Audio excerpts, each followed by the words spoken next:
शुरू करते हाँ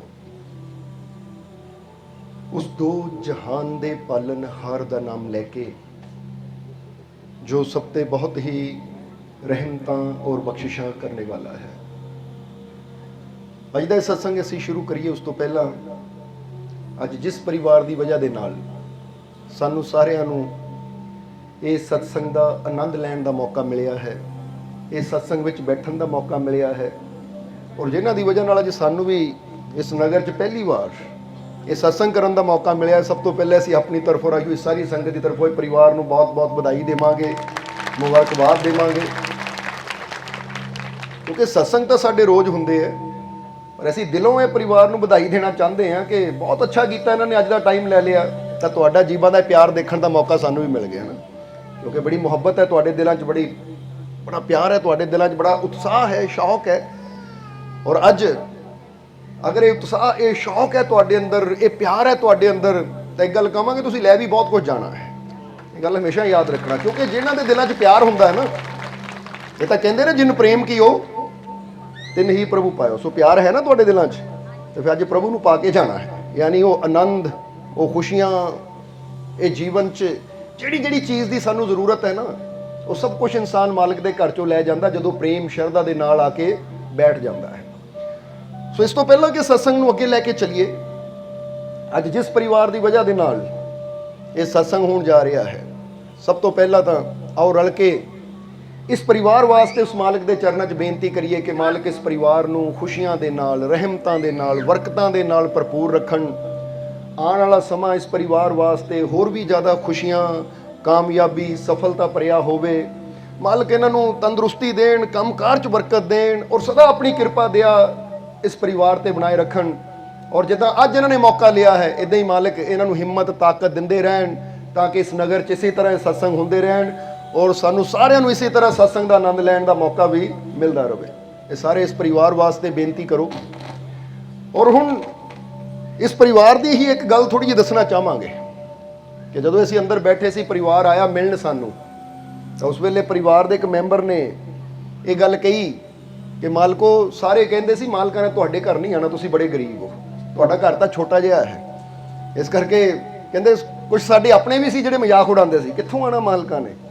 पर असीं ये गल तुहानूं सारिआं नूं कहना चाहांगे कि उस परमात्मा की गल कर लो, चाहे संतां फकीरां गुरुआं रहबरां की गल कर लो, वो कदी भी साडे मकानां नूं नहीं देखदे, साडे घरां नूं नहीं देखदे कि साडा घर किड्डा क बड़ा है, साडी कोठी किड्डी क वड्डी है, साडा मकान किड्डा क बड़ा है।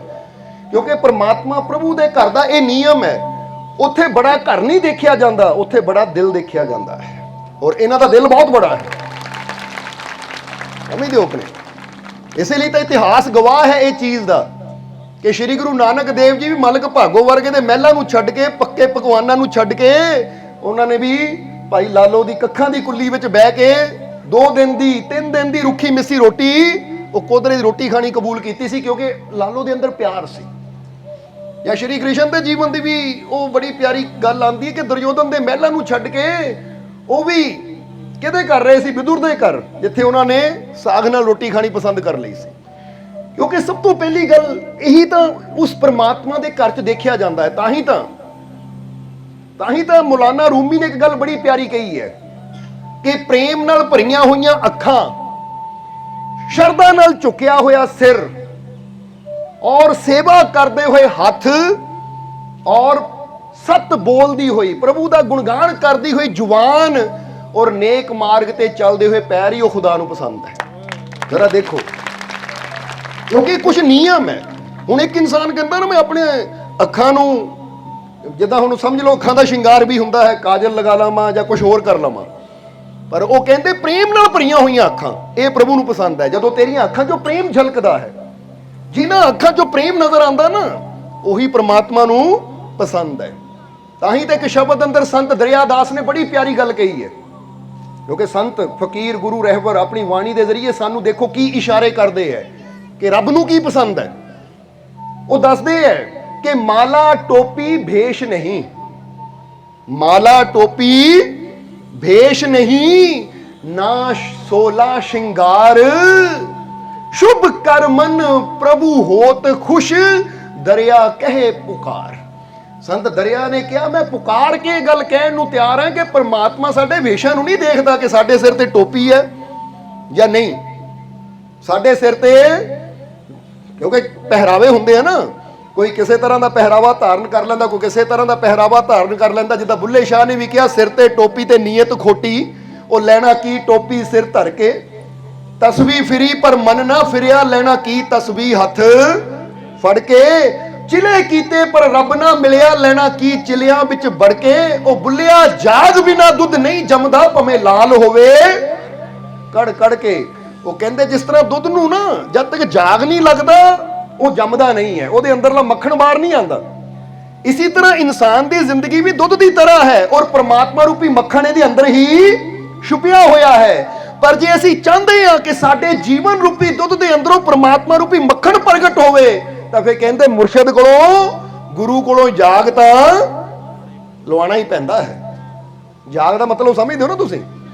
ਬੰਦਾ ਕਹਿੰਦਾ ਹੈ ਕਿ ਪਹਿਲਾਂ ਹੀ ਦਹੀਂ ਬਣਿਆ ਹੈ ਨਾ, ਪਹਿਲੀ ਲੱਸੀ ਬਣੀ ਹੈ, ਉਹਦੀ ਇੱਕ ਬੂੰਦ ਦੋ ਚਾਰ ਇਦਾਂ ਪਾ ਦਿਓ ਨਾ ਵਿੱਚ, ਤਾਂ ਉਹਦੇ ਨਾਲ ਜਾਗ ਲੱਗ ਜਾਂਦਾ ਹੈ। ਯਾਨੀ ਜਿਹੜੀ ਚੀਜ਼ ਪਹਿਲਾਂ ਹੀ ਤਿਆਰ ਹੈ ਨਾ, ਉੱਥੋਂ ਜਦੋਂ ਦੋ ਡ੍ਰੌਪ ਦੋ ਬੂੰਦਾਂ ਵੀ ਪੈ ਜਾਂਦੀਆਂ ਹੈ ਤਾਂ ਉਹ ਜਾਗ ਲੱਗ ਜਾਂਦਾ ਹੈ। ਇਸੇ ਤਰ੍ਹਾਂ ਹੁਣ ਦੁੱਧ ਦੇ ਵਿੱਚ ਦੁੱਧ ਜਿੰਨਾ ਮਰਜ਼ੀ ਪਾਓ ਉਹਨਾਂ ਦੀ ਜੰਮਣਾ, ਇਸ ਲਈ ਸਮਝ ਲੈਣਾ ਉਹ ਕਹਿੰਦੇ ਜਾਗ ਲੈਣਾ ਹੀ ਪੈਣਾ ਹੈ।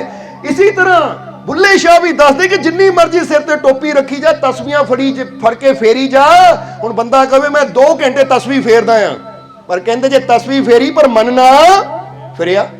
ਹੁਣ ਮਨ ਫਿਰਨ ਦਾ ਮਤਲਬ ਹੈ ਕਿ ਤੂੰ ਬੁਰਾ ਕਰ ਰਿਹਾ ਹੈ, ਇਹਨੂੰ ਬੁਰਾਈਆਂ ਵੱਲੋਂ ਫੇਰ, ਯਾਨੀ ਮੋੜ ਇਹਨੂੰ।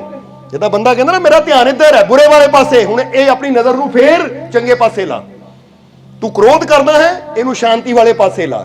ਤੂੰ ਗਾਲੀ ਗਲੋਚ ਕਰਦਾ ਆ, ਹੁਣ ਜ਼ੁਬਾਨ ਤੋਂ ਬੁਰਾ ਬੋਲਣਾ ਛੱਡ ਕੇ ਪ੍ਰਭੂ ਦਾ ਸਿਮਰਨ ਕਰ, ਕੋਈ ਅੱਛੇ ਬੋਲ। ਤੇਰੇ ਮਨ ਦੇ ਵਿੱਚ ਬੁਰੇ ਵਿਚਾਰ ਚੱਲਦੇ ਐ, ਨੈਗੇਟਿਵ ਥਾਟ ਚੱਲਦੇ ਐ, ਤਾਂ ਨੈਗੇਟਿਵ ਵਿਚਾਰਾਂ ਨੂੰ, ਬੁਰੇ ਵਿਚਾਰਾਂ ਨੂੰ ਪੋਜ਼ਿਟਿਵ ਥਾਟ ਵਿੱਚ ਬਦਲ, ਯਾਨੀ ਅੱਛਾ ਸੋਚ।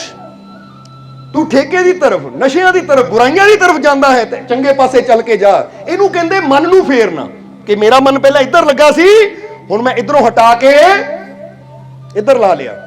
ਤਾਂ ਹੀ ਤਾਂ ਗੱਲ ਯਾਦ ਹੈ ਨਾ ਕਿ ਸ਼ਾਹ ਇਨਾਇਤ ਨੂੰ ਜਦੋਂ ਬੁੱਲੇ ਨੇ ਕਿਹਾ ਸੀ ਕਿ ਸ਼ਾਹ ਜੀ ਮੈਂ ਰੱਬ ਨੂੰ ਪਾਣਾ ਚਾਹੁੰਦਾ ਹੈ, ਤਾਂ ਉਹਨਾਂ ਨੇ ਕਿਹਾ ਸੀ ਬੁੱਲਿਆ ਰੱਬ ਦਾ ਕੀ ਪਾਣਾ, ਇੱਥੋਂ ਪਟਣਾ ਇੱਥੇ ਲਾਣਾ। ਇਹ ਮਨ ਦੀ ਗੱਲ ਹੀ ਹੋ ਰਹੀ ਹੈ, ਕੋਈ ਹੋਰ ਚੀਜ਼ ਦੀ ਗੱਲ ਨਹੀਂ ਹੋ ਰਹੀ ਕਿ ਬੰਦਾ ਸੋਚੇ ਕਿ ਮੈਂ ਕਿਹੜੀ ਚੀਜ਼ ਨੂੰ, ਕਿਸੇ ਪੇੜ ਨੂੰ ਪੱਟ ਕੇ ਇੱਥੋਂ ਇੱਥੇ ਲਾ ਦੇਵਾਂ। ਨਹੀਂ, ਉਹ ਮਨ ਜੇ ਬੁਰਾਈਆਂ ਵੱਲ ਲੱਗਾ ਹੈ ਨਾ, ਮਨ ਜੇ ਬੁਰੇ ਪਾਸੇ ਲੱਗਾ ਇਹਨੂੰ ਸਹੀ ਪਾਸੇ ਲਾ ਲੈ, ਜੇ ਦੁਨੀਆ ਵਾਲੇ ਪਾਸੇ ਲੱਗਾ ਤੈਨੂੰ ਪ੍ਰਭੂ ਵਾਲੇ ਪਾਸੇ ਲਾ ਲੈ, क्योंकि गल तो सारी मन दी है। इसलिए माला फिरी यानी तस्वीर फिरी पर मन ना फिरिया, लेना की तस्वीर हथ फड़ के, चिले कीते। चिले का मतलब समझते हो कि नहीं? चिले का मतलब होंगे 40 दिन वास्ते अंदर बह जाना, सूरज के प्रकाश नूं भी नहीं देखना, जे निकलना भी बाहर तो किते रात नूं निकलना जदों दुनिया सारी सुत्ती होवे। उहनूं कहंदे चिला, कि किसी दे मत्थे नहीं लगना, किसी नूं मिलना नहीं, किसी नाल गल नहीं करनी, 40 दिन तक अंदर बैठे रहना अपने रब नूं पाण वास्ते। तो वही बुल्ले शाह कहते चिले कीते पर रब ना मिलिया, लेना की चिलियां विच, कि 40 दिन भुखा प्यासा बैठा रहा, किसी दे मूंह मत्थे नहीं लगा, पर रब फिर नहीं मिलिया, तो की फायदा पई वो 40 दिन अंदर रहन दा। इसलिए बुल्लिया जाग बिना दुध नहीं जमदा, भवें लाल होवे कड़ कड़ के। वो ये दसदे है कि तस्वीर फेरन नाल गल नहीं बननी, सिर ते टोपी रखण नाल गल नहीं बननी, या चिलियां च वड़न नाल गल नहीं बननी। ये गल कदों बननी जदों कामिल मुर्शद की सोहबत में जाएगा, क्योंकि ये गल सारी अंदर चलती है। ਔਰ ਬਾਹਰੋਂ ਚਿਲੇ ਕਰਦਾ ਹੈ, ਬਾਹਰੋਂ ਭੇਸ਼ ਬਦਲਦਾ ਹੈ, ਪਰ ਜੇ ਤੇਰਾ ਅੰਦਰ ਹੀ ਸਾਫ਼ ਨਹੀਂ ਹੈ ਤਾਂ ਕਦੀ ਵੀ ਉਹ ਪ੍ਰਮਾਤਮਾ ਦੀ ਪ੍ਰਾਪਤੀ ਨਹੀਂ ਹੋਣੀ, ਕਿਉਂਕਿ ਅੰਦਰ ਦੀ ਸਫਾਈ ਤਾਂ ਮੁਰਸ਼ਿਦ ਨਾਲ ਜੁੜ ਕੇ ਹੀ ਹੁੰਦੀ ਹੈ। ਸਮਝਦੇ ਹੋ ਕਿ ਨਹੀਂ? ਹੁਣ ਸਾਡੇ ਅੰਦਰਲੀ ਮੈਲ ਨੂੰ, ਜਿੱਦਾਂ ਕਬੀਰ ਸਾਹਿਬ ਨੇ ਵੀ ਕਿਹਾ ਨਾ ਕਿ ਗੁਰੂ ਧੋਬੀ ਸ਼ਿਸ਼ ਕੱਪੜਾ, ਗੁਰੂ ਧੋਬੀ ਸ਼ਿਸ਼ ਕੱਪੜਾ, ਸਾਬੁਣ ਸਿਰਜਣਹਾਰ, ਸੁਰਤ ਸ਼ਿਲਾ ਪਰ ਧੋਈਏ ਤੋਂ ਨਿਕਸੇ ਰੰਗ ਅਪਾਰ। ਕਬੀਰ ਸਾਹਿਬ ਕਹਿੰਦੇ ਗੁਰੂ ਦਾ ਕੰਮ ਇੱਕ ਧੋਬੀ ਵਾਲਾ ਹੁੰਦਾ ਹੈ ਔਰ ਸੇਵਕ ਇੱਕ ਕੱਪੜੇ ਦੀ ਤਰ੍ਹਾਂ ਹੁੰਦਾ ਹੈ, ਕਿ ਜਿੱਦਾਂ ਹਰ ਬੰਦੇ ਨੂੰ ਪਤਾ ਹੈ ਕਿ ਮੇਰੇ ਅੰਦਰ ਬੜੀ ਮੈਲ ਹੈ। ਬੋਲੋ ਪਤਾ ਹੈ ਕਿ ਨਹੀਂ? ਬੰਦਾ ਦੂਜਿਆਂ ਨੂੰ ਜਿੰਨਾ ਮਰਜ਼ੀ ਸਾਫ਼ ਸੁਥਰਾ ਹੋ ਕੇ ਦਿਖਾਵੇ ਕਿ ਲੈ ਮੈਂ ਤਾਂ ਦੁੱਧ ਵਾਂਗੂ ਚਿੱਟਾ ਆ, ਮੇਰੇ ਕੱਪੜੇ ਬੜੇ ਸਾਫ਼ ਸੁਥਰੇ ਹੈ, ਮੇਰਾ ਉੱਠਣਾ ਬੈਠਣਾ ਬੜਾ, ਪਰ ਅੰਦਰ ਸਾਰਿਆਂ ਨੂੰ ਪਤਾ ਹੁੰਦਾ ਕਿ ਸਾਡੇ ਅੰਦਰ ਚੱਲਦਾ ਕੀ ਹੈ। ਕਿਉਂਕਿ ਸਾਰਿਆਂ ਵਿੱਚ ਤਾਂ ਬੰਦਾ ਨੇਕ ਬਣਨ ਦੀ ਕੋਸ਼ਿਸ਼ ਕਰਦਾ, ਪਰ ਜਦੋਂ ਇਕੱਲਾ ਹੋਵੇ ਫੇਰ ਮੌਕਾ ਮਿਲੇ ਤਾਂ ਫਿਰ ਉਸ ਲਈ ਪਤਾ ਲੱਗਦਾ ਹੈ ਕਿ ਅੰਦਰ ਕੀ ਚੱਲ ਰਿਹਾ ਹੈ। ਇਸ ਲਈ ਹਰ ਇੱਕ ਨੂੰ ਪਤਾ ਹੈ ਕਿ ਮੈਨੂੰ ਸਫਾਈ ਦੀ ਲੋੜ ਕਿੱਥੇ ਹੈ। ਉਹ ਬਾਹਰੋਂ ਤਾਂ ਮੈਂ ਆਪਣੀ ਸਫਾਈ ਆਪ ਕਰ ਲੈਂਦਾ ਹਾਂ, ਕਿਤੇ ਮੈਲ ਲੱਗ ਜਾਵੇ ਧੋ ਲੈਂਦਾ ਹਾਂ, ਪਰ ਅਸਲੀ ਸਫਾਈ ਤਾਂ ਅੰਦਰ ਦੀ ਹੈ। ਔਰ ਅੰਦਰ ਦੀ ਸਫਾਈ ਜੇ ਮੈਂ ਖੁਦ ਕਰ ਸਕਦਾ ਤਾਂ ਕਦੋਂ ਦੀ ਕਰ ਲੈਂਦਾ। ਇਹ ਕੰਮ ਤਾਂ ਮੁਰਸ਼ਿਦ ਦਾ ਹੈ, ਕਿਉਂਕਿ ਮੁਰਸ਼ਿਦ ਦੀ ਸੁਭਤ ਬਹਿ ਕੇ ਤਾਂ ਮੈਲੇ ਮਨ ਵੀ, ਤਾਂ ਹੀ ਤਾਂ ਕਹਿੰਦੇ ਨਾ ਕਿਆ ਹੰਸ ਕਿਆ ਬਗੁਲਾ ਜਾ ਕੋ ਨਦਰ ਧਰੇ, ਜੇ ਤਿਸ ਭਾਵੇ ਨਾਨਕਾ ਕਾਗੋ ਹੰਸ ਕਰੇ। ਇਹ ਕਾਗ ਨੂੰ ਹੰਸ ਕਰਨ ਦਾ ਮਤਲਬ ਕੀ? ਕਊਆ ਕਾਲਾ, ਕਊਏ ਦੇ ਕਰਮ ਦੇਖੋ, ਡੱਡੂ ਖਾਣੀ, ਮੱਛੀ ਖਾਣੀ, ਗੰਦਗੀ ਖਾਣੀ, ਕੂੜੇ ਦੇ ਢੇਰ ਚ ਮੂੰਹ ਮਾਰਨਾ, ਚੁੰਝ ਮਾਰਨੀ। ਤਾਂ ਹੰਸਾਂ ਦਾ ਕੰਮ ਕੀ ਹੈ? ਮੋਤੀ ਚੁਗਣਾ। ਹੰਸਾਂ ਦਾ ਰੰਗ ਚਿੱਟਾ, ਚੁਗਦੇ ਵੀ ਮੋਤੀ ਹੈ। ਔਰ ਹੰਸ ਅੰਦਰ ਇੱਕ ਕੁਆਲਿਟੀ ਵੀ ਹੈ। ਤਾਂ ਹੀ ਤਾਂ ਜਿਹਨਾਂ ਗੁਰੂਆਂ ਰਹਿਬਰਾਂ ਸੰਤਾਂ ਨੇ ਨਾ ਰੱਬ ਨੂੰ ਪਾਇਆ ਹੁੰਦਾ, ਉਹਨਾਂ ਨੂੰ ਪਰਮਹੰਸ ਵੀ ਕਹਿ ਦਿੱਤਾ ਜਾਂਦਾ ਹੈ। ਪਰਮਹੰਸ, ਕਿਉਂਕਿ ਹੰਸ ਅੰਦਰ ਇੱਕ ਕੁਆਲਿਟੀ ਹੈ। ਔਰ ਇਹ ਇਦਾਂ ਦਾ ਗੁਣ ਹੈ ਹੰਸ ਦੇ ਅੰਦਰ, ਕੁਦਰਤ ਨੇ, ਰੱਬ ਨੇ ਰੱਖਿਆ। ਤੇ ਕਹਿੰਦੇ ਸਾਇੰਸ ਵੀ ਅੱਜ ਕੋਈ ਇਦਾਂ ਦੀ ਚੀਜ਼ ਤਿਆਰ ਨਹੀਂ ਕਰ ਪਈ ਜਿਹੜਾ ਗੁਣ ਰੱਬ ਨੇ ਹੰਸ ਅੰਦਰ ਰੱਖਿਆ ਹੈ। ਪਤਾ ਕੁਆਲਿਟੀ ਦਾ ਹੰਸ ਦੀ ਦਾ? ਕਈ ਵਾਰ ਦੱਸਿਆ ਸਤਸੰਗ 'ਚ ਕਿ ਹੰਸ ਅੰਦਰ ਇੱਕ ਗੁਣ ਹੈ ਕਿ ਅਗਰ ਹੰਸ ਦੇ ਸਾਹਮਣੇ ਨਾ ਤੁਸੀਂ ਇੱਕ ਬਰਤਨ ਵਿੱਚ ਦੁੱਧ ਔਰ ਪਾਣੀ ਮਿਕਸ ਕਰਕੇ ਰੱਖ ਦਿਓ, ਯਾਨੀ ਦੁੱਧ ਔਰ ਪਾਣੀ ਨੂੰ ਮਿਕਸ ਕਰਕੇ ਰੱਖ ਦਿਓ, ਮਿਲਾ ਕੇ ਰੱਖ ਦਿਓ, ਘੋਲ ਕੇ ਰੱਖ ਦਿਓ। ਇੱਕ ਗਲਾਸ ਪਾਣੀ ਦਾ ਲੈ ਲਓ, ਇੱਕ ਦੁੱਧ ਦਾ ਲੈ ਲਓ, ਇੱਕ ਬਰਤਨ 'ਚ ਪਾ ਕੇ ਚੰਗੀ ਤਰ੍ਹਾਂ ਉਹਨੂੰ ਹਿਲਾ ਦਿਓ, ਤਾਂ ਹੁਣ ਕੋਈ ਵਿਗਿਆਨ ਦੀ ਮਸ਼ੀਨ, ਕੋਈ ਆਰਓ ਸਿਸਟਮ, ਕੋਈ ਵਾਟਰ ਫਿਲਟਰ ਪਾਣੀ ਔਰ ਦੁੱਧ ਨੂੰ ਅਲੱਗ ਨਹੀਂ ਕਰ ਸਕਦੇ। ਪਰ ਹੰਸ ਇੱਕ ਇਦਾਂ ਦੀ ਹੰਸ ਦੀ ਕੁਆਲਿਟੀ ਹੈ ਕਿ ਅਗਰ ਉਹਦੇ ਸਾਹਮਣੇ ਤੁਸੀਂ ਰੱਖਦੇ ਹੋ ਨਾ, ਤਾਂ ਕਹਿੰਦੇ ਹੰਸ ਦੁੱਧ ਪੀ ਜਾਏਗਾ, ਪਾਣੀ ਵਿੱਚ ਹੀ ਛੱਡ ਦੇਗਾ। ਉਹਨੇ ਦੁੱਧ ਪੀ ਜਾਣਾ ਹੈ ਔਰ ਪਾਣੀ ਨੂੰ ਜਿੰਨਾ ਪਾਣੀ ਹੈ ਮਿਣ ਕੇ ਰੱਖੋ ਉਨਾ ਹੀ ਛੱਡੇਗਾ। ਇਸ ਲਈ ਕਹਿੰਦੇ ਹੰਸ ਦੀ ਕੁਆਲਿਟੀ ਹੈ। ਇਸੇ ਲਈ ਸੰਤਾਂ ਗੁਰੂਆਂ ਰਹਿਬਰਾਂ ਨੂੰ ਪਰਮਹੰਸ ਕਿਉਂ ਕਿਹਾ ਜਾਂਦਾ ਹੈ? ਕਿਉਂਕਿ ਉਹ ਵੀ ਕੀ ਕਰਦੇ ਹੈ ਕਿ ਇਹ ਸੰਸਾਰ ਵਿੱਚ ਪ੍ਰਮਾਤਮਾ ਮਿਕਸ ਹੋ ਚੁੱਕਾ ਹੈ। ਕਿਉਂਕਿ ਰੱਬ ਦੁਨੀਆ ਤੋਂ ਜੁਦਾ ਨਹੀਂ, ਤਾਂ ਦੁਨੀਆ ਰੱਬ ਤੋਂ ਜੁਦਾ ਨਹੀਂ। ਖਾਲਿਕ ਖਲਕ ਖਲਕ ਖਾਲਿਕ में पूर्ण ਰਿਹਾ ਸਭ ਠਾਈ, ਕਿ ਉਹ ਖਲਕ ਦੇ ਅੰਦਰ ਹੈ ਔਰ ਖਲਕਤ ਹਰੀ ਦੇ ਅੰਦਰ ਹੈ, ਪ੍ਰਭੂ ਦੇ ਅੰਦਰ ਹੈ। ਪਰ ਪਰਮਹੰਸ ਸੰਤ, ਉਹਨਾਂ ਨੂੰ ਕਿਉਂ, ਸੰਤਾਂ ਨੂੰ ਪਰਮਹੰਸ ਕਿਉਂ ਕਿਹਾ ਜਾਂਦਾ? ਕਿਉਂਕਿ ਉਹ ਵੀ ਇਹ ਸੰਸਾਰ 'ਚ ਰਮੇ ਹੋਏ ਬਸੇ ਹੋਏ ਪਰਮਾਤਮਾ ਨੂੰ ਖਿੱਚ ਲੈਂਦੇ ਹੈ। ਤਾਂ ਸੰਸਾਰ ਤੋਂ, ਯਾਨੀ ਕਹਿਣ ਦਾ ਮਤਲਬ ਸੰਸਾਰ ਦੇ ਮੋਹ ਤੋਂ ਪਿੱਛੇ, ਔਰ ਜਿਹੜਾ ਪ੍ਰਭੂ ਹੈ ਨਾ ਉਹਨੂੰ ਪ੍ਰਾਪਤ ਕਰਕੇ ਆਪਣੇ ਜੀਵਨ ਨੂੰ ਪਰਮਾਨੰਦ ਨਾਲ ਭਰਪੂਰ ਕਰ ਲੈਂਦੇ ਹੈ। ਔਰ ਇਹ ਕਲਾ, ਇਹ ਗੁਣ ਇਨਸਾਨ ਸੰਤਾਂ ਦੇ ਕੋਲ ਬਹਿ ਕੇ ਹੀ ਸਿੱਖ ਸਕਦਾ ਹੈ ਕਿ ਕਿੱਦਾਂ ਮੈਂ ਇਸ ਸੰਸਾਰ ਦੇ ਵਿੱਚੋਂ ਆਨੰਦ ਲੈ ਸਕਦਾ ਹਾਂ, ਕਿੱਦਾਂ ਮੈਂ ਖੁਸ਼ੀਆਂ ਲੈ ਸਕਦਾ ਹਾਂ, ਕਿੱਦਾਂ ਮੈਂ ਆਪਣੇ ਜੀਵਨ ਨੂੰ ਸਫਲ ਬਣਾ ਸਕਦਾ ਹਾਂ। ਇਹੀ ਕਲਾ ਸਾਨੂੰ ਸੰਤ ਸਿਖਾਉਂਦੇ ਹੈ। ਇਸ ਲਈ ਕਬੀਰ ਸਾਹਿਬ ਨੇ ਤਾਂ ਹੀ ਕਿਹਾ ਕਿ ਗੁਰੂ ਧੋਬੀ ਸ਼ਿਸ਼ ਕੱਪੜਾ, ਸਾਬੁਣ ਸਿਰਜਣਹਾਰ, ਕਿ ਹਰ ਇੱਕ ਇਨਸਾਨ ਨੂੰ ਪਤਾ ਹੈ ਕਿ ਮੇਰੇ ਅੰਦਰ ਬੜੀ ਕਮੀ ਹੈ, ਮੇਰੇ ਅੰਦਰ ਕਈ ਕਮੀਆਂ ਹੈ। ਔਰ ਯਾਦ ਰੱਖੋ, ਕਮੀਆਂ ਨਾਲ ਭਰਿਆ ਹੋਇਆਂ ਨੂੰ ਗੱਲ ਨਾਲ ਲਾਣਾ ਹੀ ਫਕੀਰਾਂ ਦਾ ਕੰਮ ਹੈ। ਇਸ ਲਈ ਇੱਥੇ ਇੱਕ ਫਕੀਰਾਂ ਦੀ ਗੱਲ, ਇੱਕ ਬੜੀ ਪਿਆਰੀ ਘਟਨਾ ਸਾਨੂੰ ਕਹਾਣੀ ਯਾਦ ਆ ਰਹੀ ਹੈ ਕਿ ਜੈਨ ਫਕੀਰ ਸੀ। ਜਰਾ ਗੌਰ ਕਰਨਾ, ਇੱਕ ਜੈਨ ਫਕੀਰ ਸੀ ਕਿ ਉਹ ਨਾ ਕਈ ਜਗ੍ਹਾ ਜਾ ਕੇ ਬੱਚਿਆਂ ਨੂੰ ਜਾਂ ਨਗਰ ਦੇ ਲੋਕਾਂ ਨੂੰ ਧਿਆਨ ਸਿਖਾਉਂਦੇ ਸੀ ਕਿ ਧਿਆਨ ਕਿੱਦਾਂ ਕੀਤਾ ਜਾਂਦਾ ਹੈ। ਜਿੱਦਾਂ ਸਮਝ ਲਓ ਉਹਨਾਂ ਨੇ ਕਿਤੇ ਜਾਣਾ, ਉੱਥੇ ਕੈਂਪ ਲਾ ਲੈਣਾ ਕਿ ਆਓ ਬਈ ਜਿਹਨਾਂ ਧਿਆਨ ਸਿੱਖਣਾ, ਮੈਂ 3 ਦਿਨ ਇੱਥੇ ਰੁਕਣਾ ਹੈ ਜਾਂ 5 ਦਿਨ ਰੁਕਣਾ, ਜਿਹਨਾਂ ਧਿਆਨ ਦੇ ਬਾਰੇ ਸਿੱਖਣਾ ਆ ਕੇ ਮੇਰੇ ਕੋ ਸਿੱਖ ਸਕਦਾ ਹੈ। ਇਸ ਤਰ੍ਹਾਂ ਇੱਕ ਵਾਰ ਇੱਕ ਨਗਰ 'ਚ ਗਏ, ਔਰ ਉਸ ਨਗਰ 'ਚ ਜਦੋਂ ਗਏ ਤਾਂ ਧਿਆਨ ਸਿੱਖਣ ਵਾਸਤੇ ਬਹੁਤ ਲੋਕ ਆਏ, ਕਈ ਨੌਜਵਾਨ ਆਏ, ਕਈ ਲੋਕ ਆਏ। ਜਦੋਂ ਉਹਨਾਂ ਦੀ ਗਿਣਤੀ ਕੀਤੀ ਗਈ ਤਾਂ 100 ਦੇ ਕਰੀਬ ਲੋਕ ਸੀ ਜਿਨ੍ਹਾਂ ਨੇ ਧਿਆਨ ਸਿੱਖਣਾ ਸੀ। ਹੁਣ 5 ਦਿਨ ਦਾ ਉਹ ਕੈਂਪ ਸੀ ਜਿੱਥੇ ਉਹਨਾਂ ਨੇ ਧਿਆਨ ਕਰਨਾ ਸਿਖਾਉਣਾ ਸੀ। ਪਹਿਲੇ ਦਿਨ ਜਦੋਂ ਧਿਆਨ ਕਰਕੇ ਉਹਨਾਂ ਨੇ ਕੈਂਪ 'ਚ 5 ਦਿਨ ਸਾਰਿਆਂ ਨੂੰ ਰੱਖਣਾ ਸੀ ਕਿ 5 ਦਿਨ ਸਾਡੇ ਕੋਲ ਰਹਿ ਕੇ ਧਿਆਨ ਕਰਨਾ ਸਿੱਖੋ, ਫਿਰ ਘਰਾਂ 'ਚ ਜਾ ਕੇ ਧਿਆਨ ਕਰਿਓ। ਜਿੱਦਾਂ ਇਹ ਬੱਚੇ ਨੂੰ ਟਿਊਸ਼ਨ ਸਿੱਖਣ ਭੇਜ ਦਿੰਦੇ ਆ, ਪਰ ਉਹਨਾਂ ਨੇ ਕਿਹਾ 5 ਦਿਨ ਸਾਡੇ ਕੋਲ ਰਹਿਣਾ। ਹੁਣ ਜਦੋਂ ਉਹਨਾਂ ਨੇ ਧਿਆਨ ਸ਼ੁਰੂ ਕੀਤਾ ਤਾਂ ਧਿਆਨ ਤੋਂ ਬਾਅਦ ਪਹਿਲਾ ਹੀ ਦਿਨ ਹੋਇਆ ਸੀ ਕਿ ਜਿਹੜੇ ਲੋਕ ਸੀ ਨਾ, ਇੱਕ ਨੌਜਵਾਨ ਨੂੰ ਫੜ ਕੇ ਉਹਨਾਂ ਦੇ ਕੋਲ ਲੈ ਗਏ। ਕਹਿੰਦੇ ਮਹਾਰਾਜ ਇਹਨੇ ਚੋਰੀ ਕੀਤੀ ਹੈ, ਇਹ ਚੋਰ ਹੈ, ਇਸ ਕਰਕੇ ਸਾਡੇ ਕੈਂਪ ਵਿੱਚ ਇਹ ਚੋਰ ਹੈ ਨਾ, ਚੋਰੀ ਕਰਦਾ ਫੜਿਆ ਗਿਆ ਹੈ। ਕਿਉਂਕਿ ਜਦੋਂ ਕੋਈ ਬੁਰਾ ਹੋਵੇ ਨਾ ਤਾਂ ਉਹ ਵੀ ਮੌਕਾ ਲੱਭਦਾ, ਜਿੱਥੇ ਭੀੜ ਹੋਵੇ, ਰਸ਼ ਹੋਵੇ, ਉੱਥੇ ਜਾਵਾਂ ਤਾਂ ਆਪਣਾ ਦਾਅ ਲਾਵਾਂ।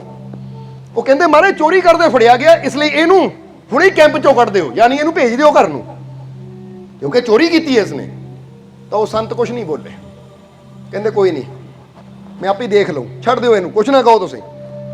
ਕਹਿੰਦੇ ਛੱਡ ਦਿੱਤਾ, ਕੁਛ ਨਹੀਂ ਕਿਹਾ। ਲੋਕ ਬੜੇ ਹੈਰਾਨ, ਇਹਨਾਂ ਚੋਰੀ ਕੀਤੀ ਤਾਂ ਸੰਤਾਂ ਨੇ ਕਿਹਾ ਹੀ ਕੁਛ ਨਹੀਂ। ਹੁਣ ਕਹਿੰਦੇ ਹੈ ਕਿ ਫਿਰ ਧਿਆਨ ਸ਼ੁਰੂ ਹੋ ਗਿਆ। ਅਗਲਾ ਦਿਨ ਆਇਆ, ਉਹਨੇ ਫਿਰ ਚੋਰੀ ਕਰ ਲਈ, ਉਹਨੇ ਫਿਰ ਚੋਰੀ ਕੀਤੀ, ਫੇਰ ਫੜ ਕੇ ਲਏ। ਕਹਿੰਦੇ ਮਹਾਰਾਜ ਦੇਖੋ, ਪਹਿਲਾਂ ਇਹਨੂੰ ਮੌਕਾ ਦਿੱਤਾ, ਤੁਸੀਂ ਕੁਛ ਨਹੀਂ ਕਿਹਾ, ਤਾਂ ਹੁਣ ਫੇਰ ਚੋਰੀ ਕੀਤੀ ਹੈ ਨਾ। ਹੁਣ ਮਹਾਰਾਜ ਜਾਂ ਤਾਂ ਇਹ ਰਹੇਗਾ ਕੈਂਪ 'ਚ, ਜਾਂ ਅਸੀਂ ਚਲੇ ਜਾਵਾਂਗੇ, ਇਸ ਲਈ ਕੱਢੋ ਇਸ ਨੂੰ, ਇਦਾਂ ਦੇ ਬੰਦੇ ਨੂੰ ਇੱਥੋਂ ਕੱਢ ਦਿਓ, ਜਾਂ ਤਾਂ ਇਹ ਰਹੇਗਾ ਜਾਂ ਫਿਰ ਅਸੀਂ ਚਲੇ ਜਾਵਾਂਗੇ। ਤਾਂ ਉਸ ਵੇਲੇ ਸੰਤਾਂ ਨੇ ਕਿਹਾ ਮਾਫ ਕਰੋ, ਫਿਰ ਜੇ ਤੁਸੀਂ ਜਾਣਾ ਚਾਹੁੰਦੇ ਹੋ ਸਾਰੇ ਜਾ ਸਕਦੇ ਹੋ, ਪਰ ਮੈਂ ਇਹਨੂੰ ਨਹੀਂ ਕੱਢ ਸਕਦਾ। ਉਹ ਕਹਿੰਦੇ ਮਹਾਰਾਜ ਕਮਾਲ ਦੀ ਗੱਲ ਹੈ, ਚੋਰ ਬੰਦਾ, ਬੁਰਾ ਬੰਦਾ, ਪਾਪੀ ਬੰਦਾ, ਤੁਸੀਂ ਸਾਨੂੰ 99 ਨੂੰ ਛੱਡਣ ਨੂੰ ਤਿਆਰ ਹੋ, ਇਹਨੂੰ ਕਹਿੰਦੇ ਕੱਢਣਾ ਨਹੀਂ ਹੈ, ਕਿਉਂ? ਉਸ ਲਈ ਸੰਤ ਕਹਿੰਦੇ ਤੁਸੀਂ 99 ਸਾਰੇ ਚੰਗੇ ਹੋ, ਤੁਹਾਨੂੰ ਹੋਰ ਕੋਈ ਵੀ ਸਿਖਾ ਸਕਦਾ ਹੈ, ਪਰ ਇਹ ਚੋਰ ਹੈ, ਇਹਨੂੰ ਕਿਸੇ ਨੇ ਆਪਣੇ ਕੋਲ ਨਹੀਂ ਬੈਠਣ ਦੇਣਾ, ਇਸ ਲਈ ਇਹਨੂੰ ਮੇਰੀ ਜ਼ਿਆਦਾ ਜ਼ਰੂਰਤ ਹੈ, ਇਸ ਲਈ ਇਹਨੂੰ ਮੇਰੀ ਜ਼ਿਆਦਾ ਜ਼ਰੂਰਤ ਹੈ, ਕਿਉਂਕਿ ਇਹਦੇ ਅੰਦਰ ਕਮੀਆਂ ਜ਼ਿਆਦਾ ਹੈ। ਅਗਰ ਅਸੀਂ ਇਹਨੂੰ ਕੱਢ ਦਿੱਤਾ ਬਾਹਰ ਤਾਂ ਇਹਦੇ ਜੀਵਨ 'ਚ ਕਦੇ ਸੁਧਾਰ ਹੋਣਾ ਹੀ ਨਹੀਂ ਹੈ, ਕਿਉਂਕਿ ਲੋਕਾਂ ਨੇ ਚੋਰ ਸਮਝ ਕੇ ਇਹਨੂੰ ਕੋਲ ਨਹੀਂ ਆਣ ਦੇਣਾ, ਤਾਂ ਫਿਰ ਇਹਦਾ ਸੁਧਾਰ ਕਦੀ ਹੋਏਗਾ ਨਹੀਂ, ਜ਼ਿਆਦਾ ਵਿਗੜੇਗਾ। ਇਸ ਲਈ ਤੁਸੀਂ ਸਾਰੇ ਚੰਗੇ ਹੋ, ਤੁਸੀਂ ਮੇਕੋ ਨਹੀਂ ਤਾਂ ਕਿਤੇ ਹੋਰ ਸਿੱਖ ਸਕਦੇ ਹੋ, ਕਿਉਂਕਿ ਤੁਹਾਡੇ ਅੰਦਰ ਪਿਆਰ ਹੈ, ਤੜਫ ਹੈ। ਪਰ ਇਹ ਚੋਰੀ ਦੀ ਭਾਵਨਾ ਨਾਲ ਚਾਹੇ ਆਇਆ ਹੈ, ਪਰ ਇਹਨੂੰ ਮੇਰੀ ਜ਼ਿਆਦਾ ਜ਼ਰੂਰਤ ਹੈ, ਇਸ ਲਈ ਇਹਨੂੰ ਨਹੀਂ ਮੈਂ ਛੱਡਣਾ। ਜਦੋਂ ਇੰਨੀ ਗੱਲ ਕਹੀ ਤਾਂ ਚੋਰ ਪੈਰਾਂ 'ਚ ਗਿਰ ਕੇ ਰੋਣ ਲੱਗ ਗਿਆ, ਕਿਉਂਕਿ ਦੇਖਿਆ ਕਿ ਮੈਂ ਪਾਪ ਕਰ ਰਿਹਾ, ਚੋਰੀ ਕਰ ਰਿਹਾ, ਤੇ ਫਿਰ ਵੀ ਮੇਰੀ ਸਾਈਡ ਲੈ ਰਹੇ। ਕਹਿੰਦੇ ਇਹਨੂੰ ਨਹੀਂ ਮੈਂ ਕੱਢਣਾ, ਤੁਸੀਂ ਜਾਣਾ ਜਾਓ, ਕਿਉਂਕਿ ਤੁਸੀਂ ਅੱਛੇ ਹੋ।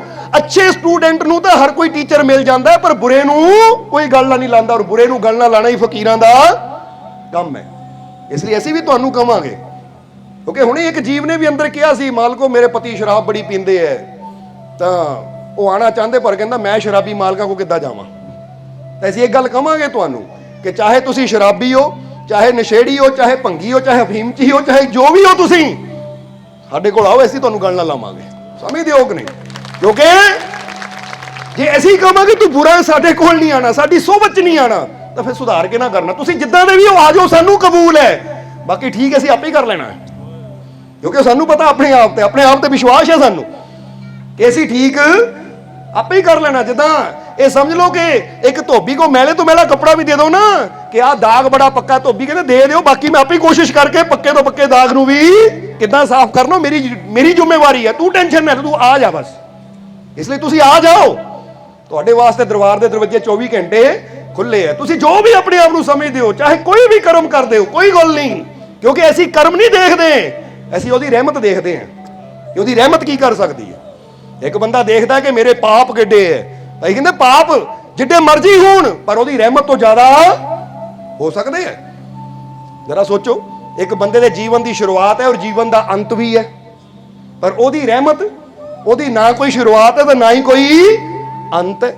ਤਾਂ ਫਿਰ ਜਰਾ ਸੋਚੀਏ ਅਸੀਂ ਕਿ ਜੇ ਉਹਦੀ ਰਹਿਮਤ ਬੇਅੰਤ ਹੈ, ਤਾਂ ਫਿਰ ਉਹ ਬੇਅੰਤ ਰਹਿਮਤ ਦੇ ਸਾਹਮਣੇ ਸਾਡੇ ਪਾਪ 10 ਸਾਲ ਦੇ ਹੋਣਗੇ, 20 ਸਾਲ ਦੇ ਹੋਣਗੇ, 100 ਸਾਲ ਦੇ ਵੀ ਹੋਣਗੇ, ਫਿਰ ਵੀ ਉਹਦੀ ਰਹਿਮਤ ਲੱਖਾਂ ਕਰੋੜਾਂ ਅਰਬਾਂ ਖਰਬਾਂ ਸਾਲਾਂ ਤੋਂ ਵੀ ਬੜੀ ਹੈ, ਤਾਂ ਫਿਰ ਉਹਦੇ ਸਾਹਮਣੇ ਸਾਡੇ 100 ਕੀ ਹੈ। ਇਹ ਤਾਂ ਉਹੀ ਗੱਲ ਹੋ ਗਈ ਨਾ ਕਿ ਕਰੋੜ ਰੁਪਏ ਦਾ ਢੇਰ ਲੱਗਾ ਹੋਇਆ, ਤਾਂ ਉਹਦੇ 100 ਰੁਪਇਆ ਰੱਖ ਦਿਓ, ਤਾਂ ਨਜ਼ਰ ਕੀ ਵੈਲਿਊ ਹੋਏਗੀ ਉਹਦੀ, ਜਰਾ ਸੋਚੋ। ਫਿਰ ਇੱਥੇ ਤਾਂ ਗੱਲ ਹੀ ਅਰਬਾਂ ਖਰਬਾਂ, ਯਾਨੀ ਉਹਦੀਆਂ ਰਹਿਮਤਾਂ ਤਾਂ ਬੇਅੰਤ ਹੈ। ਹੁਣ ਇਦਾਂ ਹੀ ਸਮਝ ਲਓ ਕਿ ਪ੍ਰਮਾਤਮਾ ਇੱਕ, ਜੇ ਅਸੀਂ ਕਹੀਏ ਕਿ ਪ੍ਰਮਾਤਮਾ ਇੱਕ ਪਹਾੜ ਦੀ ਤਰ੍ਹਾਂ ਹੈ, ਮਾਊਂਟ ਐਵਰੈਸਟ ਦੀ ਤਰ੍ਹਾਂ ਹੈ, ਤਾਂ ਸਾਡੇ ਪਾਪ ਤਾਂ ਰੇਤ ਦੇ ਇੱਕ ਜਰਰੇ ਦੇ ਸਮਾਨ ਹੈ, ਜਿਹਦੇ ਸਾਹਮਣੇ ਉਹਨੂੰ ਕੋਈ ਫਰਕ ਪੈਂਦਾ ਹੀ ਨਹੀਂ ਹੈ। ਇਸ ਲਈ ਅਗਰ ਗੁਰੂ ਰਹਿਬਰ ਸੰਤ ਵੀ ਕਹਿਣ ਇਹ ਪਾਪੀ ਹੈ, ਅੰਦਰ ਨਹੀਂ ਆ ਸਕਦਾ, ਇਹ ਸਾਡੇ ਕੋਲ ਨਹੀਂ ਆ ਸਕਦਾ, ਤੇ ਇਹਦਾ ਮਤਲਬ ਉਹਨਾਂ ਨੂੰ ਵੀ ਪਾਪਾਂ ਤੋਂ ਡਰ ਲੱਗਦਾ, ਭਾਈ ਇਹ ਪਾਪੀ ਸਾਡੇ ਕੋਲ ਬਹਿ ਗਿਆ ਤਾਂ ਸਾਡਾ ਕੁਝ ਵਿਗੜ ਜਾਣਾ ਹੈ। ਪਰ ਅਸੀਂ ਕਹਿੰਦੇ ਇੱਕ ਕੀ, ਜਿਹੜੇ ਗੁਰੂ ਰਹਿਬਰ ਹੁੰਦੇ ਨਾ ਲੱਖਾਂ ਪਾਪੀਆਂ ਨੂੰ ਵੀ ਉਹ ਤਾਰਦੇ ਚਲੇ ਜਾਂਦੇ ਆ, ਕਿਉਂਕਿ ਉਹਨਾਂ ਨੂੰ ਆਪਣੇ ਰੱਬ ਦੀ ਰਹਿਮਤ ਤੇ ਵਿਸ਼ਵਾਸ ਹੁੰਦਾ ਹੈ ਕਿ ਮੇਰਾ ਮਾਲਿਕ ਕੀ ਕਰ ਸਕਦਾ ਹੈ। ਇਸ ਲਈ ਜਿੱਦਾਂ ਦੇ ਵੀ ਉਹ ਆਓ। ਔਰ ਇਹੀ ਗੱਲ ਤੇ ਫਕੀਰਾਂ ਦੀ ਜੀਵਨੀ ਚੋਂ ਦੱਸ ਰਹੇ ਹਾਂ ਅਸੀਂ। ਉਹ ਫਕੀਰ ਕਹਿੰਦੇ ਅੱਛੇ ਨੂੰ ਤਾਂ ਹਰ ਕੋਈ ਗੱਲ ਨਾਲ ਲਾ ਲੈਂਦਾ ਹੈ, ਪਰ ਬੁਰੇ ਨੂੰ ਗੱਲ ਨਾਲ ਲਾ ਕੇ ਜੋ ਸੁਧਾਰ ਦੇਵੇ ਉਹੀ ਤਾਂ ਫਕੀਰ ਹੈ। ਬੋਲੋ ਸਮਝਦੇ ਹੋ ਕਿ ਨਹੀਂ? ਇਸ ਲਈ ਗੁਰੂ ਧੋਬੀ ਸ਼ਿਸ਼ ਕੱਪੜਾ ਸਾਬੁਣ ਸਿਰਜਣਹਾਰ, ਸ਼ੁਰਤ ਸ਼ਿਲਾ ਪਰ ਧੋਈਏ ਤੋਂ ਨਿਕਸੇ ਰੰਗ ਅਪਾਰ। ਇਹ ਗੁਰੂ ਵੀ ਧੋਬੀ ਵਾਲਾ ਹੀ ਕੰਮ ਕਰਦਾ ਹੈ। ਉਹ ਸਾਡੇ ਅੰਦਰਲੀ ਮੈਲ, ਸਾਡੇ ਅੰਦਰਲੀਆਂ ਬੁਰਾਈਆਂ, ਸਾਡੇ ਅੰਦਰਲੀਆਂ ਕਮੀਆਂ ਨੂੰ ਸਤਿਗੁਰੂ ਦੂਰ ਕਰਦਾ ਹੈ ਔਰ ਸਾਨੂੰ ਅੰਦਰੋਂ ਇੰਨਾ ਪੋਜ਼ਿਟਿਵਿਟੀ ਨਾਲ ਭਰ ਦਿੰਦਾ ਹੈ, ਇੰਨਾ ਅੱਛਾਈ ਨਾਲ ਭਰ ਦਿੰਦਾ ਹੈ, ਅੰਦਰੋਂ ਇੰਨਾ ਮਜ਼ਬੂਤ ਸਾਨੂੰ ਬਣਾ ਦਿੰਦਾ ਹੈ ਕਿ ਬਾਹਰਲੀਆਂ ਚਿੰਤਾਵਾਂ, ਟੈਨਸ਼ਨਾਂ, ਪਰੇਸ਼ਾਨੀਆਂ, ਬਿਮਾਰੀਆਂ, ਤਕਲੀਫਾਂ, ਦੁੱਖਾਂ ਦਾ ਫਿਰ ਸਾਡੇ ਤੇ ਅਸਰ ਹੀ ਕੋਈ ਨਹੀਂ ਹੁੰਦਾ, ਯਾਨੀ ਡਰ ਹੀ ਕੋਈ ਨਹੀਂ ਰਹਿ ਜਾਂਦਾ ਸਾਨੂੰ। ਫਿਰ ਜੇ ਕੋਈ ਮੁਸੀਬਤ ਆਂਦੀ ਵੀ ਹੈ ਨਾ ਤਾਂ ਬੰਦਾ ਅੰਦਰੋਂ ਇੰਨਾ ਮਜ਼ਬੂਤ ਹੋ ਜਾਂਦਾ ਹੈ ਕਿ ਬਈ ਬੰਦਾ ਕਹਿੰਦਾ ਲੈ ਆਹ ਮੁਸੀਬਤ ਮੈਂ ਨਹੀਂ ਇਹ ਤੋਂ ਡਰਦਾ, ਕਿਉਂਕਿ ਉਹ ਬਹੁਤ ਬੜਾ ਮਾਲਿਕ, ਉਹਦੀ ਰਹਿਮਤ ਮੇਰੇ ਨਾਲ। ਫਿਰ ਡਰ ਕੋਈ ਰਹਿ ਨਹੀਂ ਜਾਂਦਾ, ਫਿਰ ਉਹ ਹਰ ਚੀਜ਼ ਦਾ ਆਨੰਦ ਲੈਂਦਾ ਹੈ। ਬੋਲੋ ਸਮਝਦੇ ਹੋ ਕਿ ਨਹੀਂ? ਜਿੱਦਾਂ ਕਹਿ ਰਹੇ ਸੀ ਮਾਲਕੋ ਗਰਮੀ ਬੜੀ ਹੈ ਪੰਡਾਲ ਚ, ਠੀਕ ਹੈ, ਗਰਮੀ ਦਾ ਵੀ ਆਨੰਦ ਲੈਣਾ ਹੈ, ਸਰਦੀ ਦਾ ਵੀ ਆਨੰਦ ਲੈਣਾ ਹੈ, ਬਰਸਾਤ ਦਾ ਵੀ ਆਨੰਦ ਲੈਣਾ, ਤੂਫਾਨਾਂ ਦਾ ਵੀ ਆਨੰਦ ਲੈਣਾ ਹੈ, ਕਿਉਂਕਿ ਮੌਸਮਾਂ ਕਰਕੇ ਸਾਡੇ ਆਨੰਦ ਨੂੰ ਕੋਈ ਫਰਕ ਨਹੀਂ ਪੈਂਦਾ। ਸਾਡਾ ਆਨੰਦ ਸਾਡੇ ਨਾਲ ਹੈ, ਮੌਸਮ ਜੋ ਮਰਜ਼ੀ ਹੋਵੇ। ਐਸੀ ਜ਼ਿੰਦਗੀ ਹੋਣੀ ਚਾਹੀਦੀ ਹੈ ਕਿ ਤੁਹਾਨੂੰ ਬਰਸਾਤ 'ਚ ਖੜੇ ਹੋਣਾ ਪੈ ਜਾਵੇ, ਤੁਸੀਂ ਬਰਸਾਤ ਦਾ ਆਨੰਦ ਲਓ।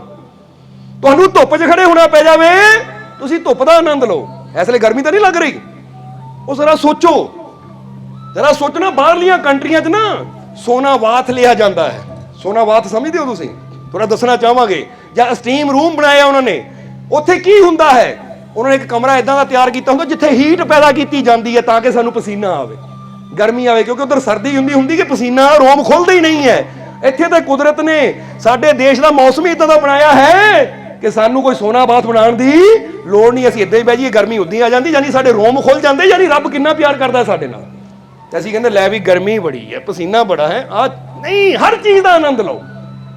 ਕਿਉਂਕਿ ਜਿਹੜਾ ਇਨਸਾਨ ਹਰ ਮੌਸਮ ਦਾ, ਹਰ ਚੀਜ਼ ਦਾ, ਹਰ ਸਮੇਂ ਦਾ ਆਨੰਦ ਲੈਣਾ ਸ਼ੁਰੂ ਕਰ ਦਿੰਦਾ ਹੈ ਨਾ, ਹੁਣ ਫਰਜ਼ ਕਰੋ ਜੇ ਘਰ 'ਚ ਗਰਮੀ ਹੈ ਨਾ, ਉਹਦਾ ਆਨੰਦ ਲਓ, ਪਰ ਬੰਦਾ ਸੋਚੀ ਜਾਵੇ ਹੈ ਰੱਬਾ ਉਹਨਾਂ ਨੂੰ ਏਸੀ ਦੇ ਦਿੱਤਾ, ਮੈਨੂੰ ਏਸੀ ਨਹੀਂ ਦਿੱਤਾ ਤੂੰ, ਮੈਂ ਇੱਥੇ ਗਰਮੀ 'ਚ ਮਰ ਰਿਹਾ। ਹੁਣ ਸ਼ਿਕਾਇਤ ਕਰਾਂਗੇ ਤਾਂ ਗਰਮੀ ਜ਼ਿਆਦਾ ਲੱਗੇਗੀ, ਫਿਰ ਜ਼ਿਆਦਾ ਦੁਖੀ ਹੋਵਾਂਗੇ। ਤਾਂ ਜੇ ਕਹਾਂਗੇ ਵਾਹ ਉਹ ਗਰਮੀ ਨਾਲ ਰੋਮ ਰੋਮ ਖੁੱਲ ਜਾਂਦਾ ਹੈ, ਮੇਰਾ ਰੋਮ ਰੋਮ ਦੀ ਸਫਾਈ ਹੋ ਜਾਂਦੀ ਹੈ। ਜਾਂ ਇਹ ਗਰਮੀ ਜਦੋਂ ਆਂਦੀ ਹੈ ਸਾਡੀ ਬਾਡੀ ਨੂੰ, ਤਾਂ ਕਿਸੇ ਡਾਕਟਰ ਨੂੰ ਜਾਂ ਵਿਗਿਆਨਿਕ ਨੂੰ ਪੁੱਛੋ ਕਿ ਜਦੋਂ ਸਾਡੇ ਰੋਮ ਖੁੱਲਦੇ ਆ ਤਾਂ ਉਹਦਾ ਸਾਡੀ ਬਾਡੀ ਨੂੰ ਕਿੰਨਾ ਫਾਇਦਾ ਹੁੰਦਾ ਹੈ। ਹੁਣ ਜਦੋਂ ਇਨਸਾਨ ਫਾਇਦੇ ਬਾਰੇ ਸੋਚੇਗਾ ਨਾ ਤਾਂ ਫਿਰ ਕਹੇਗਾ ਸ਼ੁਕਰ ਹੈ ਪ੍ਰਮਾਤਮਾ, ਹਾਂ ਜਦੋਂ ਏਸੀ ਲਵਾਉਣ ਦੀ ਹਿੰਮਤ ਹੋਈ ਲਵਾ ਲਵਾਂਗੇ, ਹੁਣ ਗਰਮੀ ਦਾ ਆਨੰਦ ਲਈਏ। ਸਮਝਦੇ ਹੋ ਕਿ ਨਹੀਂ? ਜੇ ਪੈਦਲ ਚੱਲ ਰਹੇ ਆ ਤਾਂ ਪੈਦਲ ਚੱਲਣ ਦਾ ਆਨੰਦ ਲਈਏ, ਜੇ ਮੋਟਰਸਾਈਕਲ ਤੇ ਆ ਮੋਟਰਸਾਈਕਲ ਦਾ ਆਨੰਦ ਲਈਏ, ਜੇ ਸਾਈਕਲ ਤੇ ਆ ਸਾਈਕਲ ਦਾ ਆਨੰਦ ਲਈਏ। ਪਰ ਹੁੰਦਾ ਕੀ ਹੈ, ਆਨੰਦ ਅਸੀਂ ਹਰ ਚੀਜ਼ ਦਾ ਲੈ ਸਕਦੇ ਹਾਂ, ਪਰ ਲੈ ਕਿਉਂ ਨਹੀਂ ਪਾਉਂਦੇ? ਕਿਉਂਕਿ ਅਸੀਂ ਉਸ ਮੂਮੈਂਟ ਵਿੱਚ ਕੀ ਸੋਚਦੇ ਹਾਂ, ਆਪਣੇ ਵੱਲ ਨਹੀਂ। ਉਹਦੇ ਕੋਲ ਕਾਰ ਹੈ, ਉਹ ਮਜ਼ਾ ਕਰ ਰਿਹਾ ਹੈ, ਮੇਰੇ ਕੋਲ ਤਾਂ ਮੋਟਰਸਾਈਕਲ ਹੈ। ਬਸ ਕੰਪੇਅਰ ਕਰ ਕਰਕੇ ਆਪਣੇ ਆਪ ਨੂੰ ਨਾ, ਆਪਣੀ ਤੁਲਨਾ ਦੂਜੇ ਨਾਲ ਕਰ ਕਰਕੇ ਅਸੀਂ ਦੁਖੀ ਹੁੰਦੇ ਰਹਿੰਦੇ ਹਾਂ। ਜ਼ਰਾ ਸੋਚੋ ਕਿ ਸਾਡੇ ਕੋਲ ਜੋ ਮੇਰੇ ਮਾਲਿਕ ਨੇ ਦਿੱਤਾ ਹੈ ਨਾ, ਅਸੀਂ ਉਹਦਾ ਆਨੰਦ ਲੈਣਾ ਸ਼ੁਰੂ ਕਰੀਏ। ਸਮਝਦੇ ਹੋ ਕਿ ਨਹੀਂ? ਹੁਣ ਇਸ ਲਈ ਤੁਸੀਂ ਬੈਠੇ ਹੋ, ਜ਼ਰਾ ਸਮਝਣਾ। ਤਾਂ ਹੀ ਤਾਂ ਲੜਕਿਆਂ ਦਾ ਪੱਖਾ ਸਾਡੇ ਲਈ ਇੱਧਰ ਕਰੋ, ਕਿਉਂਕਿ ਅਸੀਂ ਤਾਂ ਆਨੰਦ ਵਿੱਚ ਹੈ। ਇਹਨੂੰ ਵੀ ਭਾਵੇਂ ਉੱਧਰ ਘੁਮਾ ਦਿਓ, ਸਾਨੂੰ ਪੱਖਿਆਂ ਦੀ ਜਾਂ ਕੂਲਰਾਂ ਦੀ ਲੋੜ ਨਹੀਂ ਹੈ, ਕਿਉਂਕਿ ਅਸੀਂ ਹਰ ਹਾਲਤ ਵਿੱਚ ਖੁਸ਼ ਹਾਂ, ਆਨੰਦਿਤ ਹਾਂ। ਅਸੀਂ ਚਾਹੇ ਸਰਦੀ ਗਰਮੀ ਜਿੱਥੇ ਮਰਜ਼ੀ ਬਿਠਾ ਲਓ, ਕਿਉਂਕਿ ਸਾਨੂੰ ਪਤਾ ਖੁਸ਼ੀ ਸਾਡੇ ਅੰਦਰ ਹੈ। ਇਹ ਬਾਹਰਲੇ ਸਾਜੋ ਸਮਾਨ ਨਾਲ ਖੁਸ਼ੀਆਂ ਨੂੰ ਅਗਰ ਜੋੜ ਦਿੱਤਾ ਤਾਂ ਫਿਰ ਕੀ ਹੋਏਗਾ? ਫਿਰ ਕੀ ਹੋਏਗਾ? ਪੱਖਾ ਬੰਦ ਹੋ ਗਿਆ, ਲੈ ਵੀ ਦੁਖੀ ਹੋ ਗਏ, ਪੱਖਾ ਚਲਾ ਗਿਆ। ਇਹਦਾ ਮਤਲਬ ਪੱਖੇ ਨਾਲ ਹੀ ਖੁਸ਼ੀ ਜੁੜੀ ਹੋਈ ਹੈ, ਕੂਲਰ ਨਾਲ ਹੀ ਖੁਸ਼ੀ ਜੁੜੀ ਹੋਈ ਹੈ, ਸਮਾਨ ਨਾਲ ਹੀ ਖੁਸ਼ੀ ਜੁੜੀ ਹੋਈ ਹੈ। ਨਹੀਂ, ਖੁਸ਼ੀ ਕਿਸੇ ਚੀਜ਼ ਨਾਲ ਨਹੀਂ ਹੋਣੀ ਚਾਹੀਦੀ। ਖੁਸ਼ੀ ਸਾਡੀ ਆਪਣੇ ਆਪ ਨਾਲ ਹੋਣੀ ਚਾਹੀਦੀ ਕਿ ਜਿੱਥੇ ਮਰਜ਼ੀ ਲੈ ਜਾਓ ਭਾਈ ਮੈਂ ਖੁਸ਼ ਹਾਂ, ਕਿਉਂਕਿ ਮੇਰੀ ਖੁਸ਼ੀ ਮੇਰੇ ਕਿੱਥੇ ਹੈ? ਅੰਦਰ ਹੈ। ਸਮਝਦੇ ਹੋ ਕਿ ਨਹੀਂ? ਹੁਣ ਫਰਜ਼ ਕਰੋ ਇੱਕ ਖੁਸ਼ਬੂ ਬਾਹਰ ਹੈ। ਹੁਣ ਜਦੋਂ ਬਾਹਰ ਖੁਸ਼ਬੂ ਹੁੰਦੀ ਹੈ ਨਾ, ਤਾਂ ਜਿੱਥੇ ਹੈ ਉੱਥੇ ਰਵਾਂਗੇ ਤਾਂ ਖੁਸ਼ਬੂ ਆਏਗੀ, ਜੇ ਉੱਥੋਂ ਦੂਰ ਚਲ ਜਾਵਾਂਗੇ ਤਾਂ ਖੁਸ਼ਬੂ ਆਣੀ ਬੰਦ ਹੋ ਜਾਏਗੀ। ਪਰ ਇੱਕ ਖੁਸ਼ਬੂ ਮੇਰੇ ਅੰਦਰ ਹੈ, ਹੁਣ ਮੈਨੂੰ ਜਿੱਥੇ ਮਰਜ਼ੀ ਲੈ ਜਾਓ ਖੁਸ਼ਬੂ ਮੇਰੇ ਨਾਲ ਹੀ ਜਾਣੀ ਹੈ। ਹੁਣ ਇਹ ਖੁਸ਼ਬੂ ਦੀ ਤਰ੍ਹਾਂ ਆਪਣੀ ਖੁਸ਼ੀ ਨੂੰ ਬਣਾਓ ਕਿ ਮੈਂ ਹਰ ਪਲ ਆਨੰਦ ਲੈ ਰਿਹਾ ਹਾਂ, ਕਿਉਂਕਿ ਖੁਸ਼ੀਆਂ ਦਾ ਦਾਤਾ ਮੇਰੇ ਰੋਮ ਰੋਮ 'ਚ ਵਸਦਾ ਹੈ। ਇਸ ਲਈ ਇਹ ਪੋਜ਼ਿਟਿਵਿਟੀ ਆਪਣੇ ਅੰਦਰ ਪੈਦਾ ਕਰਨੀ ਹੈ। ਠੀਕ ਹੈ ਕਿ ਮੈਂ ਅੱਗੇ ਵਧਣਾ ਹੈ, ਜੇ ਅੱਜ ਮੇਰੇ ਕੋਲ ਜਿੱਦਾਂ ਹੀ ਕਿਹਾ ਨਾ ਸਾਈਕਲ ਹੈ, ਮੈਂ ਸੋਚ ਰੱਖਣੀ ਹੈ ਕਿ ਮੈਂ ਮੋਟਰਸਾਈਕਲ ਲਵਾਂ, ਪਰ ਮੈਂ ਸਾਈਕਲ ਦਾ ਆਨੰਦ ਵੀ ਲੈਣਾ ਨਾਲ ਨਾਲ। ਇਹ ਨਹੀਂ ਕਿ ਉਹਦੇ ਬਾਰੇ ਸੋਚ ਕੇ ਦੁਖੀ ਹੋਈ ਜਾਣਾ, ਮੇਰੇ ਕੋਲ ਆ ਕਿਉਂ ਨਹੀਂ, ਉਹ ਕਿਉਂ ਨਹੀਂ। ਜੋ ਹੈ ਇਹਦਾ ਆਨੰਦ ਲੈਣਾ ਹੈ, ਤਾਂ ਜੋ ਨਹੀਂ ਹੈ ਉਹਦੇ ਵਾਸਤੇ ਕੋਸ਼ਿਸ਼ ਕਰਨੀ ਹੈ। ਫਿਰ ਜ਼ਿੰਦਗੀ ਦੇ ਵਿੱਚ ਆਨੰਦ ਆਉਂਦਾ, ਫਿਰ ਜ਼ਿੰਦਗੀ ਜੀਣ ਦੀ ਕਲਾ ਆਉਂਦੀ ਹੈ। ਇਸ ਲਈ ਸਮਝਣਾ ਜ਼ਰਾ ਕਿ ਇਹੀ ਚੀਜ਼ ਤਾਂ ਅਸੀਂ ਅੱਜ ਸਮਝਣੀ ਹੈ ਕਿ ਇਦਾਂ ਦੀ ਬਹੁਤ ਕਮੀਆਂ ਸਾਡੇ ਅੰਦਰ, ਜਿਹੜੀਆਂ ਗੁਰੂ ਚਰਨਾਂ 'ਚ ਬਹਿ ਕੇ, ਫਕੀਰਾਂ ਦੀ ਸੋਚ 'ਚ ਬਹਿ ਕੇ ਹੀ ਬੰਦੇ ਦੀਆਂ ਦੂਰ ਹੁੰਦੀਆਂ ਹੈ। ਔਰ ਇਹੀ ਗੱਲ ਬੁੱਲੇ ਸ਼ਾਹ ਨੇ ਕਹੀ, ਪਰਮਾਨੰਦ ਨੂੰ ਪਾਣਾ ਹੈ ਤਾਂ ਕਿੱਦਾਂ ਪਾਇਆ ਜਾ ਸਕਦਾ ਹੈ, ਜਦੋਂ ਜਾਗ ਲੱਗੇਗਾ। ਔਰ ਇਹੀ ਚੀਜ਼ ਸੰਤ ਦਰਿਆਦਾਸ ਸਮਝਾ ਰਹੇ ਹੈ ਕਿ ਮਾਲਾ ਟੋਪੀ ਭੇਸ਼ ਨਹੀਂ, ਨਾ ਹੀ ਸੋਲਾ ਸ਼ਿੰਗਾਰ। ਉਹ ਕਹਿੰਦੇ ਮਾਲਾ, ਜੇ ਸੋਚੇ ਕਿ ਰੱਬ ਨੇ ਮਾਲਾ ਦੇਖ ਕੇ ਖੁਸ਼ ਹੋਣਾ ਹੈ ਤਾਂ ਨਹੀਂ, ਉਹਨੂੰ ਮਾਲਾ ਦਾ ਮਤਲਬ ਨਹੀਂ ਹੈ। ਗੁਰਬਾਣੀ 'ਚ ਵੀ ਆਇਆ ਨਾ ਲਾਈਨ ਕਿ ਮਾਥੇ ਤਿਲਕ ਹੱਥ ਮਾਲਾ ਬਾਣਾ, ਲੋਗੋ ਨੇ ਰਾਮ ਖਿਲੌਣਾ ਜਾਣਾ। ਕਿ ਹੁਣ ਅਸੀਂ ਹੱਥ ਵਿੱਚ ਮਾਲਾ ਪਕੜ ਲਈਏ, ਭੇਸ਼ ਬਣਾ ਲਈਏ, ਪਰ ਅੰਦਰ ਹੀ ਸਾਡੇ ਪਾਪ ਹੋਵੇ, ਅੰਦਰ ਹੀ ਸਾਡੇ ਮੈਲ ਹੋਵੇ, ਤਾਂ ਇਹਦੇ ਨਾਲ ਰੱਬ ਨੇ ਖੁਸ਼ ਨਹੀਂ ਹੋਣਾ। ਇਹੀ ਗੱਲ ਸੰਤ ਦਰਿਆਦਾਸ ਨੇ ਬੜੀ ਖੋਲ ਕੇ ਕੀਤੀ ਕਿ ਮਾਲਾ ਟੋਪੀ ਭੇਸ਼ ਨਹੀਂ। ਨਾ ਪਰਮਾਤਮਾ ਮਾਲਾ ਦੇਖਦਾ, ਨਾ ਟੋਪੀ ਦੇਖਦਾ, ਨਾ ਤੇਰਾ ਬਾਹਰਲਾ ਭੇਸ਼ ਦੇਖਦਾ ਹੈ, ਨਾ ਹੀ 16 ਸ਼ਿੰਗਾਰ, ਨਾ 16 ਪ੍ਰਕਾਰ ਦਾ ਸ਼ਿੰਗਾਰ ਦੇਖਦਾ ਕਿ ਪੂਰੀ ਬਾਡੀ ਨੂੰ, ਪੂਰੇ ਸਰੀਰ ਨੂੰ ਸ਼ਿੰਗਾਰ ਕੇ ਉਹਦੇ ਸਾਹਮਣੇ ਖੜ ਜਾ। ਕਹਿੰਦੇ ਨਹੀਂ, ਪਰਮਾਤਮਾ ਨੂੰ ਇਹਦੇ ਨਾਲ ਮਤਲਬ ਨਹੀਂ ਹੈ। ਫਿਰ ਉਹਨੂੰ ਕਾਹਦੇ ਨਾਲ ਮਤਲਬ ਹੈ? ਉਹਦੇ ਬਾਰੇ ਸੰਤ ਦਰਿਆ ਨੇ ਦੱਸਿਆ ਉਹਨੂੰ ਕਾਹਦੇ ਨਾਲ ਮਤਲਬ ਹੈ। ਉਹ ਕਹਿੰਦੇ ਆ ਮਾਲਾ ਟੋਪੀ ਭੇਸ਼ ਨਹੀਂ, ਨਾ ਹੀ 16 ਸ਼ਿੰਗਾਰ, ਸ਼ੁਭ ਕਰਮਨ ਪ੍ਰਭੂ ਹੋਤ ਖੁਸ਼, ਦਰਿਆ ਕਹੇ ਪੁਕਾਰ। ਸੰਤ ਦਰਿਆ ਕਹਿੰਦੇ ਪ੍ਰਮਾਤਮਾ ਜਦ ਵੀ ਖੁਸ਼ ਹੁੰਦਾ ਸਾਡੇ ਸ਼ੁਭ ਕਰਮ ਦੇਖ ਕੇ ਖੁਸ਼ ਹੁੰਦਾ ਹੈ। ਸ਼ੁਭ ਕਰਮ ਸਮਝਦੇ ਹੋ ਨਾ ਤੁਸੀਂ, ਅੱਛੀ ਕਰਨੀ ਦੇਖ ਕੇ ਖੁਸ਼ ਹੁੰਦਾ ਹੈ। ਸਮਝਣਾ ਜ਼ਰਾ। ਹੁਣ ਅਸੀਂ ਆਪਣੀ ਜ਼ੁਬਾਨ ਨਾਲ ਕੀ ਅੱਛਾ ਬੋਲ ਸਕਦੇ ਹਾਂ, ਅਸੀਂ ਆਪਣੇ ਕੰਨਾਂ ਨਾਲ ਕੀ ਅੱਛਾ ਸੁਣ ਸਕਦੇ ਹਾਂ, ਅਸੀਂ ਆਪਣੀਆਂ ਅੱਖਾਂ ਨਾਲ ਕੀ ਅੱਛਾ ਦੇਖ ਸਕਦੇ ਹਾਂ, ਅਸੀਂ ਆਪਣੇ ਹੱਥਾਂ ਨਾਲ ਕੀ ਅੱਛਾ ਕਰ ਸਕਦੇ ਹਾਂ, ਅਸੀਂ ਆਪਣੇ ਪੈਰਾਂ ਨਾਲ ਕੀ ਅੱਛਾ ਚੱਲ ਕੇ ਕਰ ਸਕਦੇ ਹਾਂ। ਯਾਨੀ ਇਹ ਪ੍ਰਮਾਤਮਾ ਨੇ ਸਾਨੂੰ ਬੁੱਧੀ ਦਿੱਤੀ ਹੈ ਔਰ ਅੱਛੇ ਬੁਰੇ ਦੀ ਪਰਖ ਦਿੱਤੀ ਹੈ, ਸਮਝ ਦਿੱਤੀ ਹੈ। ਬਸ ਇਹ ਸਾਡੀ ਜ਼ਿੰਮੇਵਾਰੀ ਹੈ ਕਿ ਅਸੀਂ ਦੇਖਣਾ ਕਿ ਮੈਂ ਆਪਣੇ ਜੀਵਨ 'ਚ ਅੱਛਾ ਕੀ ਕਰ ਸਕਦਾ ਹਾਂ। ਜਦੋਂ ਅਸੀਂ ਅੱਛਾ ਕਰਦੇ ਚਲੇ ਜਾਵਾਂਗੇ ਤਾਂ ਸਾਡਾ ਪ੍ਰਭੂ ਖੁਸ਼ ਹੋਏਗਾ। ਔਰ ਯਾਦ ਰੱਖੋ, ਜੇ ਉਹ ਖੁਸ਼ ਹੈ ਤਾਂ ਫਿਰ ਕੀ ਹੋਏਗਾ? ਜਰਾ ਸੋਚ ਕੇ ਦੇਖੋ ਕਿ ਜਦੋਂ ਦਾਤਾ ਖੁਸ਼ ਹੋਵੇ ਨਾ ਤਾਂ ਫਿਰ ਜੀਵਨ 'ਚ ਦਾਤਾਂ ਦੀ ਕਮੀ ਕਦੀ ਉਹ ਆਣ ਹੀ ਨਹੀਂ ਦਿੰਦਾ। ਹੁਣ ਤੂੰ ਇਨਸਾਨ ਆਪਣੇ ਘਰ 'ਚ ਹੀ ਦੇਖ ਲਵੇ, ਜੇ ਬਾਪ ਦਾ ਜਾਂ ਮਾਂ ਦਾ ਦਿਲ ਦੁਖਾ ਦੇਵੇ ਨਾ ਬੰਦਾ, ਤਾਂ ਫਿਰ ਬੱਚਾ ਬਾਅਦ ਚੋਂ ਮੰਗੇ ਮੈਨੂੰ ਡੈਡੀ ਆਹ ਚੀਜ਼ ਲੈ ਲੈ ਜਿੱਥੋਂ ਲੈਣੀ ਜਾ ਕੇ, ਮੈਂ ਨਹੀਂ ਦਿੰਦਾ ਤੈਨੂੰ। ਬਾਪ ਵੀ ਨਾਰਾਜ਼ ਹੋ ਜਾਵੇ ਤਾਂ ਬੱਚਾ ਕੋਈ ਚੀਜ਼ ਮੰਗੇ ਦਿੰਦਾ ਨਹੀਂ ਹੈ। ਤਾਂ ਜੇ ਬਾਪ ਖੁਸ਼ ਹੈ ਤਾਂ ਬੱਚਾ ਬੋਲੇ ਵੀ ਨਾ, ਬਾਪ ਤਾਂ ਵੀ ਸਭ ਕੁਝ ਦੇਣ ਨੂੰ ਤਿਆਰ ਹੁੰਦਾ ਕਿ ਮੇਰਾ ਬੱਚਾ ਬੜਾ ਚੰਗਾ ਹੈ, ਇਹਦੀ ਹਰ ਇੱਛਾ ਪੂਰੀ ਕਰਨੀ ਹੈ। ਹੁੰਦੀ ਹੈ ਕਿ ਨਹੀਂ? ਇਹੀ ਚੀਜ਼ ਅਸੀਂ ਆਪਣੇ ਰੱਬ ਨਾਲ ਆਪਣੇ ਆਪ ਨੂੰ ਜੋੜ ਕੇ ਦੇਖਣਾ ਹੈ, ਕਿਉਂਕਿ ਉਹ ਵੀ ਸਾਡਾ ਪਿਤਾ ਹੈ, ਅਸੀਂ ਉਹਦੇ ਬੱਚੇ ਹਾਂ। ਅਸੀਂ ਜਦੋਂ ਅੱਛਾ ਕਰਮ ਕਰਨ ਤੇ ਜ਼ੋਰ ਦੇਵਾਂਗੇ ਨਾ, ਅੱਛੀ ਕਰਨੀ ਵੱਲ ਧਿਆਨ ਦੇਵਾਂਗੇ, ਤਾਂ ਤੁਹਾਨੂੰ ਮੰਗਣ ਦੀ ਵੀ ਲੋੜ ਨਹੀਂ ਪੈਣੀ। ਪਰਮਾਤਮਾ ਨੇ ਬਿਨ ਮੰਗਿਆ ਬਿਨ ਬੋਲਿਆ ਹੀ ਤੁਹਾਨੂੰ ਤੁਹਾਡੀਆਂ ਸਾਰੀਆਂ ਜ਼ਰੂਰਤਾਂ ਨੂੰ ਪੂਰਾ ਕਰੀ ਜਾਣਾ ਹੈ। ਔਰ ਇਹੀ ਗੱਲ ਅਸੀਂ ਫਿਰ ਕਹਿਣਾ ਚਾਹਾਂਗੇ ਕਿ ਜਿੱਦਾਂ ਮੌਲਾਨਾ ਰੂਮੀ ਨੇ ਕਿਹਾ, ਅੱਜ ਹੀ ਉਹ ਗੱਲ ਤੇ ਦੁਆਰਾ ਕਿ ਪ੍ਰਮਾਤਮਾ ਕਿਹੜੀਆਂ ਅੱਖਾਂ ਤੋਂ ਖੁਸ਼ ਹੁੰਦਾ ਹੈ। ਕਹਿੰਦੇ ਪ੍ਰੇਮ ਨਾਲ ਭਰੀਆਂ ਹੋਈਆਂ ਅੱਖਾਂ, ਸ਼ਰਧਾ ਨਾਲ ਝੁਕਿਆ ਹੋਇਆ ਸਿਰ, ਔਰ ਪ੍ਰਭੂ ਦਾ ਸਿਮਰਨ ਕਰਨ ਵਾਲੀ, ਸੱਚ ਬੋਲਣ ਵਾਲੀ ਜ਼ੁਬਾਨ।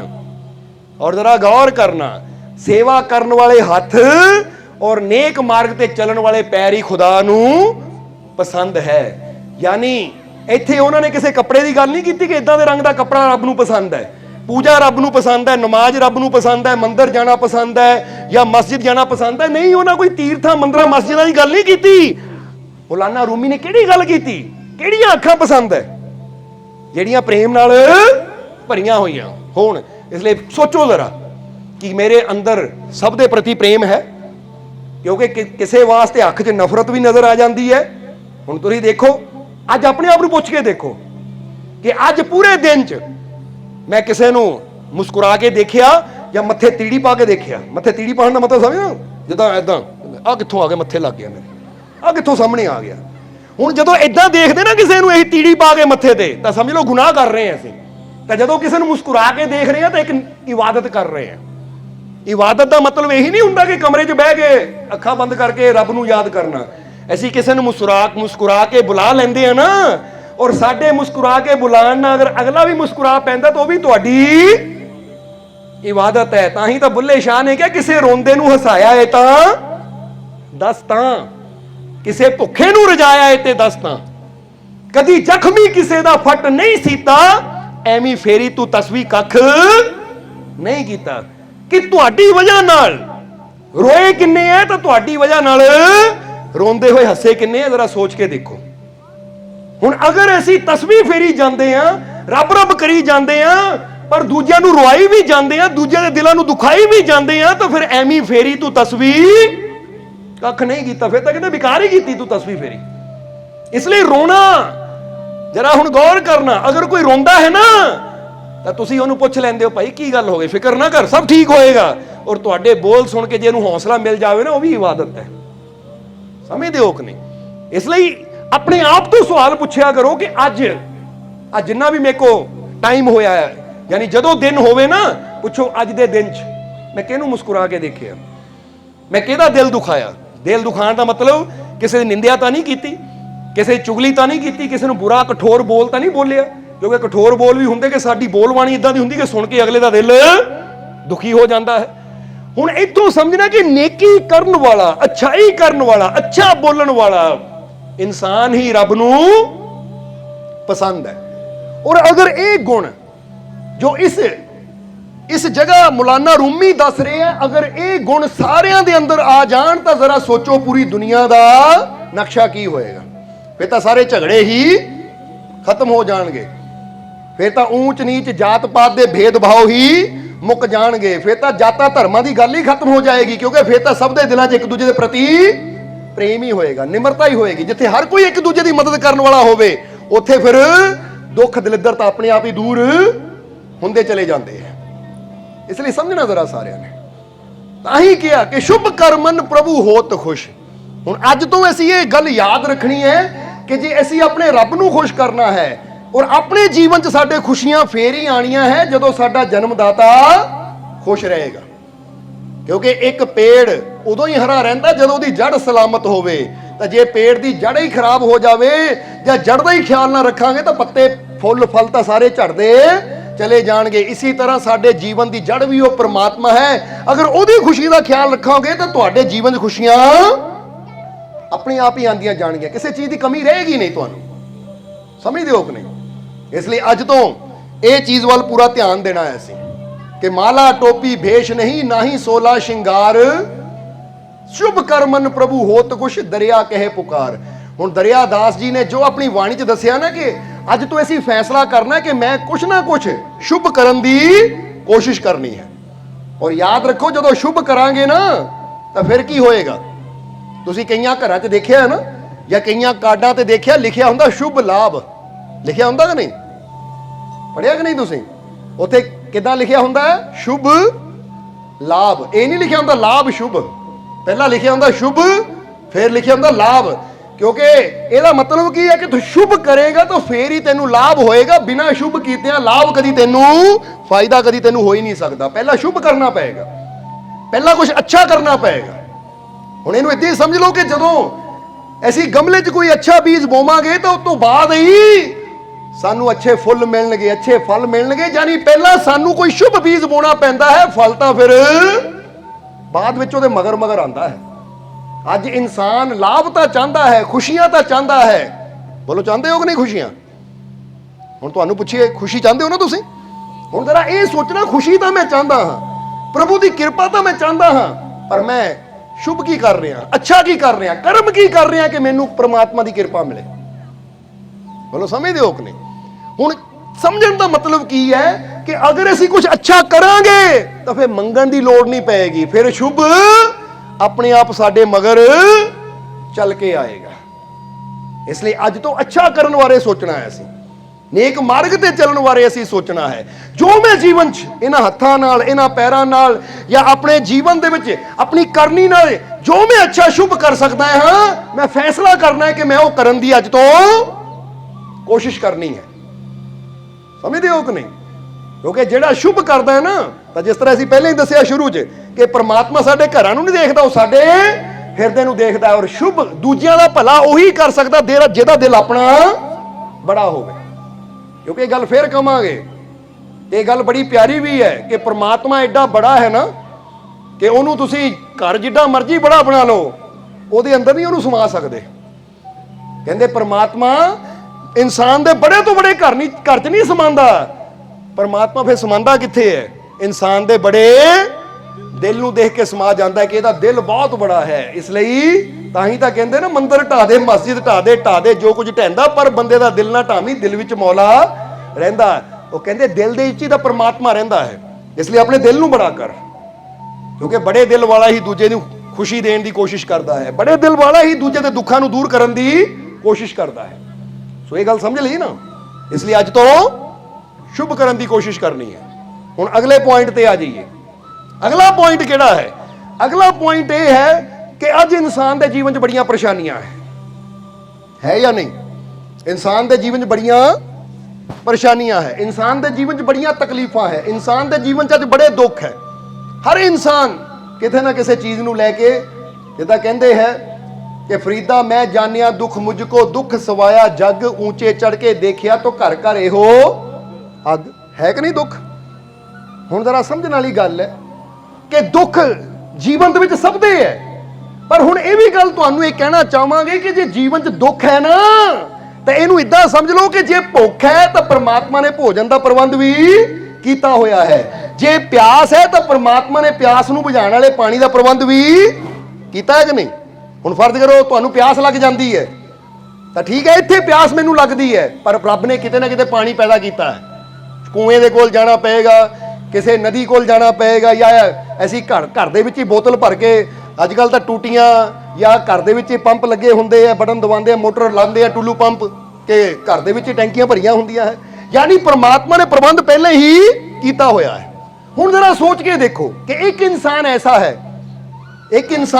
ਹੈ, ਕੈਸਾ, ਉਹਨੂੰ ਪਿਆਸ ਲੱਗੀ ਹੋਈ ਹੈ ਔਰ ਬੈਠਾ ਬੈਠਾ ਰੱਬ ਨੂੰ ਕੀ ਕਹਿੰਦਾ ਹੈ? ਰੱਬਾ ਮੈਂ ਪਿਆਸ ਨਾਲ ਤੜਫ ਰਿਹਾ, ਤੂੰ ਪਿਆਸ ਕਾਹਤੇ ਬਣਾਈ? ਮੇਰੇ ਜੀਵਨ 'ਚ ਇੰਨੀ ਪਿਆਸ ਕਿਉਂ ਹੈ? ਉਹ ਰੱਬ ਨੂੰ ਦੋਸ਼ ਦੇਈ ਜਾਂਦਾ ਕਿ ਰੱਬ ਨੇ ਪਿਆਸ ਬਣਾਈ, ਚੰਗਾ ਨਹੀਂ ਕੀਤਾ। ਤਾਂ ਹੁਣ ਅਸੀਂ ਉਹ ਇਨਸਾਨ ਨੂੰ ਕੀ ਕਵਾਂਗੇ? ਅਸੀਂ ਕਹਿਣਾ ਕਿੱਦਾਂ ਦਾ ਮੂਰਖ ਹੈ, ਉਹ ਜੇ ਪਿਆਸ ਬਣਾਈ ਹੈ ਤਾਂ ਰੱਬ ਨੇ ਪਾਣੀ ਦਾ ਪ੍ਰਬੰਧ ਵੀ ਕੀਤਾ ਹੋਇਆ, ਪਰ ਬੈਠੇ ਬੈਠੇ ਨੂੰ ਇੱਥੇ ਪਾਣੀ ਨਹੀਂ ਮਿਲਣਾ, ਉਹਦੇ ਵਾਸਤੇ ਤੈਨੂੰ ਪਾਣੀ ਕੋਲ ਜਾਣਾ ਪੈਣਾ ਹੈ। ਪਾਣੀ ਕੋ ਪਹੁੰਚ, ਪਿਆਸ ਬੁਝਾ ਔਰ ਪਾਣੀ ਦਾ ਆਨੰਦ ਲੈ, ਕਿਉਂਕਿ ਜਿੰਨੀ ਜ਼ਿਆਦਾ ਪਿਆਸ ਹੁੰਦੀ ਹੈ ਪਾਣੀ ਪੀਣ ਦਾ ਆਨੰਦ ਵੀ, ਮਜ਼ਾ ਉਨਾ ਆਉਂਦਾ ਕਿ ਨਹੀਂ? ਸੱਚ ਦੱਸਿਓ, ਜੇ ਪਿਆਸ ਨਾ ਹੋਵੇ, ਤੁਹਾਡੇ ਮੂਹਰੇ ਸ਼ਰਬਤ ਵੀ ਲਿਆ ਕੇ ਰੱਖ ਦੋ, ਤੁਹਾਨੂੰ ਮਜ਼ਾ ਨਹੀਂ ਆਉਂਦਾ।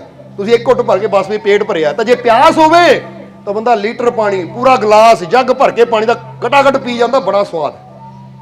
ਹੁਣ ਜੇ ਪਿਆਸ ਹੈ ਨਾ, ਤਾਂ ਜਿੰਨੀ ਪਿਆਸ ਗਹਿਰੀ ਹੁੰਦੀ ਹੈ ਉਨਾ ਹੀ ਪਾਣੀ ਦਾ ਆਨੰਦ ਵੀ ਆਉਂਦਾ ਹੈ। ਸੋ ਅਸੀਂ ਦੱਸਣਾ ਕੀ ਚਾਹੁੰਦੇ ਕਿ ਜੇ ਅੱਜ ਤੁਹਾਡੇ ਜੀਵਨ 'ਚ ਦੁੱਖ ਹੈ, ਅੱਜ ਤੁਹਾਡੇ ਜੀਵਨ 'ਚ ਪਰੇਸ਼ਾਨੀਆਂ ਹੈ, ਤਾਂ ਰੱਬ ਨੂੰ ਇਹ ਨਾ ਕਹੋ ਕਿ ਰੱਬਾ ਮੇਰੇ ਜੀਵਨ 'ਚ ਇੰਨੇ ਦੁੱਖ ਕਿਉਂ ਹੈ, ਰੱਬਾ ਮੇਰੇ ਜੀਵਨ 'ਚ ਇੰਨੀਆਂ ਪਰੇਸ਼ਾਨੀਆਂ ਕਿਉਂ ਹੈ, ਰੱਬਾ ਮੇਰੇ ਜੀਵਨ 'ਚ ਇੰਨੀਆਂ ਤਕਲੀਫਾਂ ਕਿਉਂ ਹੈ। ਠੀਕ ਹੈ, ਜੇ ਦੁੱਖ ਹੈ, ਤਕਲੀਫ ਹੈ, ਪਰੇਸ਼ਾਨੀ ਹੈ, ਤਾਂ ਰੱਬ ਨੇ ਹਰ ਪਰੇਸ਼ਾਨੀ ਦਾ ਹੱਲ ਵੀ, ਹਰ ਮੁਸ਼ਕਿਲ ਦਾ ਹੱਲ ਵੀ ਰੱਬ ਨੇ ਰੱਖਿਆ ਹੋਇਆ ਹੈ। ਪਰ ਹੁਣ ਕਰਨਾ ਕੀ ਹੈ ਕਿ ਜੇ ਅਸੀਂ ਘਰ ਬੈਠੇ ਹੀ ਰੋਲਾ ਪਾਈ ਜਾਵਾਂਗੇ, ਜਿੱਦਾਂ ਪਿਆਸਾ ਬੰਦਾ ਇੱਕੋ ਜਗ੍ਹਾ ਬੈਠਾ ਰੋਲਾ ਪਾਈ ਜਾਵੇ, ਰੱਬਾ ਮੈਂ ਬੜਾ ਪਿਆਸਾ, ਬੜਾ ਪਿਆਸਾ, ਬੜਾ ਪਿਆਸਾ, ਤੂੰ ਪਿਆਸ ਕਿਉਂ ਬਣਾਈ? ਨਾ ਤੂੰ ਪਿਆਸ ਬਣਾਉਂਦਾ, ਨਾ ਮੈਨੂੰ ਤੜਫਣਾ ਪੈਂਦਾ, ਤੇ ਰੱਬ ਨੂੰ ਦੋਸ਼ ਦੇਈ ਜਾਂਦਾ, ਤਾਂ ਰੱਬ ਨੇ ਕੀ ਕਹਿਣਾ? ਭਾਈ ਮੈਂ ਪਾਣੀ ਵੀ ਰੱਖਿਆ ਹੈ, ਉੱਠ ਕੇ ਪਾਣੀ ਕੋਲ ਜਾ ਤਾਂ ਸਹੀ।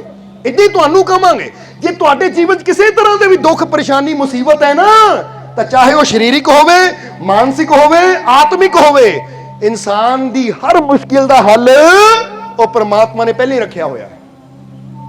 ਤਾਂ ਹੀ ਕਹਿੰਦੇ ਨਾ, ਹਰ ਮੁਸ਼ਕਿਲ ਦੀ ਕੁੰਜੀ ਯਾਰੋ ਹੱਥ ਮੁਰਸ਼ਦ ਦੇ ਆਈ। ਇਸ ਲਈ ਦੱਸਿਆ ਗਿਆ ਹੈ ਹਰ ਮੁਸ਼ਕਿਲ ਦਾ ਹੱਲ ਪ੍ਰਮਾਤਮਾ ਨੇ ਰੱਖਿਆ ਹੋਇਆ ਹੈ। ਜੇ ਸਰੀਰਕ ਦੁੱਖ ਹੈ ਤਾਂ ਉਹਦਾ ਹੱਲ ਵੀ ਉਹ ਪ੍ਰਭੂ ਨੇ ਰੱਖਿਆ ਹੈ, ਜੇ ਮਾਨਸਿਕ ਦੁੱਖ ਹੈ ਤਾਂ ਉਹਦਾ ਹੱਲ ਵੀ ਰੱਖਿਆ ਹੈ, ਤਾਂ ਜੇ ਆਤਮਿਕ ਕੋਈ ਦੁੱਖ ਹੈ ਨਾ, ਆਤਮਿਕ ਦੁੱਖ ਮਤਲਬ ਮੈਂ ਆਪਣੇ ਪ੍ਰਭੂ ਨੂੰ ਪਾਣਾ ਚਾਹੁੰਦਾ ਹਾਂ, ਤਾਂ ਉਹਦਾ ਹੱਲ ਵੀ ਪ੍ਰਭੂ ਨੇ ਰੱਖਿਆ ਹੋਇਆ ਹੈ। ਤਾਂ ਹੀ ਤਾਂ ਇੱਕ ਦਿਨ ਉਦਵ, ਜੋ ਸ਼੍ਰੀ ਕ੍ਰਿਸ਼ਨ ਦਾ ਮਿੱਤਰ ਸੀ, ਉਹਨੇ ਇੱਕ ਦਿਨ ਸ਼੍ਰੀ ਕ੍ਰਿਸ਼ਨ ਨੂੰ ਸਵਾਲ ਕੀਤਾ, ਕਹਿੰਦਾ ਮਹਾਰਾਜ ਮੈਂ ਕਈਆਂ ਕੋਲੋਂ ਸੁਣਿਆ, ਕੋਈ ਕਹਿੰਦੇ ਹੈ ਇਹ ਜੀਵਨ ਇੱਕ ਸਮੱਸਿਆ ਹੈ, ਯਾਨੀ ਜੀਵਨ 'ਚ ਦੁੱਖ ਹੀ ਦੁੱਖ ਹੈ। ਕਈਆਂ ਕੋਲ ਸੁਣਿਆ ਕਿ ਜੀਵਨ ਇੱਕ ਲੀਲਾ ਹੈ, ਜੀਵਨ ਇੱਕ ਖੇਲ ਹੈ, ਤਾਂ ਕਈਆਂ ਕੋਲੋਂ ਸੁਣਿਆ ਕਿ ਜੀਵਨ ਇੱਕ ਆਨੰਦ ਹੈ, ਜੀਵਨ ਇੱਕ ਆਨੰਦ ਹੈ। ਸੋ ਮਹਾਰਾਜ ਮੈਨੂੰ ਸਮਝ ਨਹੀਂ ਆਉਂਦੀ ਕਿ ਸਹੀ ਕੀ ਹੈ, ਇਹ ਜੀਵਨ ਇੱਕ ਦੁੱਖ ਹੈ, ਇਹ ਜੀਵਨ ਇੱਕ ਖੇਲ ਹੈ, ਜਾਂ ਜੀਵਨ ਇੱਕ ਆਨੰਦ ਹੈ? ਕੀ ਜੀਵਨ? ਕੌਣ ਸੱਚਾ ਹੈ ਤਾਂ ਕੌਣ ਝੂਠਾ? ਜਿਹੜਾ ਕਹਿੰਦਾ ਜੀਵਨ ਇੱਕ ਸਮੱਸਿਆ ਹੈ, ਇੱਕ ਮੁਸੀਬਤ ਹੈ, ਇੱਕ ਦੁੱਖ ਹੈ। ਕਿਉਂਕਿ ਕਈ ਕਹਿੰਦੇ ਨਾ ਦੁਨੀਆ 'ਚ ਦੁੱਖ ਹੀ ਦੁੱਖ ਹੈ, ਜ਼ਿੰਦਗੀ ਤਾਂ ਦੁੱਖਾਂ ਦਾ ਨਾਮ ਹੈ। ਕਈ ਕਹਿ ਦਿੰਦੇ ਏਦਾਂ, ਸ਼ਾਇਦ ਤੁਸੀਂ ਵੀ ਸੁਣਿਆ ਹੋਵੇ ਕਿ ਜੀਵਨ ਤਾਂ ਦੁੱਖਾਂ ਦਾ ਨਾਮ ਹੈ, ਜੀਵਨ 'ਚ ਤਾਂ ਦੁੱਖ ਹੀ ਬੜੇ ਹੈ। ਹੁਣ ਜ਼ਰਾ ਸਮਝਣਾ, ਊਧਵ ਨੇ ਜਦੋਂ ਸ਼੍ਰੀ ਕ੍ਰਿਸ਼ਨ ਤੋਂ ਪੁੱਛਿਆ ਕਿ ਮਹਾਰਾਜ ਜ਼ਿੰਦਗੀ ਫਿਰ ਸੱਚਾ ਕੌਣ ਹੈ? ਜਿਹੜਾ ਕਹਿੰਦਾ ਜੀਵਨ ਦੁੱਖ ਹੈ ਉਹ ਸੱਚਾ, ਜਿਹੜਾ ਕਹਿੰਦਾ ਜੀਵਨ ਇੱਕ ਖੇਲ ਹੈ ਉਹ ਸੱਚਾ, ਜਾਂ ਜੀਵਨ ਇੱਕ ਆਨੰਦ ਹੈ, ਸੱਚਾ ਕੌਣ ਹੈ? ਤਾਂ ਸ਼੍ਰੀ ਕ੍ਰਿਸ਼ਨ ਨੇ ਪਤਾ ਕੀ ਜਵਾਬ ਦਿੱਤਾ? ਸ਼੍ਰੀ ਕ੍ਰਿਸ਼ਨ ਕਹਿੰਦੇ ਤਿੰਨੇ ਹੀ ਸੱਚੇ ਹੈ, ਤਿੰਨੇ ਹੀ ਸੱਚੇ ਹੈ। ਉਹ ਕਹਿੰਦਾ ਮਹਾਰਾਜ ਇਹ ਕਿੱਦਾਂ ਹੋ ਸਕਦਾ ਕਿ ਜੀਵਨ ਤਾਂ ਇੱਕ ਹੈ ਪਰ ਸੱਚੇ ਤਿੰਨੇ ਕਿੱਦਾਂ ਹੋ ਸਕਦੇ? ਜਾਂ ਤਾਂ ਜੀਵਨ ਦੁੱਖ ਹੋ ਸਕਦਾ, ਜਾਂ ਜੀਵਨ ਖੇਲ ਹੋ ਸਕਦਾ ਹੈ, ਇੱਕ ਲੀਲਾ ਹੋ ਸਕਦੀ ਹੈ, ਜਾਂ ਜੀਵਨ ਇੱਕ ਆਨੰਦ ਹੋ ਸਕਦਾ, ਤਿੰਨੇ ਕਿੱਦਾਂ ਸੱਚੇ? ਤਾਂ ਸ਼੍ਰੀ ਕ੍ਰਿਸ਼ਨ ਕਹਿੰਦੇ ਸੁਣ ਊਧਵ, ਜਿਹਨੂੰ ਗੁਰੂ ਨਹੀਂ ਮਿਲਿਆ, ਜਿਹਨੂੰ ਜ਼ਿੰਦਗੀ ਜੀਣ ਦੀ ਕਲਾ ਨਹੀਂ ਮਿਲੀ, ਉਹਦੇ ਵਾਸਤੇ ਜੀਵਨ ਇੱਕ ਦੁੱਖ ਹੈ। ਸਮਝਦੇ ਹੋ ਕਿ ਨਹੀਂ? ਹੁਣ ਇਹਨੇ ਇਦਾਂ ਸਮਝ ਲਓ ਕਿ ਜਿਸ ਤਰ੍ਹਾਂ ਕਹਿ ਲਓ ਕਿ ਇੱਕ ਬੰਦੇ ਨੂੰ ਗੱਡੀ ਮਿਲ ਗਈ ਪਰ ਚਲਾਉਣਾ ਨਹੀਂ ਆਂਦੀ ਉਹਨੂੰ, ਉਹਦੇ ਵਾਸਤੇ ਗੱਡੀ ਇੱਕ ਸਮੱਸਿਆ ਹੈ। ਸਮਝਦੇ ਹੋ ਕਿ ਨਹੀਂ? ਕਿ ਲੈ ਵੀ ਗੱਡੀ ਤਾਂ ਮਿਲ ਗਈ ਪਰ ਚਲਾਣੀ ਤਾਂ ਆਂਦੀ ਨਹੀਂ, ਨਾ ਮੈਨੂੰ ਬ੍ਰੇਕ ਦਾ ਪਤਾ, ਨਾ ਸਟੀਅਰਿੰਗ ਦਾ ਪਤਾ ਕਿ ਕੈ ਨੂੰ ਕੀ ਕਰਨਾ ਹੈ, ਨਾ ਗੇਅਰ ਦਾ ਪਤਾ ਚਲਾਣੀ ਕਿੱਦਾਂ ਹੈ, ਉਹਦੇ ਵਾਸਤੇ ਗੱਡੀ ਇੱਕ ਕੀ ਹੈ? ਸਮੱਸਿਆ ਹੈ। ਸਮਝਦੇ ਹੋ ਕਿ ਨਹੀਂ? ਜਾਂ ਦੂਜੇ ਢੰਗ ਨਾਲ ਸਮਝ ਲਈਏ, ਕਿਉਂਕਿ ਗੱਡੀ ਦਾ ਫਿਰ ਹੁਣ ਥੋੜਾ ਔਖਾ ਲੈ ਜੀ ਹੋਰ ਚੀਜ਼ ਨੂੰ, ਕਿ ਇੱਕ ਬੰਦੇ ਦੇ ਸਾਹਮਣੇ ਇੱਕ ਸੱਪ ਆ ਗਿਆ, ਕਾਲਾ ਸੱਪ, ਫਨੀਅਰ ਸੱਪ, ਔਰ ਐਨ ਖਤਰਨਾਕ, ਯਾਨੀ ਆਪਾਂ ਕਹਿ ਲਈਏ 10-12 ਫੁੱਟ ਲੰਬਾ ਫਨੀਅਰ ਸੱਪ ਆ ਗਿਆ। ਹੁਣ ਉਹ ਸੱਪ ਨੂੰ ਦੇਖ ਕੇ ਡਰ ਜਾਂਦਾ, ਉਹਦੇ ਵਾਸਤੇ ਉਹ ਇੱਕ ਖਤਰਾ ਹੈ, ਉਹਦੇ ਵਾਸਤੇ ਕੀ ਹੈ? ਇੱਕ ਸਮੱਸਿਆ ਹੈ। ਪਰ ਇੱਕ ਸਪੇਰਾ ਹੈ, ਉਹ ਸਪੇਰਾ ਜਦੋਂ ਦੇਖਦਾ ਉਹਨਾਂ ਖੇਡਦਾ ਬੀਨ ਵਜਾ ਕੇ।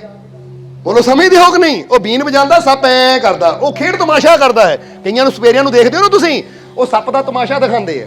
ਉਹ ਆ ਗਿਆ ਮਦਾਰੀ ਆ ਗਿਆ, ਹੁਣ ਉਹਨਾਂ ਬੀਨ ਵਜਾਣੀ ਹੈ, ਸੱਪ ਨੇ ਡਾਂਸ ਕਰਨਾ, ਨੱਚਣਾ ਹੈ, ਉਹਦੇ ਵਾਸਤੇ ਉਹ ਖੇਲ ਹੈ ਇੱਕ। ਉਹੀ ਸੱਪ ਉਹਦੇ ਵਾਸਤੇ ਕੀ ਹੈ? ਖੇਲ ਹੈ। ਕਿਉਂ ਖੇਲ ਹੈ? ਕਿਉਂਕਿ ਉਹਨੂੰ ਸੱਪ ਨੂੰ ਕੰਟਰੋਲ ਕਰਨ ਦੀ ਕਲਾ ਆਂਦੀ ਹੈ। ਬੋਲੋ ਸਮਝਦੇ ਹੋ ਕਿ ਨਹੀਂ? ਫਿਰ ਉਹੀ ਸੱਪ ਜਦੋਂ ਖੇਲ ਦਿਖਾ ਕੇ ਉਹਨੂੰ ਪੈਸੇ ਮਿਲਦੇ ਆ, ਪੈਸਾ ਕਮਾਉਂਦਾ ਹੈ, ਤਾਂ ਉਹੀ ਪੈਸੇ ਨਾਲ ਬਾਅਦ ਚ ਉਹ ਆਨੰਦ ਲੈਂਦਾ ਹੈ। ਇਸ ਲਈ ਉਹਦੇ ਵਾਸਤੇ ਉਹ ਸੱਪ ਨਾ ਹੀ ਸਮੱਸਿਆ ਹੈ, ਬਲਕਿ ਉਹ ਸੱਪ ਨਾਲ ਖੇਲਦਾ ਵੀ ਹੈ ਤਾਂ ਉਹਦਾ ਆਨੰਦ ਵੀ ਲੈਂਦਾ ਹੈ, ਜ਼ਿੰਦਗੀ ਵੀ ਆਨੰਦ ਨਾਲ ਗੁਜ਼ਾਰਦਾ ਹੈ। ਹੁਣ ਇਸੇ ਤਰ੍ਹਾਂ ਇੱਥੇ ਦੱਸਣ ਲੱਗੇ ਕਿ ਜਿਹਨੂੰ ਗੱਡੀ ਨਹੀਂ ਚਲਾਣੀ ਆਂਦੀ ਉਹਦੇ ਵਾਸਤੇ ਗੱਡੀ ਸਮੱਸਿਆ ਹੈ, ਜਿਹਨੂੰ ਚਲਾਣੀ ਆਂਦੀ ਹੈ ਰਸਤੇ ਵਿੱਚ ਹੈ, ਉਹਦੇ ਵਾਸਤੇ ਸਫ਼ਰ ਇੱਕ ਖੇਲ ਹੈ ਕਿ ਲੈ ਵੀ ਆਨੰਦ ਲੈ ਰਹੇ ਸਫ਼ਰ ਦਾ।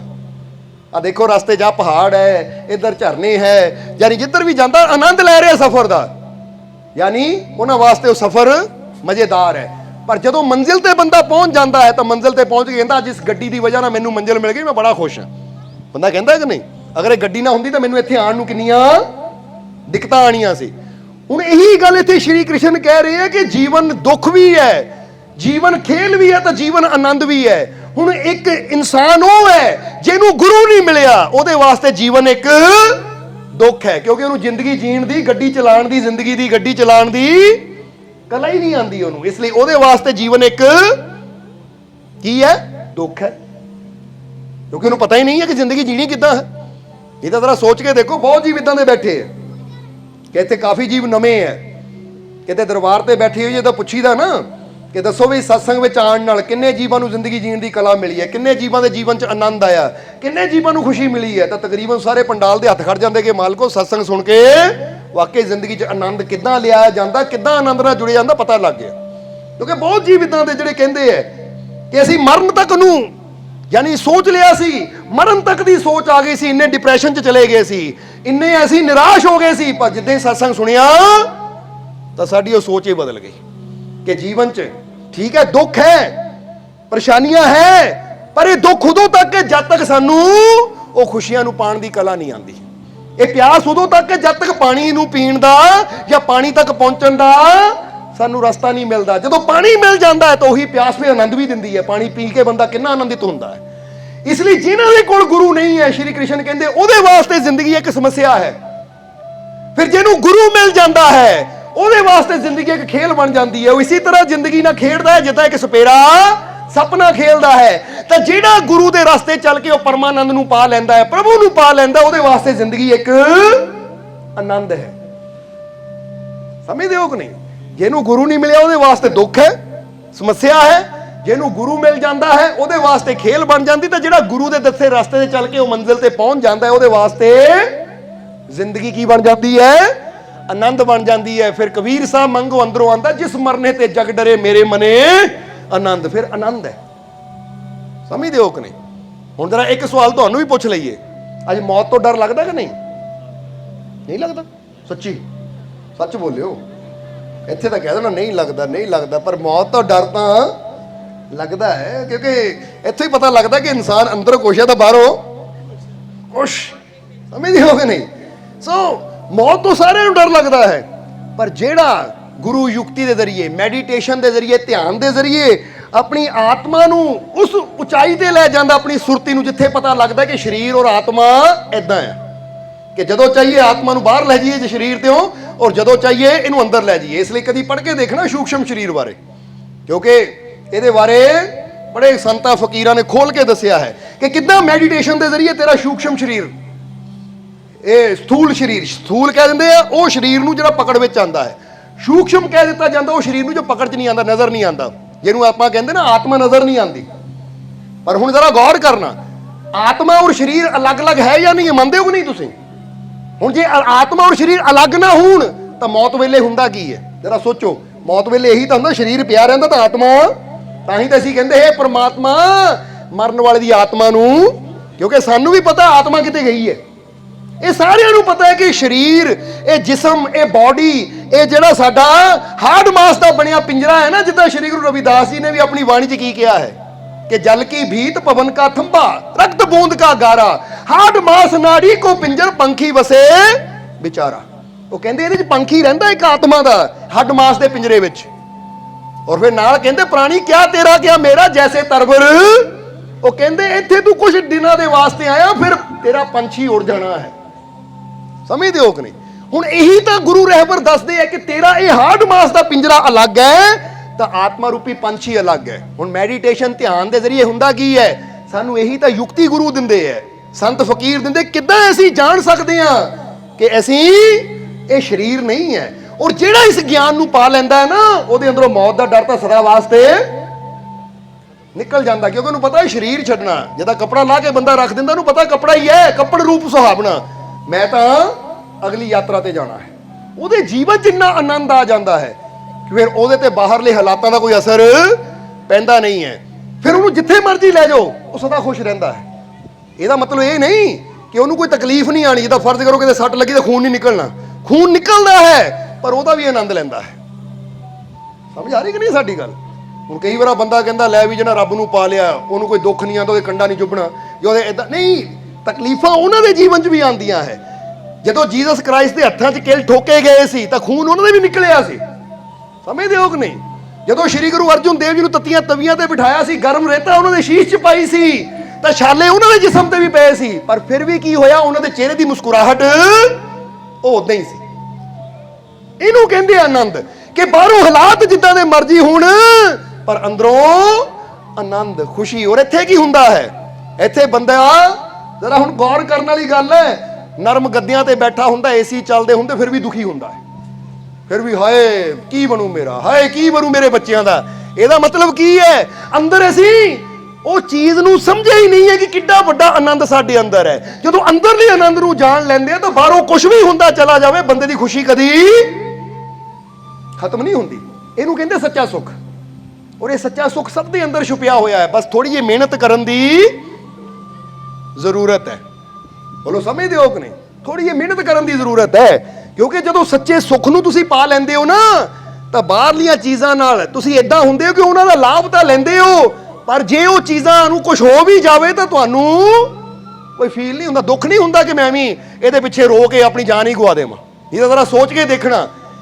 ਕਈ ਵਾਰ ਹੁੰਦਾ ਨਾ, ਬੰਦੇ ਦੀ ਗੱਡੀ ਨੂੰ ਕੁਝ ਹੋ ਜਾਵੇ ਜਾਂ ਬੰਦੇ ਦੇ ਘਰ ਨੂੰ ਕੁਝ ਹੋ ਜਾਵੇ ਤਾਂ ਬੰਦਾ ਕਹਿੰਦਾ ਹਾਰਟ ਅਟੈਕ ਆ ਜਾਣਾ ਮੈਨੂੰ, ਹਾਏ ਮੇਰਾ ਘਰ ਚਲਾ ਗਿਆ ਜਾਂ ਮੇਰਾ ਆਹ ਨੁਕਸਾਨ ਹੋ ਗਿਆ। ਕਈਆਂ ਨੂੰ ਦੇਖਿਆ ਅਸੀਂ ਕਿ ਉਹਨਾਂ ਦੀ ਕਿਤੇ ਨਾ ਕੋਈ ਸੋਨੇ ਦੀ ਚੀਜ਼ ਗਵਾ ਜਾਵੇ, ਰੋਣੋਂ ਨਹੀਂ ਹਟਦੇ, ਹਾਏ ਮੇਰਾ ਸੋਨਾ ਗਵਾ ਦਿਓ। ਭਾਈ ਸੋਨਾ ਤਾਂ ਚਲਾ ਗਿਆ, ਹੁਣ ਆਪਣੇ ਸੋਨੇ ਵਰਗੀ ਕਾਇਆ ਨੂੰ ਕਾਹਤੇ ਗਵਾ ਰਹੇ ਆ ਤੂੰ? ਕਿਉਂਕਿ ਸੋਨਾ ਗਿਆ ਤਾਂ ਮਿਲ ਜਾਣਾ ਹੈ, ਪੈਸਾ ਗਿਆ ਤਾਂ ਮਿਲ ਜਾਣਾ, ਪਰ ਤੇਰੇ ਸਰੀਰ ਨੂੰ ਕੁਝ ਹੋ ਗਿਆ, ਰੋ ਰੋ ਕੇ ਅੱਖਾਂ ਨੂੰ ਕੁਝ ਹੋ ਗਿਆ, ਦਿਲ ਨੂੰ ਕੁਝ ਹੋ ਗਿਆ, ਤਾਂ ਇਹ ਕਿੱਥੋਂ ਮਿਲਣਾ ਦੁਬਾਰਾ? ਮੇਰਾ ਜ਼ਰਾ ਸੋਚ ਕੇ ਦੱਸਿਓ ਸਾਨੂੰ। ਫਰਜ਼ ਕਰੋ ਇੱਕ ਬੰਦਾ ਜਾ ਰਿਹਾ ਹੈ, ਇੱਕ ਜੰਗਲ ਦੇ ਵਿੱਚ ਉਹਦੇ ਕੋ 10 ਤੋਲੇ ਸੋਨਾ ਜਾਂ 10 ਕਿਲੋ ਸੋਨਾ ਹੈ, ਉਦਾਹਰਨ ਦੇ ਰਹੇ ਹਾਂ, ਹੀਰੇ ਵੀ ਹੈ, ਮੋਤੀ ਵੀ ਹੈ, ਸਭ ਕੁਝ ਹੈ। ਅੱਗਿਓਂ ਇੱਕ ਡਾਕੂ ਆ ਜਾਂਦਾ ਹੈ ਔਰ ਉਹਦੇ ਕੰਨ ਦੇ ਉੱਪਰ ਪਿਸਤੌਲ ਰੱਖ ਦਿੰਦਾ ਹੈ ਕਿ ਭਾਈ ਹੁਣ ਜਾਂ ਤਾਂ ਜਾਨ ਦੇ ਦੇ ਜਾਂ ਫਿਰ ਆ 10 ਕਿਲੋ ਸੋਨਾ ਦੇ ਦੇ, ਪੈਸਾ ਦੇ ਦੇ। ਹੁਣ ਉਹ ਕੀ ਦੇਗਾ? ਉਹ ਜਵਾਬ ਤੁਸੀਂ ਦੇਣਾ ਹੈ। ਕੀ ਦੇਗਾ ਉਹ? ਜਾਨ ਦੇ ਦੇਗਾ? ਲੈ ਜਾ ਜਾਨ ਲੈ ਲਾ ਭਰਾਵਾ, ਪੈਸਾ ਨਹੀਂ ਮੈਂ ਦੇਣਾ, ਸੋਨਾ ਨਹੀਂ ਮੈਂ ਦੇਣਾ, 10 ਕਿਲੋ ਸੋਨਾ, ਇਹ ਹੀਰੇ ਮੋਤੀ ਨਹੀਂ ਮੈਂ ਦੇਣੇ, ਜਾਨ ਲੈ ਜਾ ਤੂੰ। ਇਦਾਂ ਕਰੇਗਾ ਉਹ? ਕੀ ਦੇਗਾ ਉਹ? ਜਵਾਬ ਦਿਓ। ਜਵਾਬ ਨਹੀਂ ਆ ਰਹੀ ਤੁਹਾਡੀ, ਭੁੱਖ ਤਾਂ ਨਹੀਂ ਲੱਗੀ ਤੁਹਾਨੂੰ? ਕੋਈ ਨਹੀਂ, ਆਪਾਂ ਥੋੜਾ ਟਾਈਮ ਲੈਣਾ, ਜ਼ਿਆਦਾ ਟਾਈਮ ਨਹੀਂ ਲੈਣਾ ਅਸੀਂ, ਫਿਕਰ ਨਾ ਕਰੋ, ਬਸ ਜਵਾਬ ਦੇ ਦੇ ਇੱਕ ਵਾਰੀ। ਸੋਨਾ ਦੇਗਾ ਨਾ? ਅੱਛਾ, ਸੋਨਾ ਕਿਉਂ ਦੇਗਾ? ਜਾਨ ਕਿਉਂ ਨਹੀਂ ਦੇਗਾ? ਜਵਾਬ ਦਿਓ ਸਾਨੂੰ। ਹੈ ਸੋਨਾ ਫਿਰ ਵੀ, ਪਰ ਜਾਨ ਗਈ ਤਾਂ ਫਿਰ ਤੁਸੀਂ ਕਿਉਂ ਨਹੀਂ ਸਮਝਦੇ ਇਹ ਚੀਜ਼ਾਂ? ਗੱਡੀ ਨੂੰ ਕੁਝ ਹੋ ਜਾਵੇ ਰੋਣਾ ਸ਼ੁਰੂ ਕਰ ਦਿੰਦੇ ਆ, ਮਾੜੀ ਅੰਗੂਠੀ ਗਵਾ ਜਾਵੇ ਰੋਣਾ ਸ਼ੁਰੂ ਕਰ ਦਿੰਦੇ ਆ, ਆ ਪੈਸਾ 10,000 ਦਾ ਘਾਟਾ ਹੋਏ ਰੋਣਾ ਸ਼ੁਰੂ ਕਰ ਦਿੰਦੇ ਆ, ਬੱਚਾ ਮੋਬਾਈਲ ਤੋੜ ਦਿਓ, ਹਾਏ ਮੋਬਾਈਲ ਤੋੜ ਦਿਓ, ਮਰ ਗਿਆ ਮੈਂ।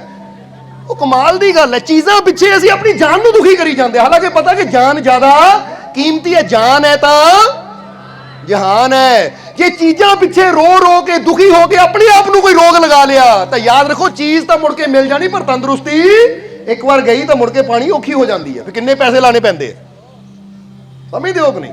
ਇੱਕ ਬੰਦਾ ਨਾ ਦੇਖਿਆ ਹੈ ਕਿ 10 15 20 ਲੱਖ ਰੁਪਇਆ ਜੋੜ ਲੈਂਦਾ ਹੈ, ਔਰ ਕਿੱਦਾਂ ਜੋੜਦਾ ਹੈ? ਕੰਮ ਕਰ ਕਰਕੇ ਸਵੇਰੇ ਸ਼ਾਮ ਕੰਮ ਕਰਨਾ, ਰੈਸਟ ਨਹੀਂ ਕਰਨੀ, ਧਿਆਨ ਨਹੀਂ ਕਰਨਾ, ਔਰ ਫਿਰ ਕੀ ਹੁੰਦਾ ਹੈ? ਇੰਨਾ ਕੰਮ ਕਰਨ ਦੀ ਵਜ੍ਹਾ ਨਾਲ ਖੁਦ ਬਿਮਾਰ ਹੋ ਜਾਂਦਾ। ਫਿਰ ਡਾਕਟਰ ਨੂੰ ਕਹਿੰਦਾ, ਡਾਕਟਰ 10 ਲੱਖ ਰੁਪਇਆ ਲੈ ਲਓ, ਮੈਨੂੰ ਠੀਕ ਕਰ ਦਿਓ। ਉਹ ਭਾਈ ਡਾਕਟਰ ਵਾਸਤੇ ਕਮਾਇਆ ਸੀ ਤੂੰ, ਇਹ ਡਾਕਟਰ ਵਾਸਤੇ ਜੋੜਿਆ ਸੀ ਕਿ ਪਹਿਲਾਂ ਜੋੜ ਲਵਾਂ ਬੇਆਰਾਮ ਹੋ ਕੇ, ਦੁਖੀ ਹੋ ਕੇ, ਆਪਣੇ ਆਪ ਨੂੰ ਪਰੇਸ਼ਾਨ ਕਰਕੇ, ਤਾਂ ਹੁਣ ਜਦੋਂ ਬਿਮਾਰ ਹੋਵਾਂ ਤਾਂ ਉਹੀ ਪੈਸਾ ਜਾ ਕੇ ਡਾਕਟਰ ਨੂੰ, ਹਸਪੀਟਲ ਨੂੰ ਦੇ ਦੇਵਾਂ ਮੈਂ। ਇਹਦੇ ਨਾਲ ਚੰਗਾ ਪਹਿਲਾਂ ਹੀ ਆਪਣੀ ਹੈਲਥ ਦਾ ਖਿਆਲ ਰੱਖਦਾ, ਕੋਈ ਥੋੜਾ ਮੈਡੀਟੇਸ਼ਨ ਕਰਦਾ, ਕੋਈ ਐਕਸਰਸਾਈਜ਼ ਕਰਦਾ, ਕੋਈ ਸਿਹਤ ਦਾ ਖਿਆਲ ਰੱਖਦਾ। ਕਿਉਂਕਿ ਇੱਕ ਗੱਲ ਹਮੇਸ਼ਾ ਯਾਦ ਰੱਖੋ ਕਿ ਅਗਰ ਤੁਸੀਂ ਐਕਸਰਸਾਈਜ਼ ਵਾਸਤੇ, ਸਤਸੰਗ ਵਾਸਤੇ, ਧਿਆਨ ਵਾਸਤੇ ਟਾਈਮ ਨਹੀਂ ਕੱਢਦੇ ਨਾ, ਤਾਂ ਫਿਰ ਤੁਹਾਨੂੰ ਡਾਕਟਰ ਵਾਸਤੇ ਟਾਈਮ, ਹਸਪੀਟਲ ਵਾਸਤੇ ਟਾਈਮ ਇੱਕ ਦਿਨ ਕੱਢਣਾ ਹੀ ਪੈਣਾ ਹੈ। ਤਾਂ ਜਿਹੜਾ ਇਨਸਾਨ ਅੱਛੀ ਸੰਗਤ ਵਿੱਚ ਬਹਿੰਦਾ ਹੈ, ਥੋੜੀ ਐਕਸਰਸਾਈਜ਼ ਕਰਦਾ ਹੈ, ਔਰ ਨਾਲ ਨਾਲ ਮੈਡੀਟੇਸ਼ਨ ਯਾਨੀ ਧਿਆਨ ਕਰਦਾ ਹੈ, ਪ੍ਰਭੂ ਦਾ ਸਿਮਰਨ ਕਰਦਾ ਹੈ, ਫਿਰ ਸਦਾ ਡਾਕਟਰਾਂ ਦੇ ਖਰਚਿਆਂ ਤੋਂ ਬਚਿਆ ਰਹਿੰਦਾ ਹੈ। ਇਹ ਸਮਝ ਲੈਣਾ ਸਾਰਿਆਂ ਨੇ। ਔਰ ਇਹ ਹਮੇਸ਼ਾ ਐਸੀ ਦੱਸੀਦਾ ਹੈ ਕਿ ਇਦਾਂ ਦੀਆਂ ਹਜ਼ਾਰਾਂ ਹੀ ਚੀਜ਼ਾਂ ਕਿ ਧਿਆਨ ਕਰਨ ਵਾਲੇ ਜੀਵ ਦੇ ਜੀਵਨ ਚੋਂ ਨਾ ਦਵਾਈਆਂ ਜਿਹੜੀਆਂ ਹੈ ਉਹ ਘਟਦੀਆਂ ਚਲੀਆਂ ਜਾਂਦੀਆਂ ਹੈ। ਸਮਝਦੇ ਹੋ ਕਿ ਨਹੀਂ? ਉਹਨੂੰ ਦਵਾਈਆਂ ਖਾਣ ਦੀ ਵੀ ਲੋੜ ਨਹੀਂ ਪੈਂਦੀ। ਇਹ ਗੱਲ ਯਾਦ ਰੱਖਣਾ ਹਮੇਸ਼ਾ, ਕਿਉਂਕਿ ਉਹਨੂੰ ਜੇ ਬੁਖਾਰ ਵੀ ਆਵੇ ਨਾ ਤਾਂ ਵੀ ਉਹਨੂੰ ਦਵਾਈ ਖਾਣ ਦੀ ਲੋੜ ਨਹੀਂ। ਉਹਨੂੰ ਪਤਾ ਬੁਖਾਰ ਆਇਆ ਤਾਂ ਕੱਲ ਤੱਕ ਠੀਕ ਵੀ ਹੋ ਜਾਣਾ ਹੈ, ਕਿਉਂਕਿ ਉਹਦੀ ਇਮਿਊਨਿਟੀ ਸਿਸਟਮ ਇੰਨਾ ਸਟਰੋਂਗ ਹੋ ਜਾਂਦਾ ਹੈ ਕਿ ਬਿਮਾਰੀਆਂ ਦਾ ਅਸਰ ਵੀ ਉੱਤੇ। ਇਹ ਤਾਂ ਕਈ ਪਤਾ ਕੀ ਹੈ, ਮੈਂ ਤਾਂ ਜਦ ਤੱਕ 4 ਗੋਲੀਆਂ ਖਾ ਲਾਵਾਂ ਪੂਰਾ ਦਿਨ ਨਹੀਂ ਤੁਰ ਸਕਦਾ, ਉਹ ਤੁਰਦਾ ਹੀ ਦਵਾਈਆਂ ਦੇ ਸਹਾਰੇ ਹੈ। ਸਮਝਦੇ ਹੋ ਕਿ ਨਹੀਂ? ਉਹ ਜ਼ਿੰਦਗੀ ਮਿਲੀ ਆ ਦਵਾਈਆਂ ਦੇ ਸਹਾਰੇ ਕੱਟਣੀਆਂ ਸੀ? ਨਹੀਂ, ਐਡੀ ਵੱਡੀ ਰਹਿਮਤ ਤੇਰੇ ਅੰਦਰ ਹੈ, ਐਡੀ ਵੱਡੀ ਸ਼ਕਤੀ ਪ੍ਰਮਾਤਮਾ ਤੇਰੇ ਅੰਦਰ ਹੈ। ਜ਼ਰਾ ਸੋਚ ਕੇ ਤੇ, ਜਦੋਂ ਉਹਨਾਂ ਤੈਨੂੰ ਬਣਾਇਆ ਸੀ ਤਾਂ ਕਿਸੇ ਦਵਾਈ ਦਾ ਸਹਾਰਾ ਨਹੀਂ ਲਿਆ ਸੀ। ਬੋਲੋ, ਸਮਝਦੇ ਹੋ ਕਿ ਨਹੀਂ? ਅੱਜ ਕੱਲ ਬੱਚਿਆਂ ਨੂੰ ਤੁਸੀਂ ਦੇਖਿਆ ਨਾ, ਹਰ ਪੈਦਾ ਹੋਣ ਵਾਲੇ ਬੱਚੇ ਨੂੰ ਪੀਲੀਆ ਹੋ ਜਾਂਦਾ ਹੈ। ਕਿਉਂ ਹੁੰਦਾ ਹੈ? ਕਿਉਂਕਿ ਗਰਭ ਵਿੱਚ ਦਵਾਈਆਂ ਹੀ ਮਾਤਾ ਨੂੰ ਇੰਨੀਆਂ, ਆਹ ਟੌਨਿਕ ਦੇਣਾ ਹੈ, ਆਹ ਦੇਣਾ ਹੈ, ਉਹ ਦੇਣਾ ਹੈ। ਜ਼ਰਾ ਹੁਣ ਗੌਰ ਕਰਨਾ, ਉਹ ਜਿੰਨੀਆਂ ਅੰਦਰ ਚੀਜ਼ਾਂ ਜਾਂਦੀਆਂ ਕਿਤੇ ਨਾ ਕਿਤੇ ਅਸਰ ਉਹਦਾ ਹੋ ਕੇ ਰਹਿੰਦਾ ਹੈ। ਸੋ ਅੱਜ ਐਸੇ ਦੇਸੀ ਨੁਸਖੇ ਐਸੇ ਕੁਝ ਹੈਗੇ ਹੈ ਕਿ ਅਗਰ ਬੰਦਾ ਉਹਨਾਂ ਦੀ ਪਾਲਣਾ ਕਰੇ ਤਾਂ ਕਿਸੇ ਦਵਾਈ ਦੀ ਬੰਦੇ ਨੂੰ ਜ਼ਰੂਰਤ ਹੈ ਹੀ ਨਹੀਂ। ਤਾਂ ਨਾ ਬੱਚੇ ਨੂੰ ਜੰਮਦੇ ਨੂੰ ਪੀਲੀਆ ਹੋਵੇ ਤਾਂ ਨਾ ਹੀ ਕੋਈ ਨੁਕਸਾਨ ਹੋਵੇ। ਜਰਾ ਸਮਝਣਾ ਸਾਰਿਆਂ ਨੇ, ਕਿਉਂਕਿ ਕੁਦਰਤ ਨੇ ਬਹੁਤ ਚੀਜ਼ਾਂ ਐਸੀਆਂ ਰੱਖੀਆਂ ਹੋਈਆਂ ਹੈ ਕਿ ਅਗਰ ਇਨਸਾਨ ਉਹ ਚੀਜ਼ਾਂ ਦਾ ਇਸਤੇਮਾਲ ਕਰਦਾ ਹੈ ਤਾਂ ਫਿਰ ਇਨਸਾਨ ਨੂੰ ਹੋਰ ਕਿਸੇ ਸਹਾਰੇ ਦੀ ਜ਼ਰੂਰਤ ਤਾਂ ਪੈਂਦੀ ਨਹੀਂ ਹੈ। ਉੱਦਾਂ ਹੀ ਇਨਸਾਨ ਦੇ ਜੀਵਨ 'ਚ ਇੱਕ એનર્ਜੀ, ਇੱਕ ਊਰਜਾ, ਇੱਕ ਤਾਕਤ, ਇੱਕ ਸ਼ਕਤੀ ਬਣੀ ਰਹਿੰਦੀ ਹੈ। ਬੋਲੋ, ਸਮਝਦੇ ਹੋ ਕਿ ਨਹੀਂ? ਇਸ ਕਰਕੇ ਇਹ ਥੋੜਾ ਜਿਹਾ ਇਹ ਗੱਲ ਯਾਦ ਰੱਖਣੀ ਕਿ ਜੇ ਜੀਵਨ 'ਚ ਬਿਮਾਰੀ ਹੈ, ਤਕਲੀਫ ਹੈ, ਦੁੱਖ ਹੈ, ਤਾਂ ਪਰਮਾਤਮਾ ਨੇ ਹੱਲ ਵੀ ਹਰ ਚੀਜ਼ ਦਾ ਰੱਖਿਆ ਹੋਇਆ। ਬਸ ਸਾਨੂੰ ਜ਼ਰੂਰਤ ਹੈ ਉਹਨਾਂ ਗੁਰੂਆਂ ਰਹਿਬਰਾਂ ਦੀ, ਉਹਨਾਂ ਫਕੀਰਾਂ ਦੇ ਨਾਲ ਜੁੜਨ ਦੀ, ਉਹ ਯੁਕਤੀ ਲੈਣ ਦੀ ਜਿਹੜੇ ਸਾਨੂੰ ਯੁਕਤੀ ਦੱਸ ਸਕਣ ਕਿ ਕਿੱਦਾਂ ਅਸੀਂ ਆਪਣੇ ਅੰਦਰਲੀ ਉਹ ਸ਼ਕਤੀ ਨੂੰ ਜਾਣ ਸਕਦੇ ਹਾਂ, ਕਿੱਦਾਂ ਆਪਣੇ ਅੰਦਰ ਬੈਠੇ ਪਰਮਾਤਮਾ ਦੀ ਰਹਿਮਤ ਦਾ ਅਸੀਂ ਇਸਤੇਮਾਲ ਕਰ ਸਕਦੇ ਹਾਂ। ਕਿਉਂਕਿ ਜਿੱਦਾਂ ਦੱਸਿਆ ਨਾ, ਗੱਡੀ ਤਾਂ ਹੈ, ਜੇ ਉਹਦਾ ਆਨੰਦ ਲੈਣਾ ਤਾਂ ਚਲਾਉਣ ਦੀ ਕਲਾ ਤਾਂ ਸਾਨੂੰ ਉਹ ਕੋਈ ਸਿੱਖਣੀ ਪੈਣੀ ਹੈ ਜਿਹਨੂੰ ਗੱਡੀ ਚਲਾਣੀ ਆਂਦੀ ਹੈ। ਇਸੇ ਤਰ੍ਹਾਂ ਅੰਦਰ ਰੱਬ ਨੇ ਸਭ ਕੁਝ ਰੱਖਿਆ ਹੋਇਆ ਹੈ। ਬੋਲੋ, ਸਮਝਦੇ ਹੋ ਕਿ ਨਹੀਂ? ਕਿਉਂਕਿ ਅਸੀਂ ਕਹਿ ਦਿੰਦੇ ਨਾ ਕਿ ਪਰਮਾਤਮਾ ਸਾਡੇ ਸਭ ਦੇ ਅੰਦਰ ਵਸਦਾ ਹੈ। ਇਹਦਾ ਮਤਲਬ ਜੇ ਅੰਦਰ ਵਸਦਾ ਹੈ ਤਾਂ ਉਹਦੀ ਰਹਿਮਤ, ਉਹਦੀਆਂ ਸਾਰੀਆਂ ਸ਼ਕਤੀਆਂ ਵੀ ਸਾਡੇ ਅੰਦਰ ਹੀ ਹੈ। ਬਸ ਲੋੜ ਤਾਂ ਉਹਨੂੰ ਜਾਣਨ ਦੀ ਹੈ, ਲੋੜ ਤਾਂ ਉਹਨੂੰ ਸਮਝਣ ਦੀ ਹੈ।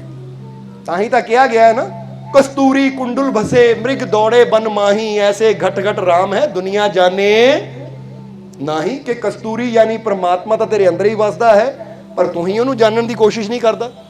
ਜੋ ਤਿਲਨ में तेल है, जो चकमक में आग, तेरा साईं तुझ में है, जाग सके तो। कि तेरा साईं तेरे अंदर ही है, तेरा साईं परमात्मा तेरे अंदर ही है। जागण की लोड़ तैनू है, तू ही अंदर अखा बंद कीतियां हुई है। इसलिए अंदरली तरफ जदों साडी अख खुलदी है ना, अंदरली तरफ जदों साडी सुरती जाती है, तो फिर पता लगता है कि अंदर मेरे किहड़ियां किहड़ियां ताकतां काम करदियां। हुण जरा गौर करना, एक घर है ਜਿਹਦੇ ਘਰ ਦੇ ਗੇਟ ਦੇ ਬਾਹਰ-ਬਾਹਰ ਹੀ ਤੁਸੀਂ ਘੁੰਮਦੇ ਹੋ, ਸਮਝਦੇ ਹੋ ਕਿ ਨਹੀਂ? ਇਹਦਾ ਵੀ ਜਵਾਬ ਦੇਣਾ, ਫਿਰ ਸਤਸੰਗ ਨੂੰ ਸਮਾਪਤੀ ਵੱਲ ਲੈ ਕੇ ਜਾਣਾ ਅਸੀਂ, ਫਿਰ ਸਤਸੰਗ ਦੀ ਸਮਾਪਤੀ ਕਰਨੀ ਹੈ। ਇਹ ਘਰ ਦੇ ਨਾ ਗੇਟ ਦੇ ਬਾਹਰ-ਬਾਹਰ ਹੀ ਤੁਸੀਂ ਘੁੰਮਦੇ ਹੋ, ਤਾਂ ਤੁਹਾਨੂੰ ਪਤਾ ਉਹ ਘਰ ਦੇ ਅੰਦਰ ਕੀ ਕੀ ਹੈ? ਜਵਾਬ ਦਿਓ ਸਾਨੂੰ। ਪਤਾ ਅੰਦਰ ਕਿਹੜੇ ਖਜ਼ਾਨੇ ਰੱਖੇ ਹੋਏ ਹੈ? ਪਤਾ ਕਦੋਂ ਲੱਗੇਗਾ? ਜਦੋਂ ਉਹ ਦਰਵਾਜ਼ਾ ਖੋਲ ਕੇ ਘਰ ਦੇ ਅੰਦਰ ਜਾ ਕੇ ਦੇਖੋਗੇ। ਇਸੇ ਤਰ੍ਹਾਂ ਇਹ ਸਰੀਰ ਵੀ ਇੱਕ ਘਰ ਹੈ, ਪਰ ਹਰ ਵੇਲੇ ਬੰਦੇ ਦਾ ਧਿਆਨ ਬਾਹਰ ਹੈ। ਸਮਝਦੇ ਹੋ? ਬਾਹਰ ਹੀ ਹੈ ਨਾ, ਹਰ ਵੇਲੇ ਬਾਹਰ ਹੈ।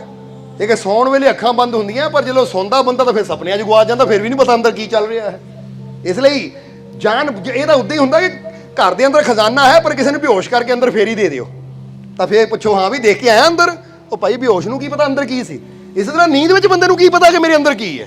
ਪਰ ਤੁਸੀਂ ਇੱਕ ਗੱਲ ਮਹਿਸੂਸ ਕੀਤੀ ਹੋਏਗੀ, ਇਹ ਗੱਲ ਦੀ ਜੋ ਤੁਸੀਂ ਆਪ ਗਵਾਹੀ ਵੀ ਦਿਓਗੇ ਔਰ ਇਹਦਾ ਜਵਾਬ ਵੀ ਸਾਨੂੰ ਦੇਣਾ ਹੈ, ਕਿ ਤੁਸੀਂ ਜਿੰਨੇ ਮਰਜ਼ੀ ਥੱਕੇ ਹੋਵੋ, ਜਦੋਂ ਤੁਸੀਂ ਗੂੜੀ ਨੀਂਦ ਸੌਂ ਜਾਂਦੇ ਹੋ, ਸਵੇਰ ਨੂੰ ਉੱਠਦੇ ਹੋ, ਤਾਂ ਤੁਹਾਨੂੰ ਹਲਕਾਪਨ ਕਿੰਨਾ ਲੱਗਦਾ ਹੈ, ਕਿੰਨਾ ਲੱਗਦਾ ਕਿ એનર્ਜੀ ਆ ਗਈ ਮੇਰੇ ਅੰਦਰ, ਆਂਦੀ ਹੈ ਕਿ ਨਹੀਂ? ਉਹ ਕਿਉਂ? ਉਹ ਕਾਹਤੇ?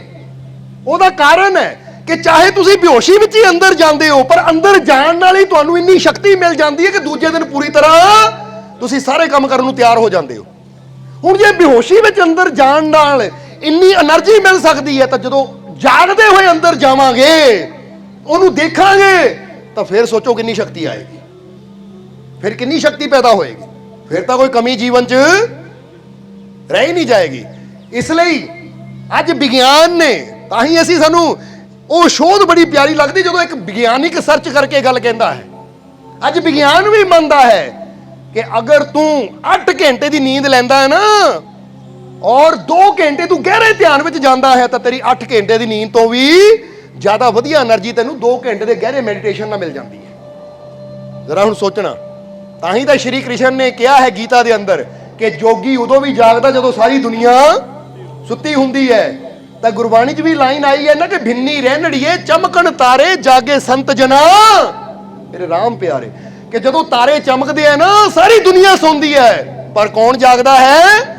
ਜਾਗੇ ਸੰਤ ਜਨਾ ਮੇਰੇ ਰਾਮ ਪਿਆਰੇ। ਯਾਨੀ ਉਹ ਰਾਮ ਦੇ ਪਿਆਰੇ, ਉਹ ਰਾਮ ਨਾਲ, ਆਪਣੇ ਪ੍ਰਭੂ ਨਾਲ ਪਿਆਰ ਕਰਨ ਵਾਲੇ ਜਾਗਦੇ ਹੈ। ਹੁਣ ਅਸੀਂ ਇਹ ਵੀ ਨਹੀਂ ਕਹਾਂਗੇ ਕਿ ਸਾਰੀ ਰਾਤ ਬੈਠੇ ਰਹੋ, ਨਹੀਂ, ਕਿਉਂਕਿ ਅੰਮ੍ਰਿਤ ਵੇਲਾ ਹੈ।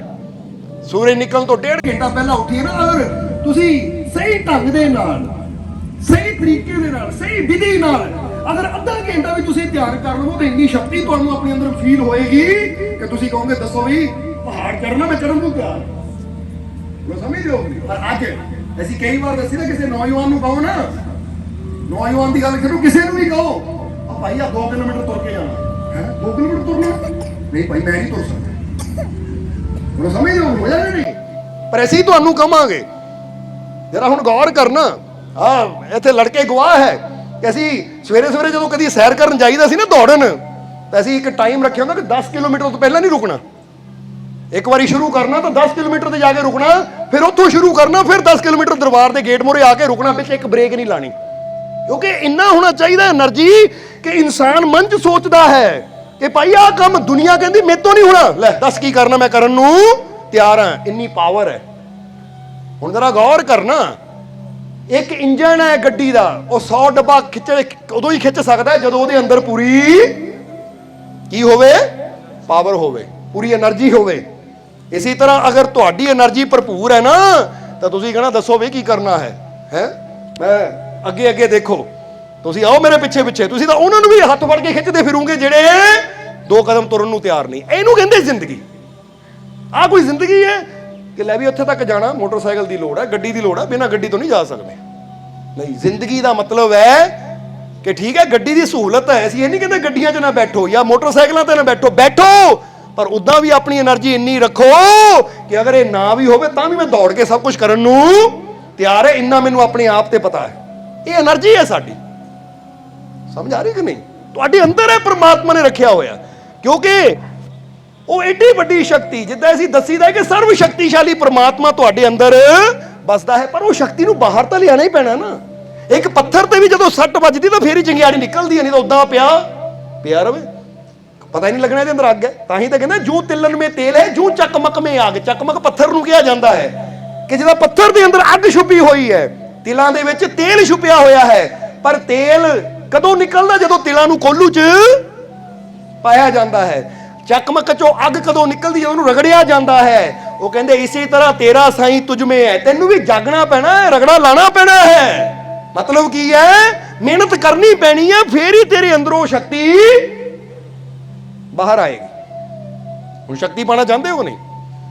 ਇੱਥੇ ਨੌਜਵਾਨ ਬੈਠੇ, ਇਹਨਾਂ ਨੂੰ ਪੁੱਛਣਾ ਚਾਹਾਂਗੇ ਕਿ ਜਦੋਂ ਜਿਮ 'ਚ ਜਾ ਕੇ weight ਚੱਕਦੇ ਐ, ਐਕਸਰਸਾਈਜ਼ ਕਰਦੇ, ਮਿਹਨਤ ਕਰਦੇ ਐ, ਤਾਂ ਅੰਦਰੋਂ ਮਸਲ ਨਿਕਲਦੇ ਕਿ ਨਹੀਂ ਬਾਹਰ? ਆਉਂਦੇ ਕਿ ਨਹੀਂ ਬਾਹਰ? ਕਿੱਥੇ ਆ ਮਸਲ? ਉਹ ਅੰਦਰ ਹੀ ਹੈ ਨਾ, ਪਰ ਪ੍ਰਗਟ ਕਰਨ ਵਾਸਤੇ ਜ਼ੋਰ ਤਾਂ ਹੀ ਕਹਿੰਦੇ ਨੋ ਪੇਨ ਨੋ ਗੇਨ, ਕਿ ਜੇ ਅਸੀਂ ਪੇਨ ਬਰਦਾਸ਼ਤ ਕਰਨ ਨੂੰ ਤਿਆਰ ਹਾਂ ਤੇ ਗੇਨ ਵੀ ਫੇਰ ਹੀ ਹੋਏਗਾ। ਜਦੋਂ ਬੰਦਾ ਕਹਿੰਦਾ ਡੰਬਲ ਚੱਕਦਾ ਹੈ, ਲੈ ਵੀ ਜਿੰਨੇ ਭਾਰੇ ਡੰਬਲ ਚੱਕਣੇ ਆ, ਮਸਲ ਵੀ ਉਨੇ ਮਜ਼ਬੂਤ ਬਣਨੇ ਆ। ਇੱਕ ਬੰਦਾ 10 ਕਿਲੋ ਵਜ਼ਨ ਚੱਕਦਾ ਤਾਂ ਉਹਦੇ ਮਸਲ ਉਦਾਂ ਦੇ, ਇੱਕ ਬੰਦਾ 20 ਕਿਲੋ ਚੱਕਦਾ ਉਹਦੇ ਥੋੜੇ ਸਟਰੋਂਗ ਹੈ, ਇੱਕ 50 ਕਿਲੋ ਚੱਕਦਾ ਉਹਦੇ ਹੋਰ ਜ਼ਿਆਦਾ, ਕਿਉਂਕਿ ਜਿੰਨਾ ਅਸੀਂ ਮਿਹਨਤ ਕਰਨ ਨੂੰ ਤਿਆਰ ਆ, ਉਨੀ ਜਾਨ ਸਾਡੀ ਵੱਧਦੀ ਹੈ, ਉਨੀ ਮਜ਼ਬੂਤੀ ਸਾਡੀ ਵੱਧਦੀ ਹੈ।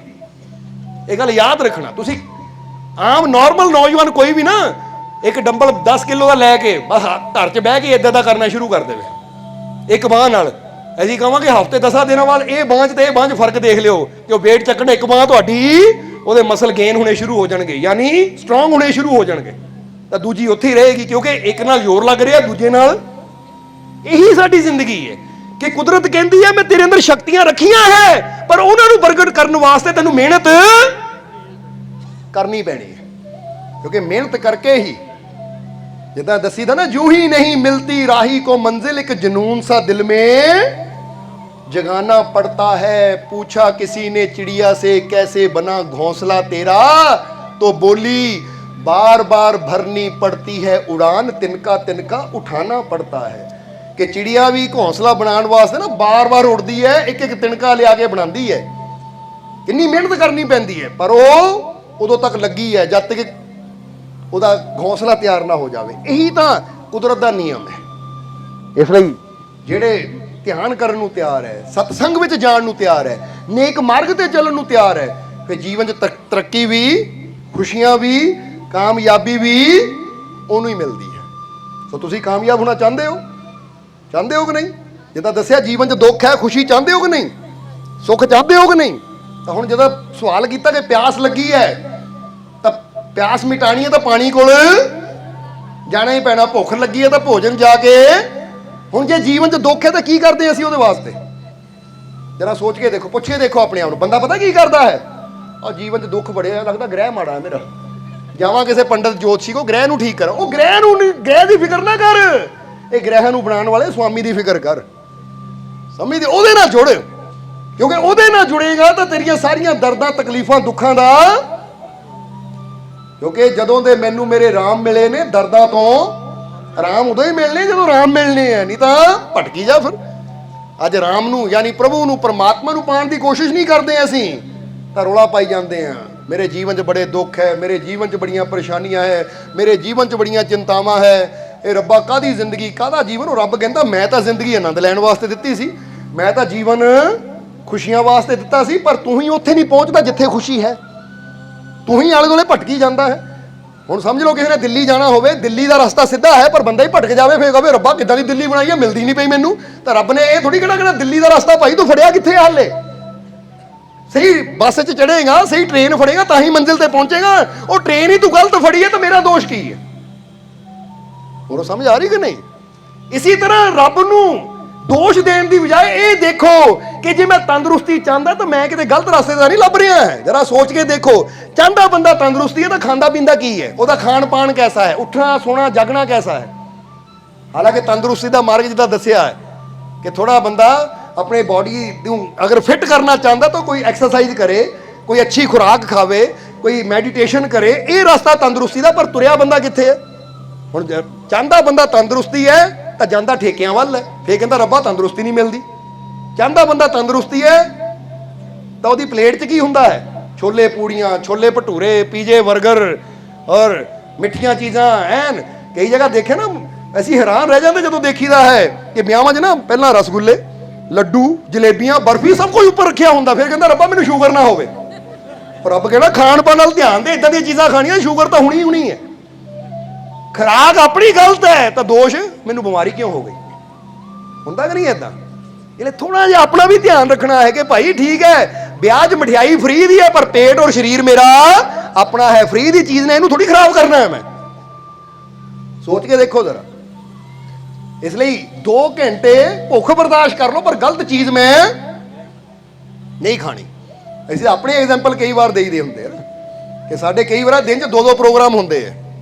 ਇੱਕ ਵਾਰ ਇੱਕ ਪ੍ਰੋਗਰਾਮ ਸੀ ਸਾਡਾ ਅੰਮ੍ਰਿਤਸਰ ਵੱਲ, ਪਹਿਲਾਂ ਇੱਕ ਪ੍ਰੋਗਰਾਮ ਚਰਨ ਪ੍ਰਵੇਸ਼ ਸੀ, ਉੱਥੇ ਗਏ, ਫਿਰ ਉਸ ਤੋਂ ਬਾਅਦ ਅੰਮ੍ਰਿਤਸਰ ਗਏ, ਸਤਸੰਗ ਕੀਤਾ। ਤਾਂ ਹੁਣ 2 ਜਗ੍ਹਾ ਪ੍ਰੋਗਰਾਮ ਸੀ। ਤਾਂ ਜਦੋਂ ਭੁੱਖ ਲੱਗ ਗਈ ਸਾਨੂੰ, ਤਾਂ ਉਸ ਵੇਲੇ ਰਾਜੂ ਸੀ ਨਾਲ, ਕਹਿੰਦਾ ਮਾਲਕੋ ਅੱਜ ਤੁਸੀਂ ਖਾਧਾ ਕੁਛ ਨਹੀਂ ਹੈ ਕਿ ਭੁੱਖ ਤਾਂ ਲੱਗੀ ਹੈ। ਜਿੱਦਾਂ ਹੀ ਅਸੀਂ ਦੂਜੇ ਪ੍ਰੋਗਰਾਮ ਦੇ ਅੰਦਰ ਗਏ ਨਾ, ਉੱਥੇ ਹਲਵਾਈ ਗਰਮ ਗਰਮ ਸਮੋਸੇ ਕੱਢ ਰਿਹਾ ਸੀ। ਇਹ ਕਿ ਸਮੋਸੇ ਦੀ ਸਮੈਲ ਦੇਖ ਕਿੰਨੀ ਵਧੀਆ ਹੈ ਨਾ, ਕਹਿੰਦਾ ਮੈਂ ਹੁਣੇ ਹੀ ਲੈ ਕੇ ਆਇਆ। ਮਾਲਕਾਂ ਨੇ ਸਮੋਸੇ ਸਮੈਲ ਗਿਆ ਹਲਵਾਈ ਦੇ ਹੱਥ ਉੱਤੋਂ ਆਏ ਸਮੋਸੇ ਲੈ ਕੇ ਆਇਆ, ਸਾਡੇ ਸਾਹਮਣੇ ਰੱਖਦੇ, ਕਹਿੰਦਾ ਮਾਲਕ ਗਰਮ ਗਰਮ ਖਾ ਲਓ। ਅਸੀਂ ਦੇਖਿਆ 2 ਮਿੰਟ, ਇਹ ਕਿ ਰਾਜੂ ਭੁੱਖ ਤਾਂ ਸੱਚੀ ਬਹੁਤ ਲੱਗੀ ਹੈ, ਦਿਲ ਵੀ ਕਰਦਾ ਖਾਣ ਨੂੰ, ਪਰ ਸਾਡੀ ਅੰਦਰੋਂ ਬੁੱਧੀ ਕੀ ਕਹਿ ਰਹੀ ਹੈ, ਸਾਡੀ ਸਿਹਤ ਵਾਸਤੇ ਅੱਛਾ ਨਹੀਂ ਹੈ। 2 ਘੰਟੇ ਭੁੱਖ ਬਰਦਾਸ਼ਤ ਕਰ ਲੈਣੀ ਹੈ, ਇਹਨੂੰ ਪਰੇ ਕਰਦੇ। ਅਸੀਂ ਖਾਧਾ ਨਹੀਂ। ਇਹ ਤਾਂ ਬੰਦਾ ਕਹਿੰਦਾ ਭੁੱਖ ਲੱਗੀ ਅੱਜ ਤਾਂ 10 ਸਮੋਸੇ ਖਾਣੇ ਆ ਨਾਲ ਚਟਣੀ। ਹੁਣ ਉੱਥੇ ਅਸੀਂ ਖਾ ਸਕਦੇ ਸੀ, ਬਲਕਿ ਉਹਨਾਂ ਨੂੰ ਖੁਸ਼ੀ ਹੋਣੀ ਸੀ ਹਲਵਾਈਆਂ ਨੂੰ, ਮਾਲਕਾਂ ਨੇ ਸਮੋਸੇ ਖਾਦੇ, ਪਰ ਸਾਨੂੰ ਪਤਾ ਸਾਡੀ ਸਿਹਤ ਵਾਸਤੇ ਅੱਛਾ ਨਹੀਂ ਹੈ। ਭੁੱਖ ਬਰਦਾਸ਼ਤ ਕਰ ਲੈਣੀ ਹੈ, ਪਰ ਗਲਤ ਚੀਜ਼ ਨਹੀਂ ਖਾਣੀ ਕਿ ਜਿਹਦਾ ਸਾਡੀ ਬਾਡੀ ਨੂੰ ਕੋਈ ਫਾਇਦਾ ਨਹੀਂ ਹੈ। ਕਿਉਂਕਿ ਅਸੀਂ ਸਵਾਦ ਵਾਸਤੇ ਨਹੀਂ ਖਾਂਦੇ, ਅਸੀਂ ਖਾਂਦੇ ਆਪਣੀ ਸਿਹਤ ਵਾਸਤੇ। ਕਿਉਂਕਿ ਸਿਹਤ, ਜੇ ਹੁਣ ਤੁਸੀਂ 100 ਸਾਲ ਜੀਣਾ ਹੈ ਨਾ, ਤਾਂ ਉੱਥੇ ਸਮੋਸਿਆਂ ਨੇ ਕੰਮ ਨਹੀਂ ਆਣਾ, ਤੁਹਾਡੀ ਸਿਹਤ ਨੇ ਕੰਮ ਆਣਾ। ਇਸ ਲਈ ਉਹ ਚੀਜ਼ ਨੂੰ ਫਿੱਟ ਰੱਖੋ ਜਿਹੜੀ ਤੁਹਾਡੇ ਵਾਸਤੇ ਜ਼ਰੂਰੀ ਹੈ। ਨਹੀਂ ਤਾਂ ਇਹ ਕਹਾਣੀਆਂ ਸਿਰਫ ਉਦਾਂ ਨਹੀਂ ਹੈ, ਪੁੱਛ ਲਓ ਮੁੰਡਿਆਂ ਨੂੰ, ਸਮਝਦੇ ਹੋ ਕਿ ਨਹੀਂ, ਕਿ ਅਸੀਂ ਆਪਣੇ ਖਾਣ ਪਾਣ ਦਾ ਨਾ ਰੁੱਖੀ ਰੋਟੀ ਖਾਣਾ ਪਸੰਦ ਕਰ ਲਵਾਂਗੇ, ਪਰ ਕਦੀ ਇਹ ਨਹੀਂ ਕਹਾਂਗੇ ਤਲੀ ਹੋਈ ਆਹ ਚੀਜ਼ ਖਾਈਏ। ਕਿਉਂਕਿ ਹੈਲਥ ਸਭ ਤੋਂ ਪਹਿਲਾਂ, ਤਾਂ ਹੀ ਤਾਂ ਕਹਿੰਦੇ ਨੇ ਹੈਲਥ ਇਜ਼ ਕੀ ਕਿਹਾ ਹੈ? ਵੈਲਥ। ਵੈਲਥ ਦਾ ਮਤਲਬ ਹੁੰਦਾ ਖਜ਼ਾਨਾ, ਦੌਲਤ, ਧਨ, ਸੰਪਤੀ। ਕਿ ਤੁਹਾਡੀ ਅਸਲੀ ਸੰਪਤੀ ਉਹ ਨਹੀਂ ਹੈ ਜੋ ਤੁਹਾਡੀ ਜੇਬ 'ਚ ਹੈ। ਕਿੰਨੇ ਪੈਸੇ ਹੈ? 10,000 ਹੈ, 10 ਲੱਖ ਹੈ? ਨਹੀਂ, ਜੇ ਤੁਹਾਡੀ ਆਹ ਹੈਲਥ ਖਰਾਬ ਹੈ ਨਾ, 10 ਲੱਖ ਵੀ ਕਿਸੇ ਕੰਮ ਦਾ ਨਹੀਂ ਹੈ। ਜਦੋਂ ਸੋਚ ਕੇ ਦੇਖੋ ਕਿ ਬੰਦਾ ਕਹਿੰਦਾ ਮੇਰੇ ਬੈਂਕ 'ਚ 10 ਕਰੋੜ ਹੈ, ਪਰ ਮੈਂ ਪਿਆ ਵੈਂਟੀਲੇਟਰ ਤੇ ਆ, ਮੇਰਾ ਦਿਲ, ਉਹਨੂੰ ਨਾ 2 ਵਾਰ ਅਟੈਕ ਹੋ ਚੁੱਕਾ ਹੈ, ਤਾਂ ਡਾਕਟਰ ਕਹਿੰਦੇ ਆਹ ਚੀਜ਼ ਨਹੀਂ ਖਾਣੀ, ਆਹ ਚੀਜ਼ ਨਹੀਂ ਖਾਣੀ, ਦੌੜਨਾ ਨਹੀਂ ਹੈ, ਤੁਰਨਾ ਨਹੀਂ ਹੈ, ਤਾਂ 10 ਕਰੋੜਾਂ ਨੂੰ ਮੈਂ ਕੀ ਕਰ ਲੈਣਾ ਜੇ ਮੇਰੀ ਸਿਹਤ ਹੀ ਠੀਕ ਨਹੀਂ ਹੈ। ਇਸ ਲਈ ਅਸਲੀ ਧਨ ਇਹਨੂੰ ਫਿੱਟ ਰੱਖੋ, ਇਹਦਾ ਪਹਿਲਾਂ ਖਿਆਲ ਕਰੋ। ਬਾਕੀ ਗੱਲਾਂ ਤਾਂ ਜੇ ਕਿਉਂਕਿ ਤੁਹਾਡਾ ਸਰੀਰ ਫਿੱਟ ਹੈ ਤਾਂ ਤੁਹਾਡੀ ਜੇਬ 'ਚ 10 ਰੁਪਏ ਨੇ ਉਹ ਵੀ ਸਵਾਦ ਦੇਣਗੇ, ਤਾਂ ਜੇ ਸਰੀਰ ਹੀ ਅਨਫਿੱਟ ਹੈ, ਬਿਮਾਰ ਹੋ ਤੁਸੀਂ, ਤਾਂ ਫਿਰ ਜੇਬ 'ਚ 10 ਲੱਖ ਹੈ, ਉਹਨਾਂ ਵੀ ਕੀ ਸਵਾਦ ਦੇਣਾ ਤੁਹਾਨੂੰ। ਇਸ ਲਈ ਮਿਹਨਤ ਕਰੋ, ਪਰ ਉਹਦੇ ਨਾਲ ਨਾਲ ਆਪਣੇ ਇਹ ਜੀਵਨ ਦਾ ਵੀ ਖਿਆਲ ਰੱਖੋ, ਖਾਣ ਪਾਣ ਦਾ ਖਿਆਲ ਰੱਖੋ, ਮੈਡੀਟੇਸ਼ਨ ਦਾ ਖਿਆਲ ਰੱਖੋ। ਕਿਉਂਕਿ ਕਿਉਂ ਬਾਰ-ਬਾਰ ਕਹਿੰਦੇ ਧਿਆਨ ਜ਼ਰੂਰ ਕਰੋ, ਸਿਮਰਨ ਜ਼ਰੂਰ ਕਰੋ, ਕਿਉਂਕਿ ਇਹਦੇ ਨਾਲ ਤੁਸੀਂ ਮਾਨਸਿਕ ਤੌਰ ਤੇ ਇੰਨੇ ਸਟਰੋਂਗ ਹੋ ਜਾਂਦੇ ਹੋ, ਮਜ਼ਬੂਤ ਹੋ ਜਾਂਦੇ ਹੋ ਕਿ ਬਾਹਰਲੀਆਂ ਚੀਜ਼ਾਂ ਦਾ ਤੁਹਾਡੇ ਤੇ ਕੋਈ ਅਸਰ ਨਹੀਂ ਹੁੰਦਾ। ਇਹ ਤਾਂ ਕਈ ਵਾਰ ਹੁੰਦਾ ਕਿ ਬੰਦਾ ਪੈਸੇ ਵਾਲਾ ਵੀ ਹੁੰਦਾ, ਸਭ ਕੁਝ ਹੁੰਦਾ, ਪਰ ਬਾਹਰ ਮਾੜਾ ਜਿਹਾ ਕੋਈ ਬੁਰਾ ਹੋ ਜਾਵੇ ਤਾਂ ਬੰਦਾ ਕਹਿੰਦਾ ਮੈਂ ਮਰ ਜਾਣਾ, ਉਹ ਸੁਸਾਈਡ ਕਰ ਲੈਂਦਾ ਹੈ। ਹੁਣ ਜਰਾ ਗੌਰ ਕਰਨਾ, ਕਈ ਵਾਰ ਹੁੰਦਾ ਕਿ ਨਹੀਂ, ਇੱਕ ਬੱਚਾ ਕਿਤੇ ਡਾਕਟਰ ਬਣਨ ਦੇ ਮੈਡੀਕਲ ਦੇ ਪੇਪਰ 'ਚੋਂ ਫੇਲ ਹੋ ਗਿਆ, ਉਹ ਖੁਦਕੁਸ਼ੀ ਕਰ ਲੈਂਦੇ, ਕੋਈ ਕਿਤੇ ਹੋ ਗਿਆ ਖੁਦਕੁਸ਼ੀ। ਕਿਉਂ? ਉਹ ਸਰੀਰ ਤਾਂ ਠੀਕ ਸੀ, ਪਰ ਮਾਨਸਿਕ ਤੌਰ ਤੇ ਇੰਨਾ ਕਮਜ਼ੋਰ ਸੀ ਕਿ ਉਹਨੇ ਸੋਚਿਆ ਫੇਲ ਹੋ ਗਿਆ ਤਾਂ ਸਾਰਾ ਕੁਝ ਹੀ ਗਿਆ। ਨਹੀਂ, ਜਿਹੜੇ ਅੰਦਰੋਂ ਸਟਰੋਂਗ ਹੁੰਦੇ ਨਾ, ਉਹ ਕਹਿੰਦੇ ਠੀਕ ਹੈ ਜੀ, ਅੱਜ ਨਹੀਂ, ਦੁਬਾਰਾ ਮਿਹਨਤ ਕਰਕੇ ਆਪਣੀ ਮੰਜ਼ਿਲ ਨੂੰ ਪਾਣਾ ਹੈ। ਇਸ ਲਈ ਅੰਦਰੋਂ ਫਿੱਟ ਹੋਣਾ ਸਾਡਾ ਬਹੁਤ ਜ਼ਰੂਰੀ ਹੈ। ਔਰ ਦੂਜੀ ਗੱਲ ਫਿਰ ਕਹਾਂਗੇ ਲਾਸਟ ਵਿੱਚ, ਹੁਣ ਆਖਰੀ ਪੁਆਇੰਟ ਤੇ ਆ ਜਾਈਏ ਕਿ ਅਗਰ ਅਸੀਂ ਉਹ ਰੱਬ ਦੀਆਂ ਰਹਿਮਤਾਂ ਨੂੰ ਹਾਸਿਲ ਕਰਨਾ ਹੈ ਤਾਂ ਸਾਡੇ ਅੰਦਰ ਵਿਸ਼ਵਾਸ ਦਾ ਹੋਣਾ ਬਹੁਤ ਹੀ, ਕੀ ਵਿਸ਼ਵਾਸ? ਇਹ ਵਿਸ਼ਵਾਸ ਹੋਣਾ ਕਿ ਜਿਸਨੇ ਮੈਨੂੰ ਪੈਦਾ ਕੀਤਾ ਹੈ ਉਹ ਹਰ ਪਲ ਮੇਰੇ ਨਾਲ ਹੈ, ਉਹ ਮੈਨੂੰ ਹਰ ਦੁੱਖ ਤੋਂ ਬਚਾਏਗਾ। ਜੇ ਮੇਰੇ ਜੀਵਨ 'ਚ ਕੋਈ ਮੁਸੀਬਤ ਹੈ ਤਾਂ ਮੈਨੂੰ ਹਰ ਮੁਸੀਬਤ ਚੋਂ ਉਹ ਜ਼ਰੂਰ ਬਚਾਏਗਾ, ਜ਼ਰੂਰ ਮੈਨੂੰ ਕੱਢੇਗਾ। ਉਹਤੇ ਯਕੀਨ ਰੱਖਣਾ ਹੈ, ਕਦੀ ਨਿਰਾਸ਼ ਨਹੀਂ ਹੋਣਾ ਕਿ ਮੇਰਾ ਕੀ ਬਣੇਗਾ, ਕੀ ਹੋਏਗਾ, ਮੇਰਾ ਕੋਈ ਹੈ ਨਹੀਂ, ਮੈਨੂੰ ਕੋਈ ਪੁੱਛਦਾ ਨਹੀਂ। ਉਹ ਕਮਾਲ ਦੀ ਗੱਲ ਹੈ। ਜਰਾ ਹੁਣ ਗੌਰ ਕਰਕੇ ਦੇਖੋ, ਕਈ ਵਾਰ ਬੰਦਾ ਕਹਿੰਦਾ ਮੇਰਾ ਕੋਈ ਹੈ ਨਹੀਂ, ਮੈਨੂੰ ਕੋਈ ਪੁੱਛਦਾ ਨਹੀਂ ਹੈ। ਉਹ ਇੱਕ ਗੱਲ ਹਮੇਸ਼ਾ ਯਾਦ ਰੱਖੋ ਕਿ ਕੋਈ ਸਾਥ ਦੇਵੇ ਇੱਕ ਸ਼ਕਤੀ ਹੈ ਜਿਹੜੀ ਹਮੇਸ਼ਾ ਤੁਹਾਡਾ ਸਾਥ ਦੇ ਰਹੀ ਹੈ, ਉਹ ਤੁਹਾਡੇ ਨਾਲ ਹੈ, ਉੱਤੇ ਯਕੀਨ ਕਰਨਾ ਹੈ। ਇਸ ਲਈ ਕਹਿੰਦੇ ਸਾਥ ਜਬ ਸੇ ਹੈ तुम्हारा मिल गया, डूबते दिल को किनारा मिल गया, क्या जरूरत अब सहारों की मुझे, जब मुझे तेरा सहारा मिल गया। ਹੁਣ ਆਪਣੇ ਆਪ ਨੂੰ ਕਹੋ ਕਿ ਮੈਨੂੰ ਬਸ ਉਹ ਰੱਬ ਦਾ ਸਹਾਰਾ, ਮੇਰੇ ਮਾਲਿਕ ਦਾ, ਪਰਮਾਤਮਾ ਦਾ ਸਹਾਰਾ ਚਾਹੀਦਾ ਹੈ। ਜੇ ਉਹ ਮੇਰੇ ਨਾਲ ਹੈ ਨਾ ਤਾਂ ਮੈਨੂੰ ਕਿਸੇ ਦੇ ਸਹਾਰੇ ਦੀ ਲੋੜ ਨਹੀਂ, ਬਲਕਿ ਮੈਂ ਦੂਜਿਆਂ ਦਾ ਸਹਾਰਾ ਬਣ ਕੇ ਉਹਦੇ ਵਾਸਤੇ ਖੜਾ ਹੋਊਂਗਾ। ਜ਼ਿੰਦਗੀ ਤਾਂ ਇਹ ਹੈ। ਹਾਏ ਮੇਰਾ ਕੋਈ ਹੈ ਨਹੀਂ, ਮੇਰਾ ਕੋਈ ਸਾਥ ਦੇਣ ਵਾਲਾ ਹੈ ਨਹੀਂ, ਕਿਉਂ ਮੁਹਤਾਜ ਬਣੇ ਹੋ? ਆਪਣੇ ਆਪ ਨੂੰ ਇੰਨਾ ਸਟਰੋਂਗ ਬਣਾਓ ਕਿ ਮੈਂ ਦੂਜਿਆਂ ਦਾ ਸਾਥ ਦੇਣਾ ਹੈ, ਕਿਉਂਕਿ ਮੇਰਾ ਸਾਥ ਦੇਣ ਵਾਲਾ ਮੇਰਾ ਮਾਲਿਕ ਮੇਰੇ ਵਾਸਤੇ ਕਾਫੀ ਹੈ। ਇੰਨਾ ਵਿਸ਼ਵਾਸ ਰੱਖੋ ਆਪਣੇ ਮਾਲਿਕ ਤੇ, ਤਾਂ ਫਿਰ ਤੁਸੀਂ ਦੇਖੋ ਤੁਹਾਡੇ ਜੀਵਨ 'ਚ ਕੋਈ ਦੁੱਖ ਹੈ ਨਾ ਇਸ ਵੇਲੇ, ਕਿਉਂਕਿ ਅੰਦਰ ਇੱਕ ਜੀਵ ਦੱਸ ਰਿਹਾ ਸੀ ਮੈਨੂੰ ਆਹ ਪ੍ਰੋਬਲਮ ਹੈ, ਆਹ ਤਕਲੀਫ ਹੈ, ਤਾਂ ਜਰਾ ਸੋਚੋ ਕਿ ਜੇ ਮੇਰਾ ਦੁੱਖ ਹੈ ਨਾ ਮੇਰੇ ਅੰਦਰ, ਤਾਂ ਮੇਰੇ ਮਾਲਿਕ ਦੀ ਰਹਿਮਤ ਵੀ ਮੇਰੇ ਅੰਦਰ ਹੀ ਹੈ। ਔਰ ਜੇ ਮਾਲਿਕ ਦੀ ਰਹਿਮਤ ਮੇਰੇ ਅੰਦਰ ਹੈ ਤਾਂ ਮੈਨੂੰ ਪੂਰਾ ਵਿਸ਼ਵਾਸ ਹੈ ਕਿ ਮੇਰੇ ਮਾਲਿਕ ਦੀ ਰਹਿਮਤ ਮੇਰੇ ਦੁੱਖ ਨੂੰ ਠੀਕ ਕਰੇਗੀ। ਇਸ ਲਈ ਕਹਿ ਦਿਓ ਮੈਨੂੰ ਆਪਣੇ ਮਾਲਿਕ ਤੇ ਪੂਰਾ, ਮੈਨੂੰ ਆਪਣੇ ਮਾਲਿਕ ਤੇ ਪੂਰਾ, ਮੈਨੂੰ ਆਪਣੇ ਮਾਲਿਕ ਤੇ ਪੂਰਾ, ਮੇਰੇ ਸਾਰੇ ਦੁੱਖ ਦੂਰ, ਮੇਰੇ ਸਾਰੇ ਦੁੱਖ ਦੂਰ, ਮੇਰੇ ਸਾਰੇ ਦੁੱਖ ਦੂਰ, ਮੇਰੀਆਂ ਝੋਲੀਆਂ ਖੁਸ਼ੀਆਂ ਨਾਲ, ਮੇਰੀਆਂ ਝੋਲੀਆਂ ਖੁਸ਼ੀਆਂ ਨਾਲ, ਮੇਰੀਆਂ ਝੋਲੀਆਂ ਖੁਸ਼ੀਆਂ ਨਾਲ, ਮੇਰਾ ਮਾਲਿਕ ਮੇਰੇ, ਮੇਰਾ ਮਾਲਿਕ ਮੇਰੇ, ਮੇਰਾ ਮਾਲਿਕ ਮੇਰੇ। ਜਰਾ ਦੇਖੋ ਇਹ ਚੀਜ਼ ਕਹਿਣ ਦੇ ਨਾਲ ਹੀ ਬੰਦੇ ਨੂੰ ਇੰਨੀ ਹਿੰਮਤ ਮਿਲ ਜਾਂਦੀ ਕਿ ਦੁੱਖ ਤਾਂ ਆਪਣੇ ਆਪ ਹੀ ਏਦਾਂ ਲੱਗਦੇ ਜਿੱਦਾਂ ਹੁਣ ਕਹਿੰਦੇ ਨਾ ਕੁੱਤੇ ਦੇ ਸਾਹਮਣੇ ਡੰਡਾ ਚੱਕ ਲਓ, ਕੁੱਤਾ ਆਪੇ ਦੁਮ ਦਵਾ ਕੇ ਦੌੜ ਜਾਂਦਾ ਹੈ। ਇਹ ਦੁੱਖਾਂ ਰੂਪੀ ਕੁੱਤੇ ਬਿੱਲੇ ਵੀ ਦੌੜ ਜਾਂਦੇ ਜਦੋਂ ਅਸੀਂ ਆਪਣੇ ਮਾਲਿਕ ਦੇ ਵਿਸ਼ਵਾਸ ਦੀ ਲਾਠੀ ਫੜ ਲੈਂਦੇ ਹਾਂ। ਸਮਝਦੇ ਹੋ ਕਿ ਨਹੀਂ? ਇਸ ਲਈ ਵਿਸ਼ਵਾਸ ਰੱਖੋ, ਆਪਣੇ ਆਪ ਨੂੰ ਕਮਜ਼ੋਰ ਨਾ ਸਮਝੋ। ਇਹ ਸੋਚੋ ਕਿ ਮੇਰੇ ਮਾਲਿਕ ਦੀ ਰਹਿਮਤ ਬਹੁਤ ਬੜੀ ਹੈ, ਉਹ ਹਰ ਮੁਸ਼ਕਿਲ ਦਾ ਹੱਲ ਕਰ ਸਕਦੀ ਹੈ, ਹਰ ਦੁੱਖ ਦਾ ਅੰਤ ਕਰ ਸਕਦੀ ਹੈ, ਕਿਉਂਕਿ ਉਹਦੀ ਰਹਿਮਤ ਬੇਅੰਤ ਹੈ। ਬਸ ਉਹਦੀ ਰਹਿਮਤ ਤੇ ਵਿਸ਼ਵਾਸ ਰੱਖਣਾ ਹੈ, ਤਾਂ ਫਿਰ ਆਉਣ ਵਾਲਾ ਸਮਾਂ ਤੁਹਾਡੇ ਵਾਸਤੇ ਖੁਸ਼ੀਆਂ, ਕਾਮਯਾਬੀ, ਸਫਲਤਾ ਭਰਿਆ ਹੋਏਗਾ। ਜੇ ਜੀਵਨ 'ਚ ਕੋਈ ਦੁੱਖ ਹੈ, ਮੁਸੀਬਤ ਹੈ, ਤਾਂ ਇਹ ਨਹੀਂ ਕਹਿਣਾ ਮੇਰੇ ਜੀਵਨ 'ਚ ਬੜੇ ਦੁੱਖ ਹੈ। ਇਹ ਸੋਚੋ ਮੇਰੇ ਰੱਬ ਨੇ ਹੱਲ ਰੱਖਿਆ, ਬਸ ਉੱਥੇ ਪਹੁੰਚਣਾ ਉਹਨਾਂ ਫਕੀਰਾਂ ਕੋਲ ਜਿੱਥੇ ਜਾ ਕੇ ਸਾਰੇ ਮਸਲੇ ਹੱਲ ਹੋ ਜਾਣੇ ਆ, ਜਿੱਥੇ ਜਾ ਕੇ ਸਾਰੀਆਂ ਪਰੇਸ਼ਾਨੀਆਂ ਦੂਰ ਹੋ ਜਾਣੀਆਂ, ਉੱਥੇ ਪਹੁੰਚਣਾ ਹੈ ਮੈਂ। ਜਿੱਦਾਂ ਫਿਰ ਕਵਾਂਗੇ ਲਾਸਟ ਵਿੱਚ ਕਿ ਪਿਆਸ ਹੈ ਤਾਂ ਉੱਥੇ ਪਹੁੰਚਣਾ ਜਿੱਥੇ ਪਾਣੀ ਪੀਣ ਨਾਲ ਮੇਰੀ ਸਾਰੀ ਪਿਆਸ ਖਤਮ ਹੋ ਜਾਣੀ ਹੈ। ਇਹ ਨਹੀਂ ਕਹਿਣਾ ਹਾਏ ਜੀਵਨ ਤਾਂ ਦੁੱਖਾਂ ਦਾ ਘਰ ਹੈ। ਨਹੀਂ, ਜੇ ਦੁੱਖ ਹੈ ਹੱਲ ਵੀ ਹੈ, ਹੱਲ ਵਾਸਤੇ ਪਹੁੰਚਾਂ। ਜੇ ਨਹੀਂ ਕਿਸੇ ਨੂੰ ਹੱਲ ਮਿਲਦਾ ਨਾ, ਪਹੁੰਚੋ ਸਰਬ ਸਾਂਝਾ ਦਰਬਾਰ ਕਾਂਟੀਆਂ ਵਿਖੇ। ਨਾ ਹੱਲ ਹੋਣਗੇ ਤਾਂ ਫੇਰ ਕਿਉਂ ਸਾਨੂੰ, ਕਿਉਂਕਿ ਮਾਲਿਕ ਦਾ ਘਰ ਹੈ ਹੀ ਰਹਿਮਤਾਂ ਵਾਲਾ। ਉੱਥੇ ਹਰ ਇਨਸਾਨ ਨੂੰ ਮੁਸ਼ਕਿਲ ਚੋਂ ਕੱਢਿਆ ਜਾਂਦਾ ਹੈ। ਕਿਉਂਕਿ ਦੱਸਣਾ ਚਾਹਾਂਗੇ ਕਿ ਕਰੋਨਾ ਦੇ ਵਿੱਚ ਜਦੋਂ ਸਾਰੇ ਦਰਵਾਜ਼ੇ ਬੰਦ ਹੋ ਚੁੱਕੇ ਸੀ ਨਾ, ਇੱਕ ਮਾਲਿਕ ਦੇ ਘਰ ਦਾ ਹੀ ਦਰਵਾਜ਼ਾ ਸੀ ਜਿਹੜਾ ਖੁੱਲ੍ਹਾ ਸੀ, ਜਿੱਥੇ ਇੱਕ ਦਿਨ ਵੀ ਦਰਬਾਰ ਬੰਦ ਨਹੀਂ ਹੋਇਆ। ਲੋਕ ਕਹਿੰਦੇ ਸੀ ਮਾਸਕ ਲਾ ਕੇ ਆਓ, ਮਾਸਕ ਲਾ ਕੇ ਮਿਲੋ। ਅਸੀਂ ਕਹਿੰਦੇ ਮਾਸਕ ਲਾ ਕੇ ਆਓ ਸਾਡੇ ਕੋਲ, ਜਨਾਨਾ ਜੇ ਸਾਡੇ ਕੋਲ ਖੜਨਾ ਮਾਸਕ ਲਾ ਕੇ ਨਾ ਕੋਈ ਦਰਬਾਰ 'ਚ ਆਇਓ। ਔਰ ਇਹ ਗਰੰਟੀ ਅਸੀਂ ਦਿੰਦੇ ਕਰੋਨਾ ਕਿਸੇ ਨੂੰ ਨਹੀਂ ਹੋਣ ਦਿੰਦੇ, ਕਿਉਂਕਿ ਯਕੀਨ ਹੋਣਾ ਚਾਹੀਦਾ ਆਪਣੇ ਆਪ ਤੇ, ਯਕੀਨ ਹੋਣਾ ਚਾਹੀਦਾ ਆਪਣੇ ਮਾਲਿਕ ਦੀ ਰਹਿਮਤ ਤੇ। ਤੇ ਜਿਹੜਾ ਜੇ ਬੰਦਾ ਸੋਚੇ ਨਾ ਹਾਏ ਮਾਸਕ ਲਾ ਕੇ ਦਰਬਾਰ 'ਚ ਗਿਆ ਤਾਂ ਕਿਤੇ ਮੈਨੂੰ ਕਰੋਨਾ ਨਾ ਹੋ ਜਾਵੇ, ਅਸੀਂ ਕਹਿੰਦੇ ਨਹੀਂ, ਇਹ ਮਾਲਿਕ ਦੀ ਰਹਿਮਤ ਦਾ ਘਰ ਹੈ। ਉਹ ਰੱਬ ਦੇ ਘਰ 'ਚ ਆ ਕੇ ਤਾਂ ਦੁੱਖ ਦੂਰ ਹੁੰਦੇ ਆ, ਉੱਥੇ ਕੋਈ ਦੁੱਖ ਪੱਲੇ ਥੋੜੀ ਪੈਂਦੇ ਆ, ਬਲਕਿ ਸਾਡੇ ਪੱਲੇ ਜਿਹੜੇ ਦੁੱਖ ਹੁੰਦੇ ਉਹ ਵੀ ਝੜ ਜਾਂਦੇ ਆ। ਇਹ ਤਾਕਤ ਹੈ ਉਹਦੀ ਰਹਿਮਤਾਂ ਦੀ। ਤਾਂ ਜੇ ਗੁਰੂ ਘਰ ਹੀ ਦਰਵਾਜ਼ੇ ਬੰਦ ਹੋ ਜਾਣ ਕਿ ਭਾਈ ਕਰੋਨਾ ਆ, ਜਦੋਂ ਠੀਕ ਹੋਏਗਾ ਫੇਰ ਆਈ, ਤੇ ਇਹਦਾ ਮਤਲਬ ਗੁਰੂ ਆਪ ਹੀ ਡਰਿਆ ਹੋਇਆ ਤਾਂ ਨਾ ਸਾਨੂੰ ਕੀ ਮੁਸੀਬਤਾਂ ਤੋਂ ਬਚਾਉਣਾ। ਜਰਾ ਸੋਚ ਕੇ ਦੇਖੋ। तो कई जगह ਹੁੰਦਾ कि ਲੈ ਵੀ ਉਹ ਦਰਬਾਰ ਹਾਲੇ ਹੀ ਬੰਦ ਪਏ ਆ ਕਿਉਂਕਿ ਕਰੋਨਾ ਕਰਕੇ ਤਾਲੇ ਲੱਗ ਗਏ। ਉਹ ਰੱਬ ਦੇ ਘਰ ਦੇ ਤਾਲੇ ਲੱਗ ਗਏ ਕਰੋਨਾ ਦੇ ਡਰ ਨਾਲ। ਤਾਂ ਜੇ ਕਰੋਨਾ 10 ਸਾਲ ਨਾ ਜਾਵੇ ਤਾਂ 10 ਸਾਲ ਤਾਲੇ ਬੰਦ ਹੀ ਰਹਿਣਗੇ। ਇਹ ਕਾਹਦਾ ਕਰ ਫਿਰ? ਗੁਰੂ ਤਾਂ ਉਹ ਹੈ ਜਦੋਂ ਮੁਸੀਬਤ ਹੋਵੇ, ਦੁੱਖ ਹੋਵੇ, ਉਹੀ ਤਾਂ ਟਾਈਮ ਹੈ। ਉਦੋਂ ਤਾਂ ਇੱਕ ਸੇਵਕ ਨੂੰ ਸਭ ਤੋਂ ਜ਼ਿਆਦਾ ਸਹਾਰੇ ਦੀ ਲੋੜ ਹੁੰਦੀ ਕਿ ਸਾਰੀ ਦੁਨੀਆ ਡਰੀ ਪਈ ਹੈ। ਉਹ ਮੇਰਾ ਮੁਰਸ਼ਦ ਐਸਾ ਹੈ ਜਿਹੜਾ ਨਾ ਆਪ ਡਰਿਆ ਤਾਂ ਨਾ ਸਾਨੂੰ ਡਰਨ ਦਿੰਦਾ ਹੈ। ਉਹ ਹੈ ਕਾਮਿਲ ਮੁਰਸ਼ਦ। और ये सच्ची गल कह रहे हैं, नहीं तो पुछ लियो किसी भी आके। एक दिन भी वीरवार नूं हर वीरवार सत्संग दरबार ते हुंदे रहे हैं और दरबार ते संगत आंदी रही है। ठीक है, बेपरवाह होके आओ क्योंकि अपने आप ते और अपने मालिक ते सानू इन्ना विश्वास है कि किसी नूं कुछ नहीं हुंदा। यकीन है ओदियां रहमतां दा। गल तां रब दी सारे करदे आ कि तू मेरा राखा सबनी ताईं, गल्लां तां सारे ही करदे आ ਪਰ ਮਜ਼ਾ ਤਾਂ ਹੈ ਨਾ ਵਿਸ਼ਵਾਸ ਵੀ ਕਰਕੇ ਦੇਖੋ, ਉਹ ਗੱਲ ਨੂੰ ਸਾਬਿਤ ਵੀ ਕਰਕੇ ਦਿਖਾਓ। ਤਾਂ ਉੱਦਾਂ ਕਹਿਣਾ ਰੱਬਾ ਮੇਰਾ ਰਾਖਾ ਤੂੰ ਹੈ, ਪਰ ਕੁੱਤੇ ਨੂੰ ਦੇਖ ਕੇ ਦਰਵਾਜ਼ਾ ਬੰਦ ਕਰ ਲੈਣ ਡਰ ਕੇ, ਤਾਂ ਫਿਰ ਰੱਬ ਨੇ ਕਹਿਣਾ ਹੁਣ ਭਾਈ ਕਿੱਥੇ ਗਿਆ ਤੇਰਾ ਵਿਸ਼ਵਾਸ ਹੈ। ਉੱਦਾਂ ਕਹਿੰਦਾ ਮੇਰਾ ਰਾਖਾ। ਹੁਣ ਇਸ ਲਈ ਕਹਿਣ ਦਾ ਮਤਲਬ ਦੱਸਣਾ ਕੀ ਚਾਹੁੰਦੇ ਆ ਕਿ ਉੱਦਾਂ ਨਾ ਤੁਸੀਂ ਕੁੱਤਿਆਂ ਮੂਹਰੇ ਜਾਇਓ, ਕਿਉਂਕਿ ਰੱਬ ਨੇ ਸਮਝ ਵੀ ਦਿੱਤੀ ਹੈ ਤਾਂ ਉਦਾਹਰਨ ਦੇ ਰਹੇ ਹਾਂ ਅਸੀਂ। ਇਹ ਤਾਂ ਬੰਦਾ ਕਹੇ ਉਹ ਕੁੱਤਾ ਘੁੰਮਦਾ ਤਾਂ ਮੈਂ ਜਾ ਕੇ ਮੂੰਹ 'ਚ ਹੱਥ ਪਾ ਦੇ, ਤੂੰ ਮੇਰਾ ਰਾਖਾ ਸਭ ਨਹੀਂ ਤਾਂ, ਇਦਾਂ ਨਹੀਂ ਕਰਦੇ। ਪਰ ਉੱਦਾਂ ਅਸੀਂ ਕਹਿਣ ਲੱਗੇ ਆ ਕਿ ਕੋਈ ਮੁਸੀਬਤ ਰੂਪੀ ਕੁੱਤਾ ਬਿੱਲਾ ਹੋਵੇ ਨਾ, ਉਹ ਤੋਂ ਡਰਨਾ ਨਹੀਂ ਹੈ। ਉਹਨੂੰ ਸਮਝਦੇ ਹੋ ਕਿ ਨਹੀਂ? ਉਹ ਤੋਂ ਡਰਨਾ ਨਹੀਂ ਹੈ। ਕਰਨਾ ਕੀ ਹੈ ਦੱਸ ਦਈਏ ਕਿ ਛੋਟਾ ਜਿਹਾ ਕੰਮ।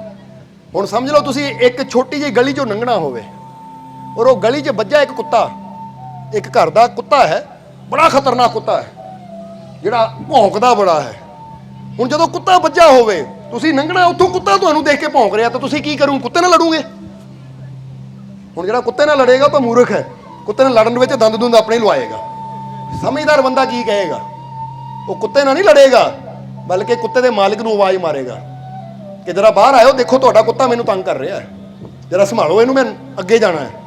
ਫਿਰ ਘਰ ਦਾ ਮਾਲਕ ਕੀ ਕਰੇਗਾ? ਆਏਗਾ, ਕੁੱਤੇ ਨੂੰ ਕਹੇਗਾ ਓਏ ਟੋਮੀ ਪਿੱਛੇ ਹਟ। ਕੁੱਤਾ ਜਿੰਨਾ ਮਰਜ਼ੀ ਖਤਰਨਾਕ ਹੋਵੇ, ਮਾਲਕ ਦਾ ਹਮੇਸ਼ਾ ਵਫਾਦਾਰ ਹੁੰਦਾ, ਡਰਦਾ ਹੈ ਉਹ ਤੋਂ। ਜਿਹੜੇ ਮਾਲਕ ਕਹੇਗਾ ਨਾ ਕੁੱਤੇ ਨੂੰ ਓਏ ਟੋਮੀ ਪਿੱਛੇ ਹੋ, ਤਾਂ ਕੁੱਤਾ ਦੁਮ ਦਵਾ ਕੇ ਪਿੱਛੇ ਹੋਏਗਾ, ਕਹਿੰਦਾ ਜਾਓ ਭਾਈ, ਤੁਹਾਨੂੰ ਨਹੀਂ ਰੋਕਦਾ ਹੈ, ਜਾਓ ਅੱਗੇ ਜਾਓ। ਹੁਣ ਇਸੇ ਤਰ੍ਹਾਂ ਜੀਵਨ 'ਚ ਕੋਈ ਦੁੱਖ ਮੁਸੀਬਤ ਆਵੇ, ਜਿੱਥੇ ਬੰਦਾ ਕਹੇ ਮੇਰਾ ਕੰਟਰੋਲ ਨਹੀਂ ਚੱਲਦਾ, ਤਾਂ ਉਸ ਵੇਲੇ ਮੈਂ ਜੇ ਆਪ ਕੁਝ ਨਹੀਂ ਕਰ ਸਕਦਾ ਤਾਂ ਦੁਨੀਆ ਦੇ ਮਾਲਿਕ ਨੂੰ ਆਵਾਜ਼ ਮਾਰਾਂ ਕਿ ਐ ਮੇਰੇ ਮਾਲਿਕ ਤੂੰ ਮੇਰੀ ਮਦਦ ਕਰ। ਉਹ ਰੱਬ ਆਏਗਾ, ਉਹਦੀ ਰਹਿਮਤ ਆਏਗੀ, ਉਹ ਦੁੱਖਾਂ ਨੂੰ ਕਹੀ ਹਟ ਪਿੱਛੇ, ਇਹ ਮੇਰਾ ਪਿਆਰਾ ਜਾਣ ਦੇ ਅੱਗੇ ਨੂੰ, ਜਿਹੜਾ ਰੋਕ ਲਏਗਾ ਫਿਰ। ਕਿਉਂਕਿ ਤੁਹਾਡਾ ਕੰਟਰੋਲ ਚੱਲੇ ਨਾ ਚੱਲੇ, ਉਹ ਮਾਲਿਕ ਦਾ ਕੰਟਰੋਲ, ਉਹ ਰੱਬ ਦਾ ਕੰਟਰੋਲ, ਉਹ ਪ੍ਰਭੂ ਦਾ ਕੰਟਰੋਲ, ਵਾਹਿਗੁਰੂ ਅੱਲਾ ਦਾ ਕੰਟਰੋਲ ਤਾਂ ਹਰ ਜਗ੍ਹਾ ਚੱਲਦਾ ਕਿ ਨਹੀਂ? ਜਿੱਥੇ ਤੁਹਾਡਾ ਵਸ ਨਹੀਂ ਚੱਲਦਾ ਉੱਥੇ ਉਹਨੂੰ ਯਾਦ ਕਰੋ ਕਿ ਮੇਰੇ ਮਾਲਿਕ ਸਾਥ ਦੇ ਮੇਰਾ, ਇਸ ਲਈ ਮੈਨੂੰ ਤੇਰੀ ਰਹਿਮਤਾਂ ਦੀ ਲੋੜ ਹੈ, ਆ ਮੁਸੀਬਤਾਂ ਮੈਨੂੰ ਡਰਾ ਰਹੀਆਂ ਹੈ, ਤੰਗ ਕਰ ਰਹੀਆਂ, ਹੁਣ ਮੇਰਾ ਸਾਥ ਦੇ। ਤਾਂ ਫਿਰ ਰੱਬ ਵੀ ਕਹੇਗਾ ਕਿ ਜੇ ਮਿਹਨਤ ਤੇਰੀ ਹੈ ਅੱਗੇ ਵਧਣ ਦੀ, ਤਾਂ ਰਹਿਮਤ ਹੁਣ ਮੇਰੀ ਹੈ, ਕੋਈ ਮੁਸੀਬਤ ਤੈਨੂੰ ਰੋਕ ਨਹੀਂ ਸਕਦੀ, ਕਿਉਂਕਿ ਮਿਹਨਤ ਤੇਰੀ ਤਾਂ ਰਹਿਮਤ ਮੇਰੀ। ਚੱਲ ਅੱਗੇ, ਸਾਰੀਆਂ ਮੁਸੀਬਤਾਂ ਆਪੇ ਰਸਤਾ ਛੱਡ ਦਿੰਦੀਆਂ ਨੇ, ਮੰਜ਼ਿਲ ਮਿਲਦੀ ਚਲੀ ਜਾਏਗੀ। ਪਰ ਕਦਮ ਤਾਂ ਵਧਾਉਣਾ ਹੀ ਪੈਂਦਾ ਨਾ, ਰੱਬ ਨੂੰ ਯਾਦ ਤਾਂ। ਇਸ ਕਰਕੇ ਫਿਰ ਕਹਾਂਗੇ ਕਿ ਕੋਈ ਮੁਸੀਬਤ ਪਰੇਸ਼ਾਨੀ ਹੈ ਤਾਂ ਡਰਨ ਦੀ ਲੋੜ ਨਹੀਂ, ਮਾਲਕ ਦੇ ਘਰ ਦੇ ਦਰਵਾਜ਼ੇ 24 ਘੰਟੇ ਖੁੱਲੇ ਹੈ, ਜਦੋਂ ਮਰਜ਼ੀ ਆਓ, ਹਰ ਮੁਸ਼ਕਿਲ ਦਾ ਹੱਲ ਮਿਲੇਗਾ, ਔਰ ਉਹ ਪ੍ਰਮਾਤਮਾ ਦੇ ਘਰ ਦਾ ਰਸਤਾ ਮਿਲੇਗਾ। ਡਰਨ ਦੀ ਲੋੜ ਨਹੀਂ ਹੈ, ਕਿਉਂਕਿ ਪ੍ਰਮਾਤਮਾ ਨੇ ਹਰ ਮੁਸ਼ਕਿਲ ਦਾ ਹੱਲ ਪਹਿਲੇ ਹੀ ਰੱਖਿਆ ਹੋਇਆ ਹੈ, ਬਸ ਉੱਥੇ ਤੱਕ ਪਹੁੰਚਣ ਦੀ ਸਾਨੂੰ ਜ਼ਰੂਰਤ ਹੈ। ਸੋ ਪਹੁੰਚੋ ਮਾਲਕ ਦੇ ਦਰ ਤੇ ਪੂਰੇ ਵਿਸ਼ਵਾਸ ਨਾਲ, ਪਿਆਰ ਨਾਲ, ਕਿਉਂਕਿ ਜਿੱਦਾਂ ਦੱਸਿਆ ਪ੍ਰੇਮ ਨਾਲ ਭਰੀਆਂ ਅੱਖਾਂ, ਸ਼ਰਧਾ ਨਾਲ ਝੁਕਿਆ ਸਿਰ। ਸ਼ਰਧਾ ਯਾਨੀ ਪ੍ਰੇਮ ਔਰ ਵਿਸ਼ਵਾਸ ਹੁੰਦਾ ਨਾ, ਬੰਦਾ ਨਿਮਾ ਹੋ ਕੇ ਪ੍ਰੇਮ ਦੇ ਨਾਲ, ਨਿਮਰਤਾ ਦੇ ਨਾਲ ਜਦੋਂ ਆਂਦਾ ਹੈ ਤਾਂ ਫਿਰ ਮਾਲਕ ਦੇ ਘਰ ਦੀਆਂ ਖੁਸ਼ੀਆਂ ਨੂੰ ਲੈ ਜਾਂਦਾ। ਇਸ ਲਈ ਆਓ ਪ੍ਰੇਮ ਨਾਲ, ਸ਼ਰਧਾ ਦੇ ਨਾਲ, ਵਿਸ਼ਵਾਸ ਦੇ ਨਾਲ, ਤਾਂ ਫਿਰ ਦੇਖੋ ਮਾਲਕ ਕਿੱਦਾਂ ਭਰਪੂਰ ਕਰਨਗੇ। ਕੋਈ ਕਮੀ ਉਹਦੇ ਘਰ 'ਚ ਨਹੀਂ ਹੈ, ਔਰ ਜਿਹੜਾ ਉਹਦਾ ਹੋ ਜਾਂਦਾ ਫਿਰ ਉਹਦੇ ਜੀਵਨ ਦੀਆਂ ਵੀ ਕਮੀਆਂ ਪੂਰੀਆਂ ਹੋ ਜਾਂਦੀਆਂ ਹੈ। ਇਸ ਲਈ ਸਮਝਾਉਣ ਨੂੰ ਤਾਂ ਬਹੁਤ ਕੁਛ ਹੈ, ਪਰ ਹੁਣ ਟਾਈਮ ਕਾਫੀ ਹੋ ਗਿਆ ਹੈ, ਕਿਉਂਕਿ ਦੇਖਿਆ ਕਈ ਬਰਾਤੀ ਵੀ ਇੱਥੇ ਬੈਠੇ ਵਿਚਾਰੇ, ਉਧਰ ਬਰਾਤ ਵਾਲੇ ਵੀ ਡੀਕਦੇ ਹੋਣੇ ਕਿ ਚੰਗੇ ਸਤਸੰਗ 'ਚ ਗਏ ਮੁੜ ਕੇ ਆਏ ਨਹੀਂ ਉਹ। ਸੋ ਇਸ ਲਈ ਹੁਣ ਸਤਸੰਗ ਨੂੰ ਥੋੜਾ ਸਮਾਪਤੀ ਤਰਫ ਲੈ ਕੇ ਜਾਈਏ ਕਿ ਮਾਲਕ ਤੁਹਾਡੀਆਂ ਸਭ ਦੀਆਂ ਤਕਲੀਫਾਂ ਨੂੰ ਦੂਰ ਕਰਨ। ਇਹੀ ਉਸ ਮਾਲਕ ਦੇ ਅੱਗੇ ਅਰਦਾਸ ਬੇਨਤੀ ਕਰਾਂਗੇ ਕਿ ਮਾਲਕ ਤੁਹਾਡੇ ਸਭ ਦੇ ਦੁੱਖਾਂ ਨੂੰ ਦੂਰ ਕਰਨ, ਤੁਹਾਡੀਆਂ ਸਭ ਦੀਆਂ ਝੋਲੀਆਂ ਨੂੰ ਖੁਸ਼ੀਆਂ ਨਾਲ ਭਰਪੂਰ ਕਰਨ। ਆਉਣ ਵਾਲਾ ਸਮਾਂ ਤੁਹਾਡੇ ਸਭ ਦੇ ਵਾਸਤੇ ਖੁਸ਼ੀਆਂ, ਕਾਮਯਾਬੀ, ਸਫਲਤਾ ਭਰਿਆ ਹੋਵੇ। ਔਰ ਇੱਕ ਵਾਰ ਫਿਰ ਇਸ ਪਰਿਵਾਰ ਵਾਸਤੇ, ਕਿੱਥੇ ਪਰਿਵਾਰ ਦੇ ਮੈਂਬਰ ਬੈਠੇ, ਕਿੱਧਰ ਬੈਠੇ ਪਰਿਵਾਰ ਦੇ ਮੈਂਬਰ? ਇੱਧਰ ਬੈਠੇ ਆ। ਇੱਕ ਵਾਰ ਫਿਰ ਇਹਨਾਂ ਵਾਸਤੇ ਤਾੜੀ ਵਜਾਓ ਜ਼ੋਰ ਨਾਲ। ਦੇਖੋ ਅੱਜ ਅਗਰ ਇਹਨਾਂ ਨੇ ਆ ਤਿਆਰੀ ਨਾ ਕੀਤੀ ਹੁੰਦੀ, ਇਹ ਟਾਈਮ ਨਾਲ ਲਿਆ ਹੁੰਦਾ, ਇੰਨਾ ਆਨੰਦ ਆਣਾ ਸੀ। ਸਮਾਂ ਕਿ 2 ਬਰਾਤੀ ਵੀ ਸਾਨੂੰ ਕਹਿ ਗਏ ਮਾਲਕੋ ਧੰਨਵਾਦ ਇਹ ਪਰਿਵਾਰ ਦਾ, ਇਹਨਾਂ ਨੇ ਅੱਜ ਦੀ ਡੇਟ ਲਈ। ਉਧਰ ਸਾਡਾ ਵਿਆਹ ਸੀ ਤੇ ਇੱਧਰ ਦਰਸ਼ਨ ਵੀ ਹੋ ਗਏ ਸਨ। ਸੋ ਇੱਕ ਵਾਰ ਫਿਰ ਬਹੁਤ ਬਹੁਤ ਵਧਾਈ ਤੁਹਾਨੂੰ। ਮਾਲਕ ਆਪਣੀ ਰਹਿਮਤ ਸਦਾ ਬਣਾਏ ਰੱਖਣਗੇ, ਇਦਾਂ ਸਤਸੰਗ ਦੇ ਟਾਈਮ ਸਦਾ ਹੀ ਮਿਲਦੇ ਰਹਿਣ, ਤਾਂ ਕਿ ਇਦਾਂ ਹੀ ਸਾਰੀ ਸੰਗਤ ਆਨੰਦ ਲੈਂਦੀ ਰਹੇ। ਸੋ ਮਾਲਕ ਤੁਹਾਨੂੰ ਸਭ ਨੂੰ ਖੁਸ਼ੀਆਂ ਦੇਣ, ਤੰਦਰੁਸਤੀ ਦੇਣ। ਆਉਣ ਵਾਲਾ ਸਮਾਂ ਤੁਹਾਡੇ ਸਭ ਦੇ ਵਾਸਤੇ ਖੁਸ਼ੀਆਂ, ਕਾਮਯਾਬੀ, ਸਫਲਤਾ ਭਰਿਆ ਹੋਵੇ। ਤੁਹਾਡੀਆਂ ਤਕਲੀਫਾਂ, ਦੁੱਖਾਂ ਨੂੰ ਮਾਲਕ ਦੂਰ ਕਰਨ, ਕੰਮਾਂ ਕਾਰਾਂ 'ਚ ਬਰਕਤ ਦੇਣ, ਸੁਖ ਸਮਰਿੱਧੀ ਦੇਣ। ਔਰ ਜੋ ਵੀ ਤੁਹਾਡੇ ਜੀਵਨ ਦੀਆਂ ਕਮੀਆਂ ਹੈ, ਮਾਲਕ ਇਹਨਾਂ ਕਮੀਆਂ ਨੂੰ ਦੂਰ ਕਰਨ ਔਰ ਤੁਹਾਨੂੰ ਖੁਸ਼ੀਆਂ ਦੇ ਨਾਲ ਭਰਪੂਰ ਕਰਨ। ਜਰਾ ਹੱਸ ਕੇ ਦਿਖਾਓ ਸਾਰੇ, ਆਨੰਦ ਆਇਆ ਨਾ? ਤੇ ਹੱਸ ਕੇ ਦਿਖਾਓ, ਮੁਸਕਰਾ ਕੇ ਦਿਖਾਓ, ਖੁੱਲ ਕੇ ਜਰਾ। ਬਸ ਜਿੱਦਾਂ ਇਸ ਵੇਲੇ ਤੁਸੀਂ ਹੱਸ ਰਹੇ ਹੋ ਨਾ, ਖੁਸ਼ ਹੋ, ਆ ਮਾਲਕ ਇੰਨੀ ਕਿਰਪਾ ਕਰਨਗੇ ਖੁਸ਼ੀ ਤੁਹਾਡੇ ਜੀਵਨ 'ਚ ਸਦਾ ਬਣੀ ਰਵੇ, ਤੁਹਾਡੇ ਚਿਹਰਿਆਂ ਤੇ ਮੁਸਕਰਾਹਟ ਸਦਾ ਬਣੀ ਰਵੇ। ਸਦਾ ਹੱਸਦੇ ਮੁਸਕਰਾਉਂਦੇ ਤੰਦਰੁਸਤ ਰਹੋ, ਖੁਸ਼ ਰਹੋ। ਇਹੀ ਸਾਡੀ ਉਸ ਮਾਲਕ ਦੇ ਚਰਨਾਂ 'ਚ ਅਰਦਾਸ ਬੇਨਤੀ ਹੈ। ਔਰ ਹੁਣ ਅੰਤ ਵਿੱਚ ਤੁਹਾਡੇ ਸਭ ਦੇ ਅੰਦਰ ਵਸਦੇ ਹੋਏ ਉਸ ਮਾਲਕ ਨੂੰ ਅਸੀਂ ਪ੍ਰਣਾਮ ਕਰਦੇ ਹਾਂ ਸਾਡਾ ਪ੍ਰਣਾਮ ਸਵੀਕਾਰ ਕਰੋ। ਜੈ ਮਾਲਕਾਂ ਦੀ।